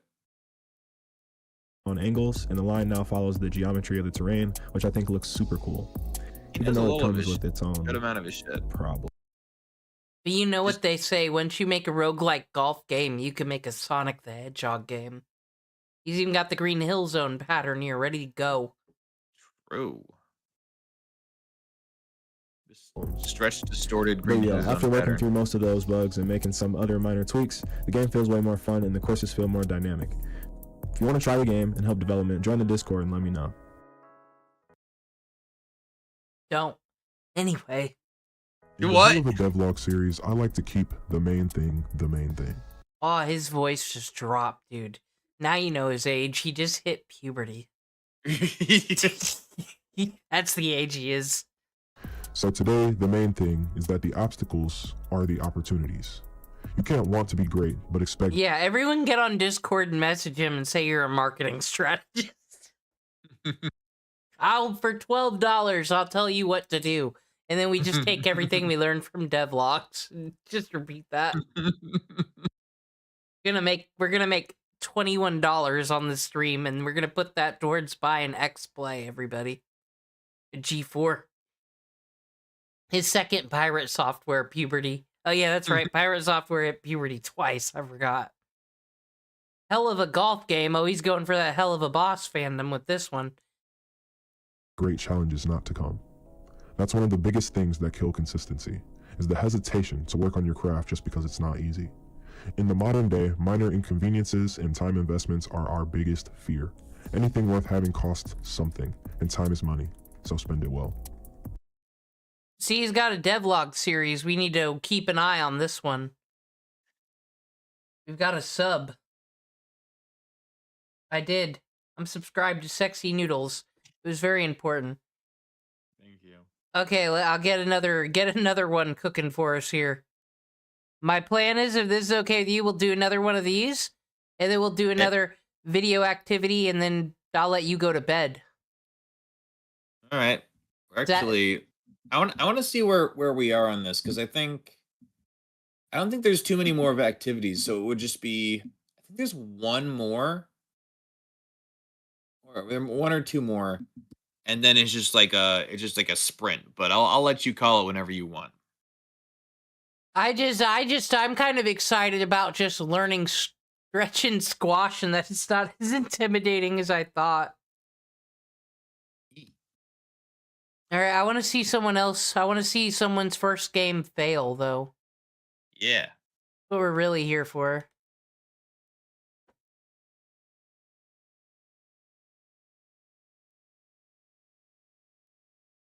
And the game award goes to... Please say it's this game. Please say that the creator of Hades 2 made their post-mortem devlog. Is that what's happening today? I'm sure that's what the funny meme that they're putting in here at the beginning is. Okay, so this is the second post-mortem devlog out of 2. You're 3 seconds in. I'm just saying, yeah, I stopped 3 seconds on the other one because we're already self-deprecating. My game was a piece of shit. LOL, going in on it. Claire Obscure. Yeah, that makes me want to wish this game. Claire Obscure, Expedition 33. Claire Obscure, Expedition 33. Mon ami, Claire Obscure, Expedition 33. It's been over a year now since my first game came out, and I've seen so many games since then succeed in ways that I could never imagine. And I would be lying if I What's this video game? Did he make this one? I could make this one with my That's Expedition 33, don't you know? Oh, is it? I haven't Yeah, heard that's the of one it. everyone's just so hyped about. Yeah. told you I didn't feel confused, jealous, angry, envious. Because when you make something and you put your whole soul into it and you see someone get better results, it makes you want to quit, makes you want to give up. It makes you think, I think fucking Toby Fox has ruined lives, and let me explain the ways. Because dare I say, I don't want to be a gatekeeper like that piece of shit from the Comics Gate, that Ethan Von Scrivener. But listen, some of these people aren't meant for the game. And by that I mean making games. And I think there's a lot of people that are like, well, Undertale actually doesn't have that much going on graphically. And it's a whole bunch of simple things, and there's some humor in there, lol. And they think they can, like, replicate this lightning in a bottle for some reason. Am I wrong about this? Oh, it's just okay. It's just everything he's saying is just so entitled. Like, I worked really hard on my game. I spent so much, like, I'm sorry. I didn't throw too much shade on the last guy because I could tell he was trying, and it was mostly just criticizing his video editing skills. But and the pacing. But the game looked fine. Especially when it was work in progress. But this is just so whiny. Like, I can't believe that this game, oh no, this guy didn't try as hard as I did. I spent so much of my hard-earned time and labor wages on this game. And when someone else does him. And I don't get the #1 trophy. It just makes me want to give up. Why did I even bother making video games? I don't even like Miyamoto. Participation ribbons were truly the fall of society. This guy. I'm kind of livid. This guy's pissing me off, and we're 30 seconds in. It just seems Shut like the fuck up. every time I hear someone lament about how their game hasn't made it, they do show fucking footage from Undertale. Like, Toby Fox didn't deserve it, so He didn't deserve it. He didn't spend as much time as I did. His game isn't even good. His code is bad. He uses Game Maker. Who uses Game Maker? That's for babies. I use Unity like a man. Sue me. What went wrong? With my own game, it wasn't really a successful title in the usual sense. If I asked people to play it, they would say, Mysterious Mystery? What is that? So I thought today, Yeah, it was the title. That was the problem. That's proof in the pudding. Yo, why Got do it, we man. why do we never bring up the comments for these videos? Everybody thinks this guy's great, so I don't know why we're dissing. Because he's an entitled prick. I'm sorry. I'm being so mean. But dude, stop. You're getting okay, listen, it's to balance all this validation you're getting for your toxic behavior. I'll let him cook a little bit, but this is pretty fucking toxic. I'm just not getting good vibes from this guy. I'm like we're getting into like Phil Fish territory already, but without any success or clout. He's not French. How dare you? But I like that he's got a... I'm sure that friend of his, Scott, is a VTuber. Do you know what that means? They've spent thousands on their models, surely, which means that translate into their live viewers. You don't got VTubers out here with, like, 2 concurrent viewers. That'd be fucking insane. So, that should have helped a lot. I imagine. Sure, it made wish list things and it all converted. today I'll do a mini retrospective of my own title to talk about what I think went well, what I think went wrong, and give you my tips of how to make a successful game. From, someone who hasn't yet. Mysterious Mystery is the name of my game, and I've released episode 1, and I'm currently working on episode 2. The idea of the game is that it's in 2 halves, but 1 complete story. My hope is that from learning from episode 1, episode 2 can be even better. It's a visual novel adventure game where you go through And you know what you say, if your first game fails, make a sequel. Yeah, because the sequel is the game they really want to make. Or is it like actual sequel, like... This looks like it's an actual sequel, but it's like, okay, you got a commercial failure. I have an idea. Make a sequel. So then all your fans of your first one can play. It's just, okay. Okay, what thought goes it? You want to do a redo, so remake the first one. If you go ahead and do the sequel, it's like, oh, well, maybe people will play the first one again. They just didn't get it the first time. Or maybe the game was bad. And then when you make the sequel, that's episode 2. Then people have to go back and play the bad game, where even if you did fix it in episode 2, you still had the shitty bad first game. I don't know why some developers tried this. It doesn't work. Do you think the game dev guy Tycoon, and I know that doesn't work. Thank you for backing me up. I feel like A Town with No Name has fucking more going on than this. I don't like this type of pixel art, actually. No, super it's not simple. good, but he's put so much work into it. He's better than Toby Fox.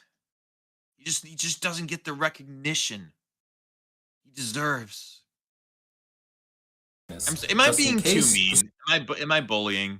No, because like I said, I automatically have this when watching these type of videos, and I fucking see the Undertale comparisons. Because I really... Okay, God, your art is like 50 times better than this shit, easily. When you started, your cup was 50 times better than this shit the first time. What is this? The background blends into the foreground. Stop your ways. Quit. This style, I think this would be okay 10 years ago. I think this is very Stardew Valley version 1. Fucking iPhone games, all that stuff on the App Store. But then we evolved as a people and used other color palettes. Fucking Yeah, this line of dialogue. Please, my intellect is something to be impressed by, not intimidated. Is this a self-insert? Okay, Terrence and Phillip over here. Yeah, we should get this game on itch.io. Smart one and Dakota Curlin, the not so smart one. You go around and solve puzzles and get into cross-examinations, or as I like to call them, logic battles. I took a lot of Shut the fuck up. Oh, you're making the next Phoenix, right? Are you? The next Danganronpa in your Spike Chunsoft? Fucking logic battles. Fucking debate bros the game. Are you perhaps single? I hope it's a Reddit the fucking game.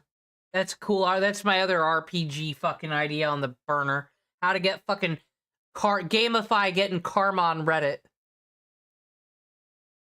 inspiration from Ace Attorney, especially at the Oh, really? Okay.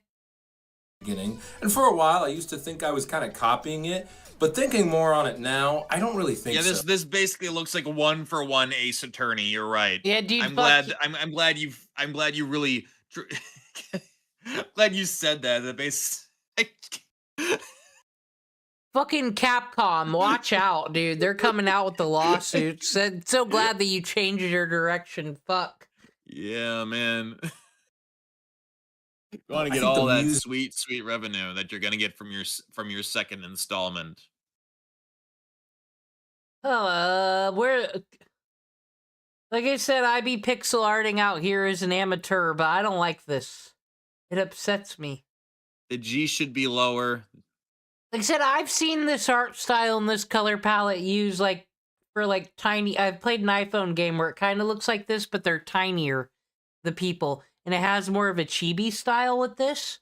It looks way better than this. It's not meant to be on a large screen. I want to say something. I've seen 12-year-olds make better pixel art. People who aren't even supposed to be on Discord make better pixel art than this shit. By the way, all these Discord servers, these game dev Discord servers that have like 12-year-old wannabe developers in there, I guess they're all Nuxtaku pedophiles. You should probably cancel them today. You're right, we should. And Pyrocynical as well. I'm down with this plan. I'm getting on it now that Discord is a bunch of fucking losers that said they were gonna get these children the fuck out of here, and then of course it was unpopular and people bitched, so they're like, oh, we're gonna recalibrate and talk about it again in 6 months. I hope their stock turns to nothing. That's all. Okay, one more thing before you start going again. I just want to say this guy's art reflects perfectly his whole entitled personality thing, because he's just the art looks like he's never taken any advice from anyone ever or any constructive criticism, because all these things are just, every artistic choice here is just so easily avoided. It's not even like, oh, that's just my art style. It's like, no, it's bad. It's just bad. This guy, we're a minute 42 in. I know I started right away. This guy's done something to you. I know, right, Tonto? Just move the O down. Make that the little iota on top of the I. Just don't even. The G, move it fucking down. Imagine the line and the G, the bottom of the loopy part of the G on the top should be parallel with the bottom of the O. That's how it works. You're not quirky for breaking the rules. It just looks bad. You don't know what you're doing. Tell him. Music, the art, the writing is very tonally different, for better or worse. I think that's the best compliment I can give myself, is that my game feels very different from anything else that I can't even let him finish his sentence. You're right. You're right about everything you said about this guy. Fucking... I'll bring out the not to compliment myself, but I know it's an actual achievement. I think how far I've gotten in pixel art in 40 days. It's pretty good, but it's just like, I'm gonna compliment myself on making the best game ever, actually. Even though This game is unlike anything that anyone has ever seen before. You know what this actually reminds me of a little bit? The way that things are laid out. Heartbound. Ah, yes. That game that someone thought would be an easy slam dunk after he played Undertale, I'm sure. Except here's the funny thing. I think Heartbound is a little bit better than this. Better. Just look at the art. Whoa. The art of Heartbound is better. I have not seen anything. I've been reading all of these little dialogue bits. Nothing has grabbed me for how much text there is in the game. Some of these things should grab me. You're showing the best of clips. If this is all you have to offer, like, are you single? Are you serious? Like, okay, great. Are these randomly picked clips, or is this really the best you have of your game? What a brave choice to not outline the art in black either. Just saying. It's like would have been so easy. It would have like made so it easy. It would have made this pixel art portrait just look 1,000 times better somehow. Just a little bit. I mean, like, you don't have to have outlines. There are non-outline styles for pixel art. But when you can't see, it's like blending with the background and stuff. That's exactly why outlines exist. So you should use that or do your art differently. He just doesn't care. Lazy, we've declared after another 4 seconds in, but let's run it back. Let him cook his whole sentence. I didn't even let him finish. I Kanye Wested him. I'm so mad, dude. I think this might be how we're ending the video game stream. This is perfect. This is gonna be a minute for us to get through this, because I have a feeling we got a user video, folks. Oh my new God, enemy in town. We might have a new enemy in town for sure. I mean, that's good. I think we do need a break for the pixel thing anyway. They said squatch and stretch, and we're in betweens. And the onion skin, that's actually a huge revolution to me. You don't even know it yet. Cultural revolution, yeah, absolutely. There's more stuff that we can cover.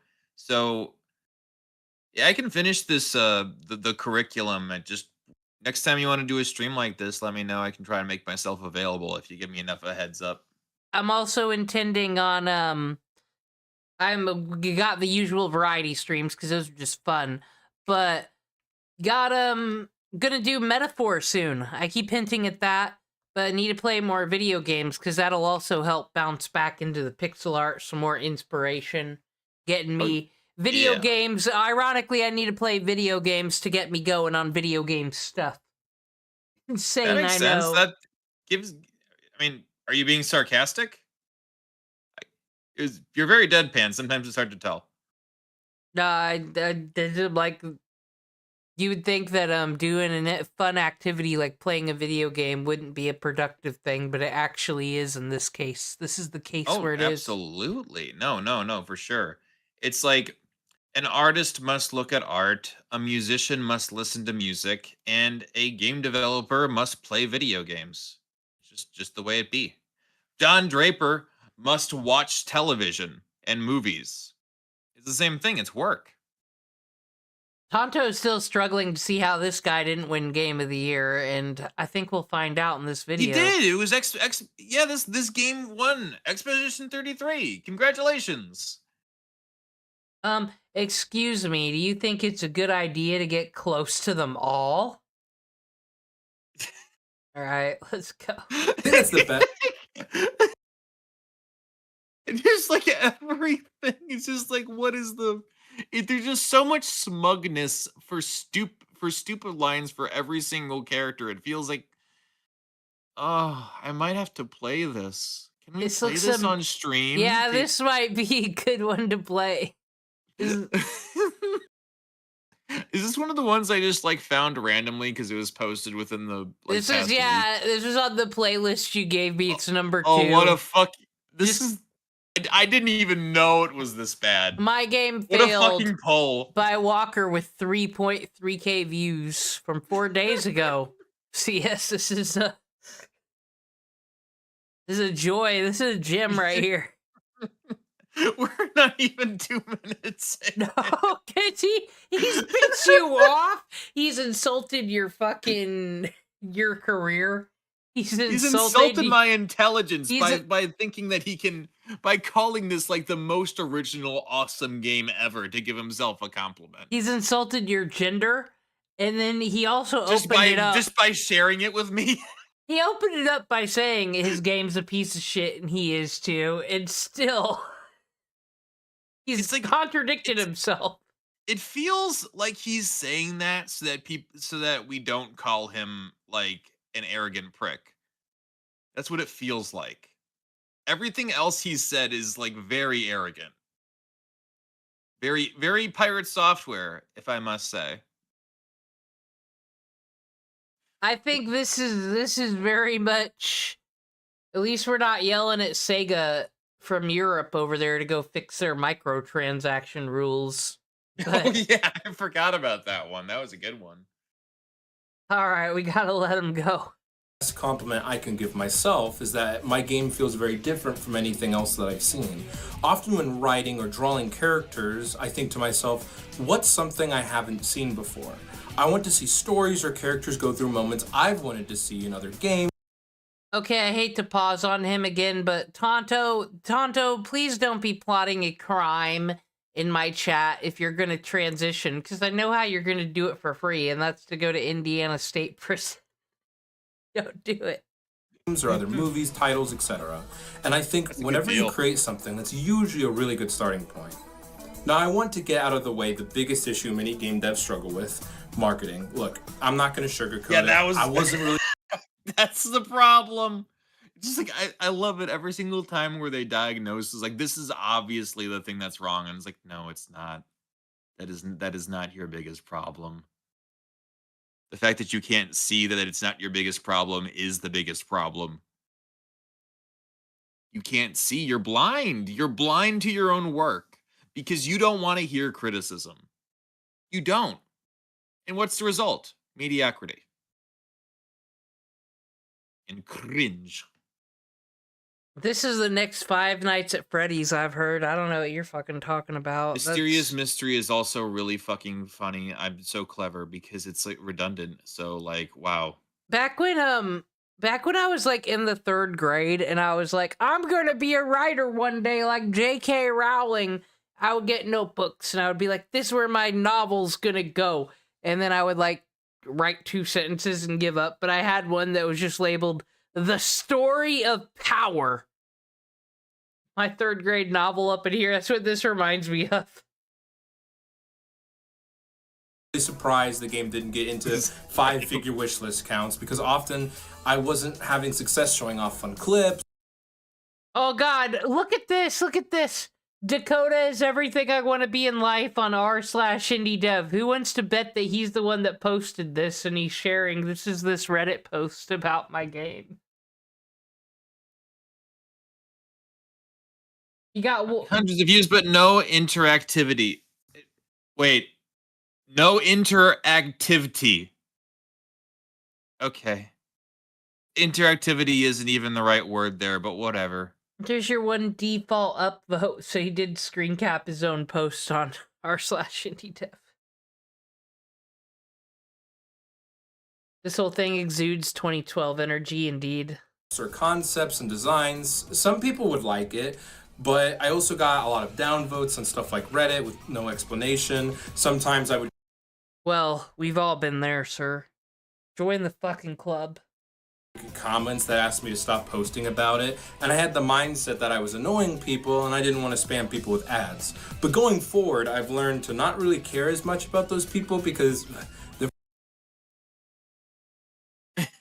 So the messages and the feedback he's gotten is basically mods from like r/indie game dev being like, stop spamming your game, this and that. And it's like, and then I decided I don't care what those people... This is very Herbie Hop's fucking attitude.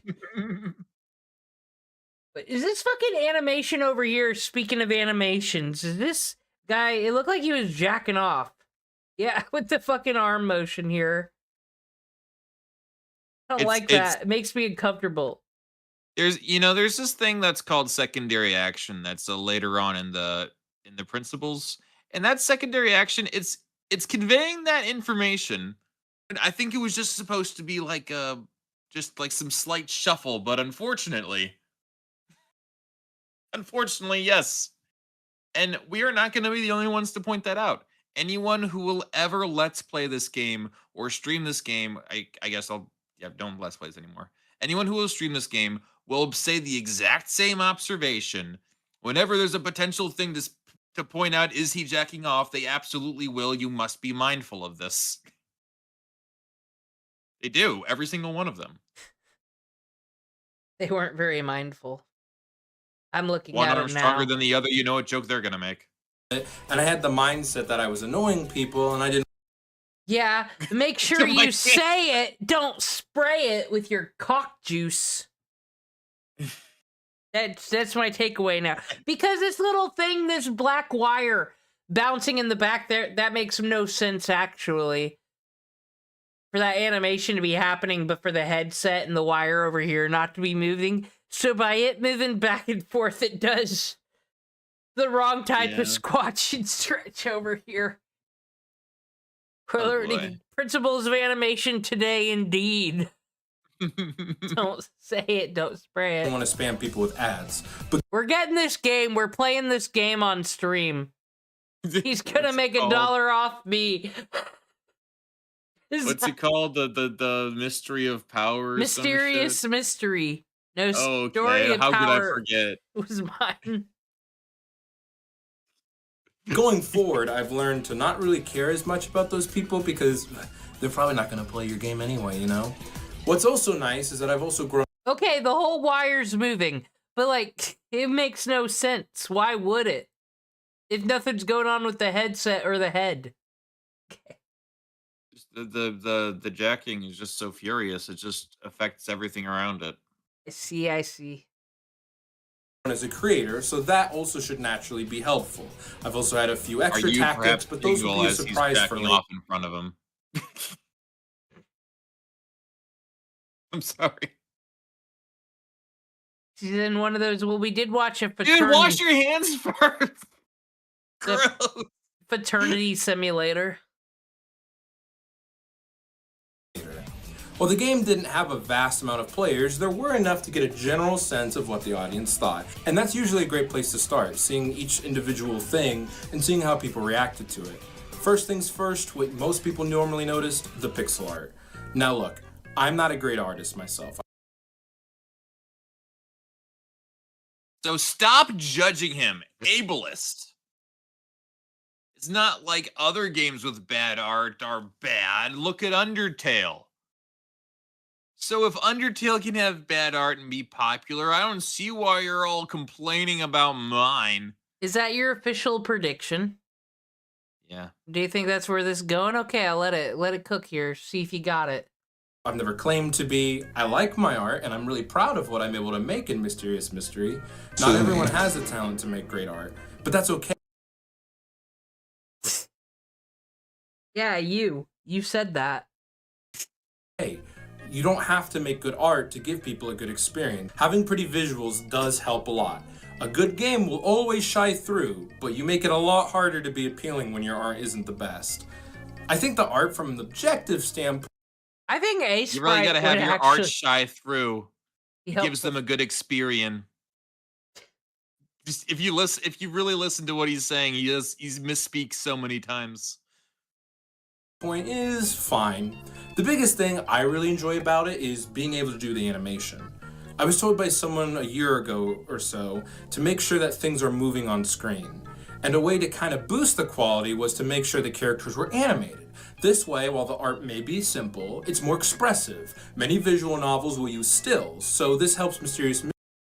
So my game's better than that trash Doki Doki Literature Club because they use stills. Is this character saying that? Like, my game actually has animation.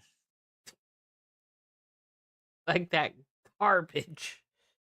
DDLC is free on Steam. Ha! My game is $2.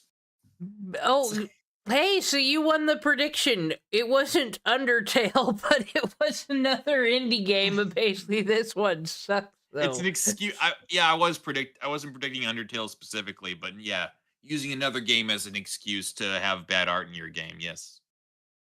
And Industry in say that general you're stand better out. than that. Because he basically was saying that. Like DDLC, no animation. Me, animation. Superior game. Oh, cool. So just simply by having different expressions for my portrait art in RPG Maker, I've already done this huge different thing. I'm so happy. Yeah, you have multiple portraits. You're a real innovator. Yes, I know. Now, one thing I want to get better at specifically is the character designs. I don't think they were. Dude, actually, you know what style this is? This is Code Monkeys. This is Code Monkeys, and Code Monkeys isn't good. Yes, we've done this test. We had no desire to go back after 2 episodes. I can't It believe wasn't it. the writing was far worse than the art, but the art was not great. No. And here it is again. Bad by any means, but it's also a criticism I've heard of. It is bad. It is. What do you mean it isn't bad by any means? It's bad. This is bad art. This is the one time I wish Tony Cashman was back in the chat room to see what he thinks of this. As an artist himself.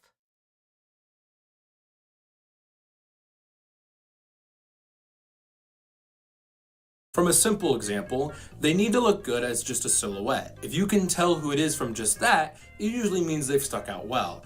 I've always struggled with this personally, and you can Well, so Vivzy Pop's fucking out of here, I've heard, so. see on many of my characters, think of this the doesn't really silhouette apply thing to them very well, and it's something that I hope to work on with Mysterious Mystery Episode 2. No, when it comes to dude. this, Serious Dude, no. Mystery Episode 2, bro. It's coming out. No. It's like, how about you start with making the art look good?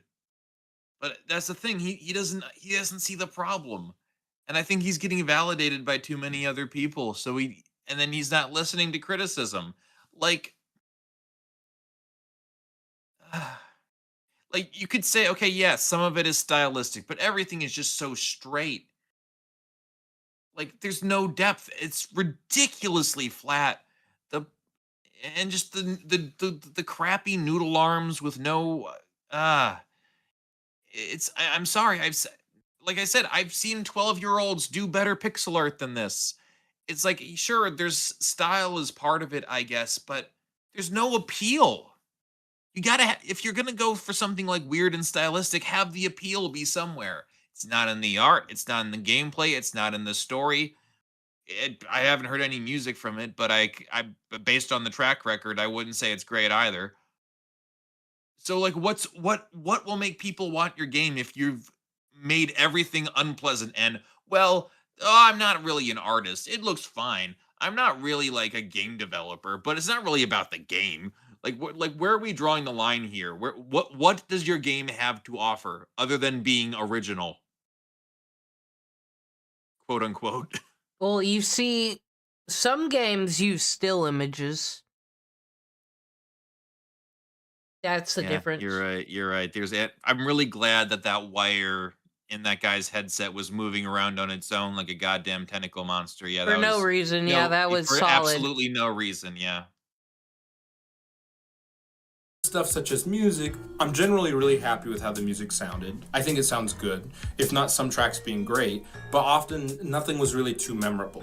The few tracks people would mention to me that would stick out would be character themes. The frame rate on these animations aren't even right. I can tell you that with my artist eye. They're moving too quickly. I don't like it. Wait, can you rewind a little bit? I didn't know. He's talking about music. That's my bread and butter. But also look at Must the have missed it. animations on these things in this scene. Yeah, okay. Well, I've always struggled with this personally, and you can see on many of my characters, this doesn't really apply to them very well, and it's something that I hope to work on with Mysterious Mystery Episode 2. When it comes to the stuff such as music, I'm generally really happy with how the music sounded. I think it sounds good, if not some tracks being great, but often nothing was really too. See, that's not fluid at all. No. It's just 1 to 2, and then he didn't even frame rate it, slow it down or nothing. It's so much better than Doki Doki Literature Club. I don't know what it is. The music's fine. Did he make the music himself? Sounds like fucking elevator music to me. Yeah, it's not. I said fine. compared to the art and the gameplay and the writing, it doesn't make me curl up and cringe. So, that's if he's bragging about the musical choice and it's something like Kevin MacLeod music that he got from a royalty-free website, nah, he's not that far gone. Memorable. Right? The few tracks people would mention to me that would stick out would be character themes. Though that makes sense, as I think a game like this, where the idea is having very strong character identity and story, having music specifically. That's just the Nokia fucking theme. Sped it up. I'm not tricked here. I'm not complaining about Kevin MacLeod, but I would be complaining about. I like Latin Industries. That's my favorite song of his. But it's like I'm not like I wouldn't brag about putting Latin Industries in like a YouTube video or a game that I made. I would say that's just his thing. But it seems that I guess he made the music. I guess I'm telling you, it's the Nokia fucking track. Here, this is Nora's theme in the background right now. Yeah, is having very strong character identity and story. Having music specifically that is made for a specific character helps. Yeah. It isn't moving. It isn't moving down like the Nokia, but it's the same motif. Yeah. That much more. There are only really They're like two the specific liquid character jazz. themes in episode 1, that being for Nick and Nora, the two rival characters. Justin and Dakota, the two main characters, don't even have their own, and I think that might have been a bit jarring to some people. Regardless, I plan to make many more for the next episode, including some recurring side characters, and I hope it'll help make the music and the characters themselves that much more fun for people to listen to. And that's when I found out anime girls aren't the same as real girls. It's got voice acting, thank God. And that sounds like the perfect voice for that line, so I'll give it that. Yeah. I Speaking smirked of at that audio, line. I It's smirked at it. You smirked at it? I smirked at that line. That's the first compliment I'll give it. Hooray. Compromise has been met today on video game politics. Talk about the voice acting. When looking at the reviews for the game, and back when I made a demo, the one thing I kept hearing over and over again was the voice acting was great and made the game so much more enjoyable. This is a very silly, lighthearted game, and I work very hard with the voice actors to make sure all their lines hit as hard as they can. Okay, good. Got some other people to work on it. And they good. Kang gave me a Resident Evil feel, though. Maybe he hired some, because if he did the art himself, yeah, that was the one thing. Like, this music isn't. It's like fine. Is it like the best music ever? No, but it doesn't need to be. But it was like, this music is too well put together for this guy to make. So maybe he hired somebody, like a Fiverr artist or something. He seems like someone who would go to Fiverr for all his work. But that doesn't mean it's without its flaws. Mic quality was all over the place. Some characters sounded like they were through a professional mic, some through a potato. And I blame myself because I didn't go back and tell them to re-record. And if Well, we wouldn't want to be rude in the game dev industry, you know? Did you level them all to be the same? Also, if kind of says something that, like, of the people that you hired, like, if I guess, yeah, it's on you for not asking them to record and saying that's good enough. That's true. If I did, I would have also tried to give them a better mic. I like to work with less experienced VAs, mainly to get them experience. I'm not a fan of, you need 20 years of experience for this. And You would get them a better mic. How much money has this kid inherited? How much social security income does he get from from disability? He needs to stop with his dream, quite honestly, because politics is the most important thing in the world, don't you know? Fuck video games. He needs to be one of those people to... Tonto told me, you need rich kids like this to fund all the protests, so he needs to stop with this. Get pixel art signs. Okay. You can call me a mega super dick with this thing, but this guy gets disability. This game is funded with disability. Oh He's my not a rich god. kid. I'm This I'm is not the even most joking. savage you've gotten on my stream. I'm not joking. I think that's what's happening. If I'm wrong, people can call me out and say, "Wow, you're being very hateful." But it's like it makes sense. Everything lines up. Okay, we use softer words because this is a white woman stream, such as he's got a tugboat that he uses. That tugs along. I'm not being hateful or anything. I think this guy is on the spectrum.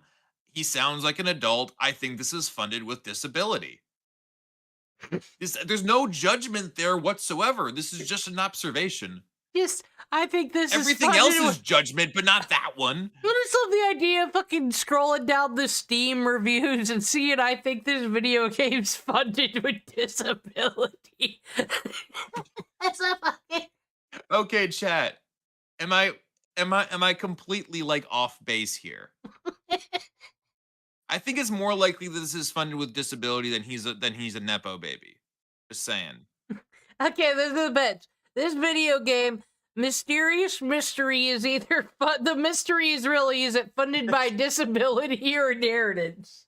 Because he's saying he should have sent some mics to the voice actors so it sounded better. That would have fixed this game for sure. Entry-level position, which you often see in the voice acting industry, at least in North America. Thank you for telling us about the industry. He's so full of knowledge, this guy. But the way you really should do it is he just said, I'm going to recap his own words. You need to hire VAs that don't have that much experience so they can get experience. What a good guy. And then when they do bad work, make sure that you send them free microphones. Tonto says tugboat vibes. Tonto knows the correct words to use. That said, it can be very jarring when mic quality is different, as it's harder to imagine these voices are all in the same room. So I'll be doing what I can for episode 2 to make sure it sounds even better. I've actually had one of my actors, who has their own studio and such, have to downgrade their mic a bit just so that it sounds more in line with everyone else. Okay, so everybody else has potato shit quality mics, so you punish the person. You brought these people on so they could get more experience and put it on their fucking demo reel, right? But now this person has to lower their quality and have a shittier version of their talent in the game because everybody else was lower quality. So you can't tell them to re-record their lines. No. Put it all on the one person who did a good job. You're already sending out free microphones. Yeah, what the fuck? Why stop there? Why not just ship everybody who's a voice actor a free microphone, but it's all the same model? And then you send over a professional to help them set it up and make sure that like the room setup is good too, and there's not too much echo and stuff, so it all sounds perfectly the same. That is the sorry, Noah. That would be if there was inheritance. Now that you can't get enough from SSI to do that. That's too much. Not bad. That's how off-putting it can be. Even when it's higher quality, in this case, it could sound worse overall because everyone else is different. When it comes to the gameplay, I mean, jokes aside, that's decent instinct, you know, because I've had to do that with like music and stuff. Like sometimes if the game isn't that exciting, I kind of do have to I have this like really cool musical idea, but I oversell it, which can it could reflect badly on like whatever I'm trying, whatever the game is. So just like it is my job to try and match that. Just like it's the voice actor's job to try and like make things immersive, and it's the director's job, aka him, to make that all like align. So, but then again, maybe not go after the least experienced people intentionally. Maybe that would be a good place to start as well. It was fine. I'll be really excited to move away from Mysterious Mystery in a sense that my next project will be something where I can actually play it afterward. What? I missed something? Sorry, I was reading chat. What happened? What did he say now? His next game is gonna be one that he can actually play. Is What? kind of what he just said, yes. I need to hear this again. I think the gameplay was fine. I'll be really excited to move away from Mysterious Mystery in a sense that my next project will be something where I can actually play it afterward. What does that mean? What does that mean? There's so many things that could mean. What does that mean? Was I wrong about what type of disability it is? Does he have like only one hand or something? And he can't hold a normal controller? What does he mean? Does he mean that he can't so possibly many sit things. through it? Well, I've been doing true crime on this stream, and this could be what we call Schrodinger's autistic, you see, where we could possibly throw that into the equation, and that means it could possibly mean everything and anything, or nothing at all. Mysterious Mystery, since it's a visual novel where the gameplay comes from the story, it's not like there's much for me to do other than checking everything is working. I know the story, I know the lines, I know the secrets, so my enjoyment only really came from watching others play. One aspect Okay, Tonto's got him. He means a game that's not linear with other things going on, so that way he can enjoy playing it, because if it's a visual novel and you wrote it, how fun's that gonna be? I Oh gotcha. yeah. I get that. Well, also, no, try to make a game that you would enjoy, not a game that you will enjoy, because you can't make a game that you will enjoy. By the time you've tested it and played it so many times, you're gonna hate your own game. Or at best case scenario, you're gonna be bored of it and over it. That's always gonna be the case. And it's sad because sometimes you go out there to make the game that you want to play that doesn't exist, and you don't even get to enjoy it in the end. So yeah, don't do that as your goal. You'll be disappointed. didn't really like is by Oops. No! What did I do? Okay. Demon Scuff. good example. I wanted Dakota to have his own unique ability since Justin always did logic battles.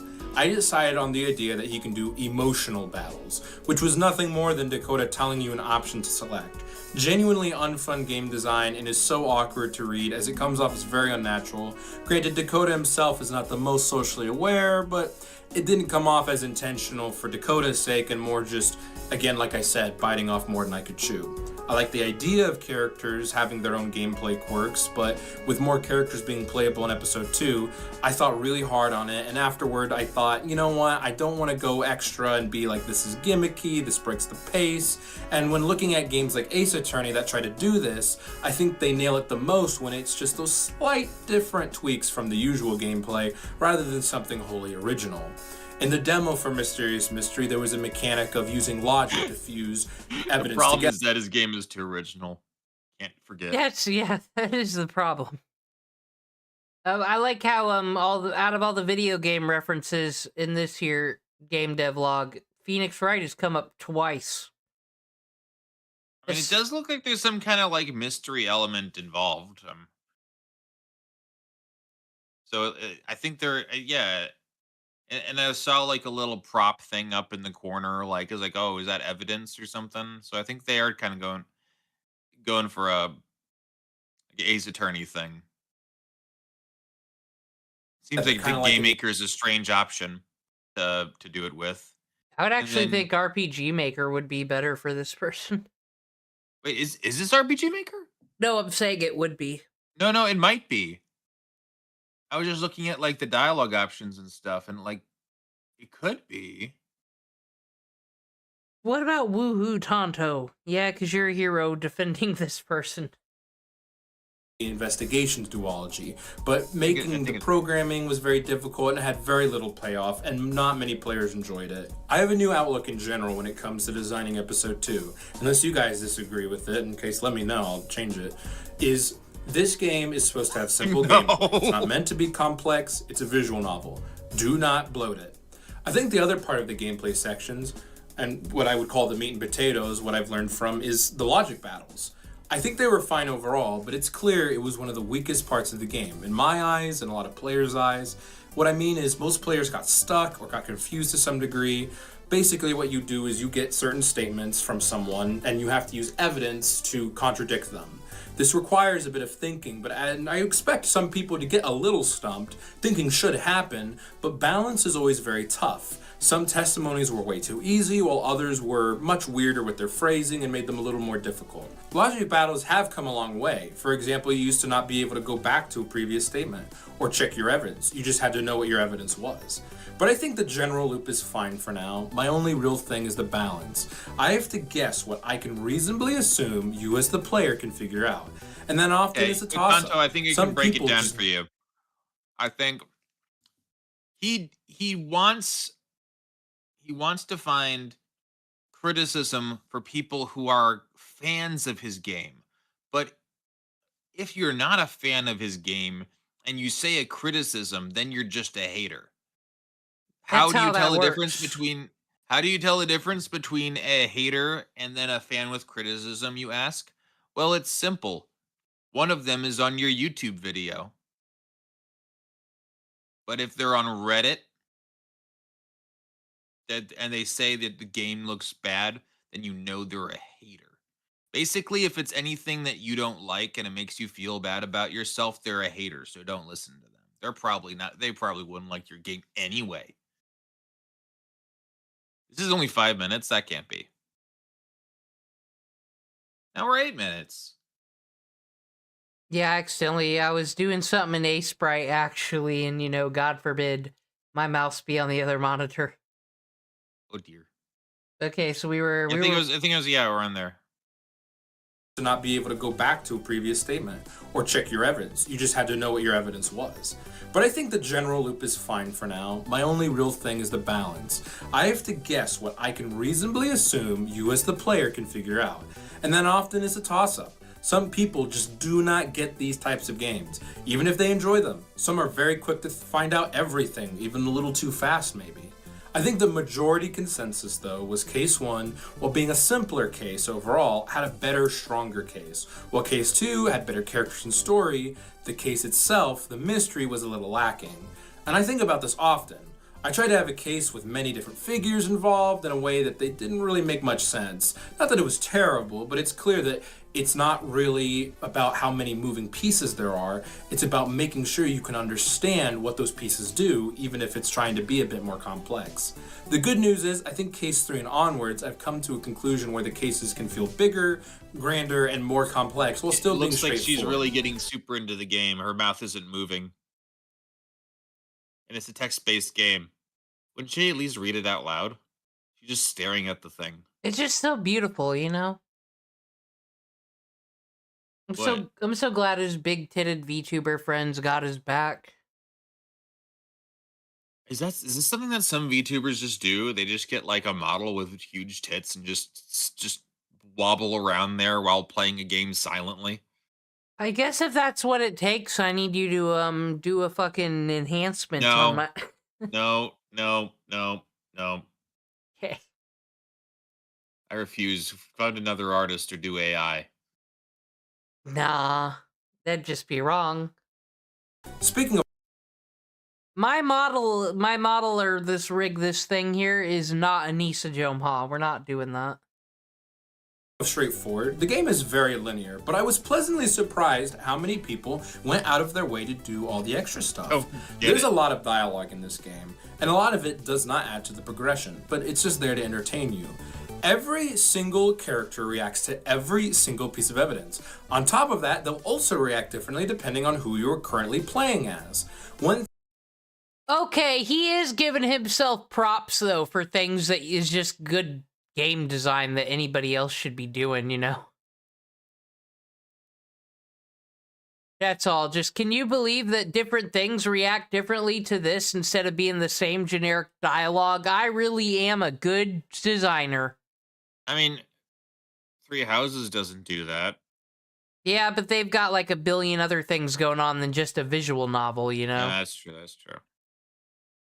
thing that always bothered me in Ace Attorney was that if you were lost or just curious and you went down your list of evidence and a character to look at it, they would maybe react to maybe one of the 20 items on the list. And early in development, some of my friends who were non-visual novel players complained about it. They want to interact with these characters more, and these characters just deny them that opportunity.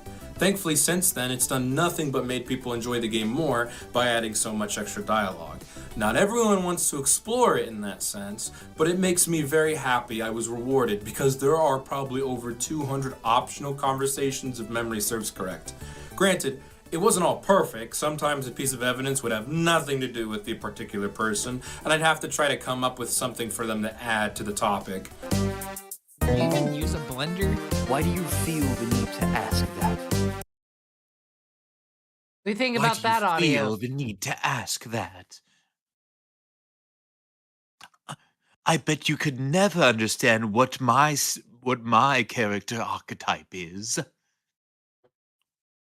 Never. What is it? Oh, you'll never guess. It is, but I will tell you, it is extremely original. Do you think he plays Phoenix, right? I don't know.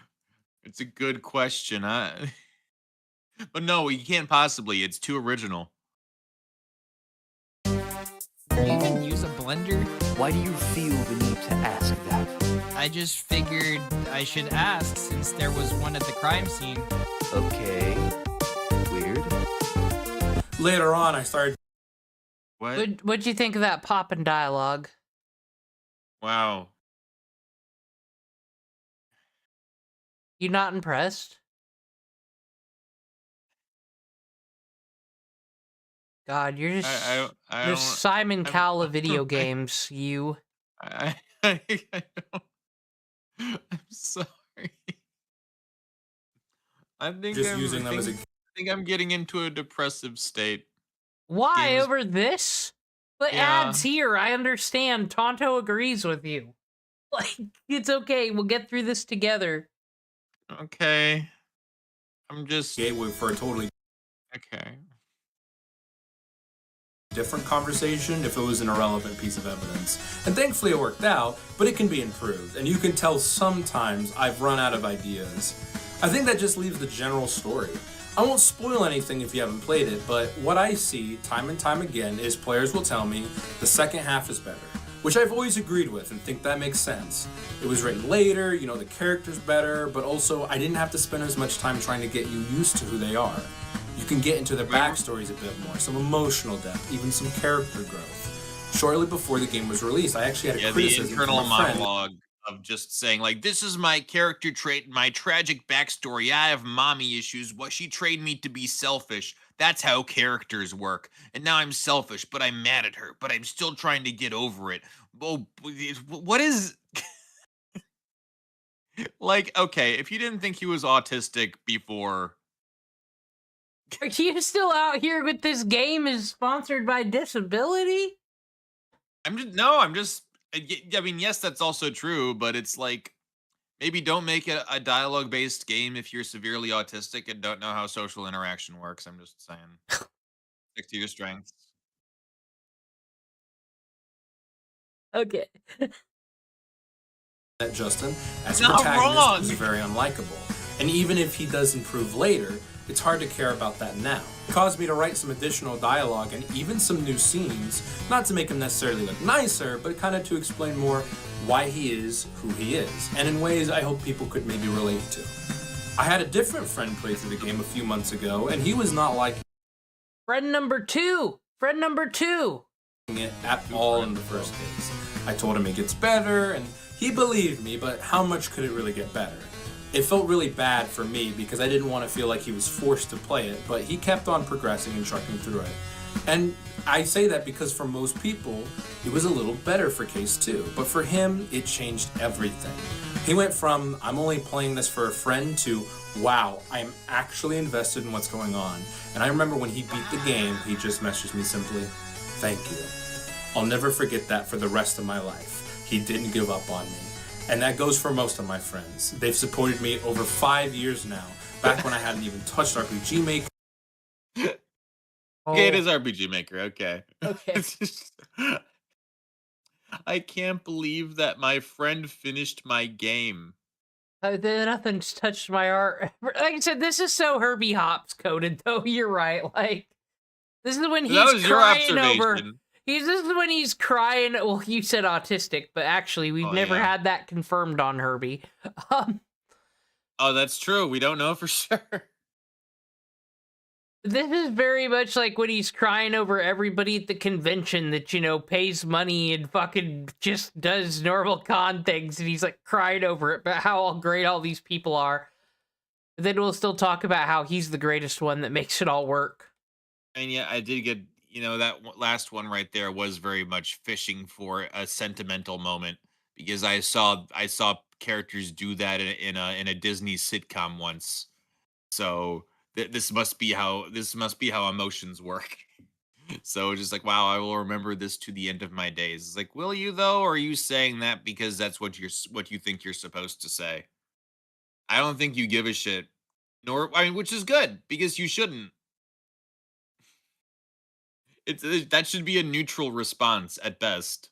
Like, I think he's just taking anyone having a neutral response to his game as like praise, has nothing negative to say about it, so they must love it. This game he's kinda runs on self-enabling. startup. That's precisely why he made the game, says Tonto.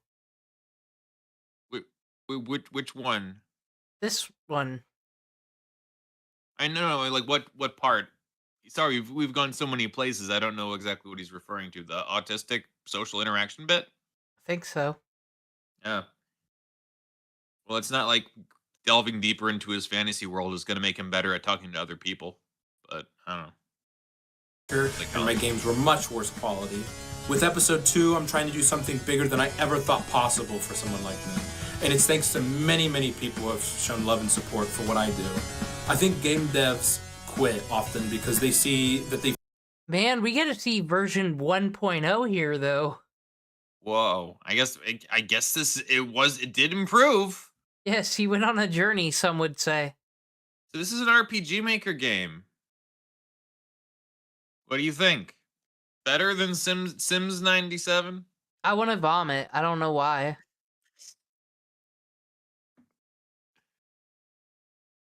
failed in terms of making a project successful that they worked hard on.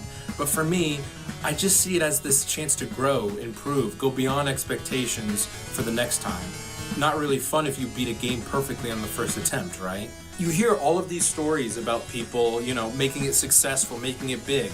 People have compared me to some of these people, and I think, man. Ew. Well, I mean, like, one thing that's better about this version is that because of the color choices of the background and then these portraits, it doesn't blend with the background anymore because the values are different enough that it doesn't require the outlines. But I guess it's just so simple that I think it's a little easier to forgive, if that's what you're getting at. This one actually does look like Code Monkeys, like 100%. Yeah.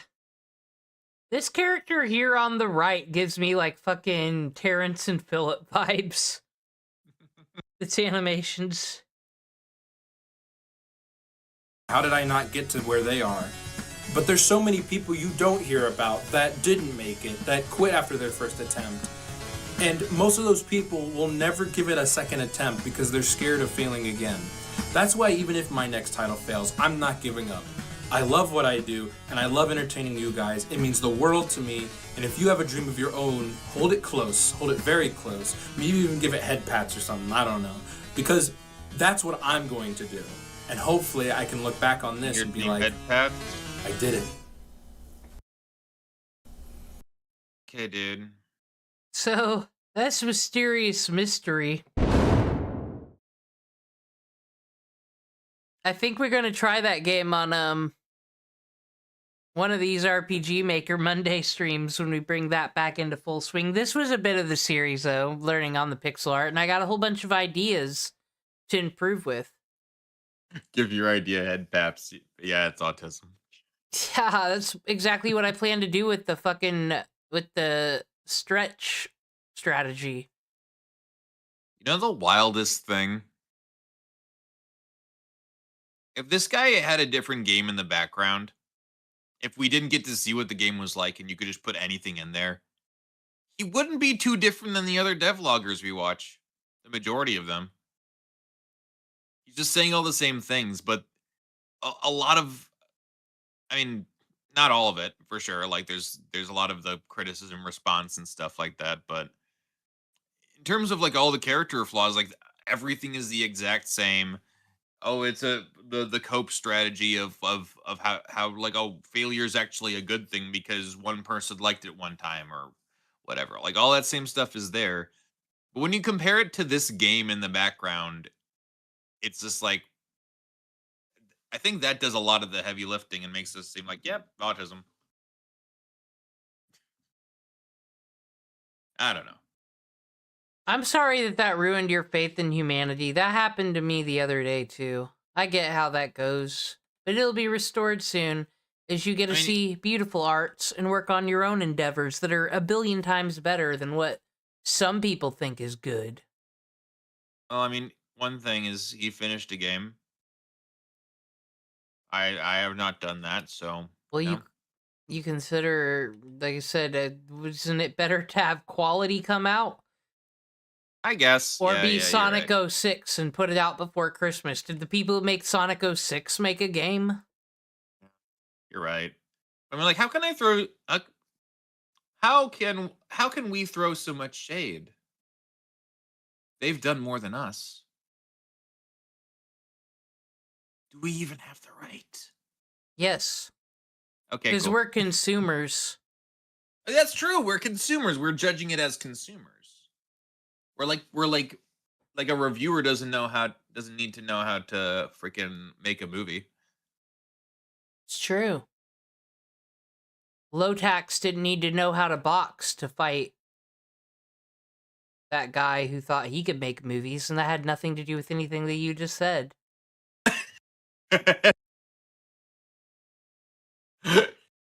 That it didn't. But you Anyway. know, good to bring up. It's a nice little like factoid to just insert in every once in a while, just to make sure we all remember. Yeah, that guy who made the bad video game movie adaptations. He said, if you're going to review my movie, instead of, like, criticism, because he didn't like the criticism he was getting on his movies, so he was like, just come and box me. And Low Tax from Something Awful did, and got his ass kicked, of course, but it was all rigged anyway, I hear. Low Tech say it was rigged? I think, yeah. Okay, well, probably true then. But why would he lie? anyway, The that loser. that was an installment to RPG Maker Monday that's about to get some video game segments, and we're going to continue what we learned here.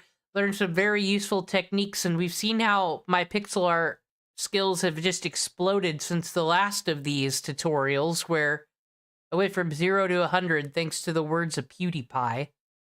That's what brought us all here.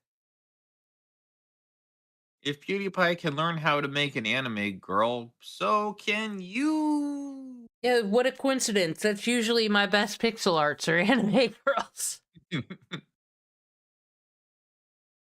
So, thank you everybody for joining me. Thank you, Scotty Rich, for helping out once more. No problem. I love helping. Yes, and if anybody does know any post-mortem devlogs or any funny video game stuff, send it my way. Doing more video game lore stuff, as they say. Don't cancel me for ableism. No, don't. That's a solid fucking Steam review idea. Like I said, if anyone's got any problems with games that they purchased on there, make sure to say, was this paid for with disability? That's all. On that note, that seems like the perfect time where I hit the stop stream and say, thank you for joining me, everybody. Goodbye.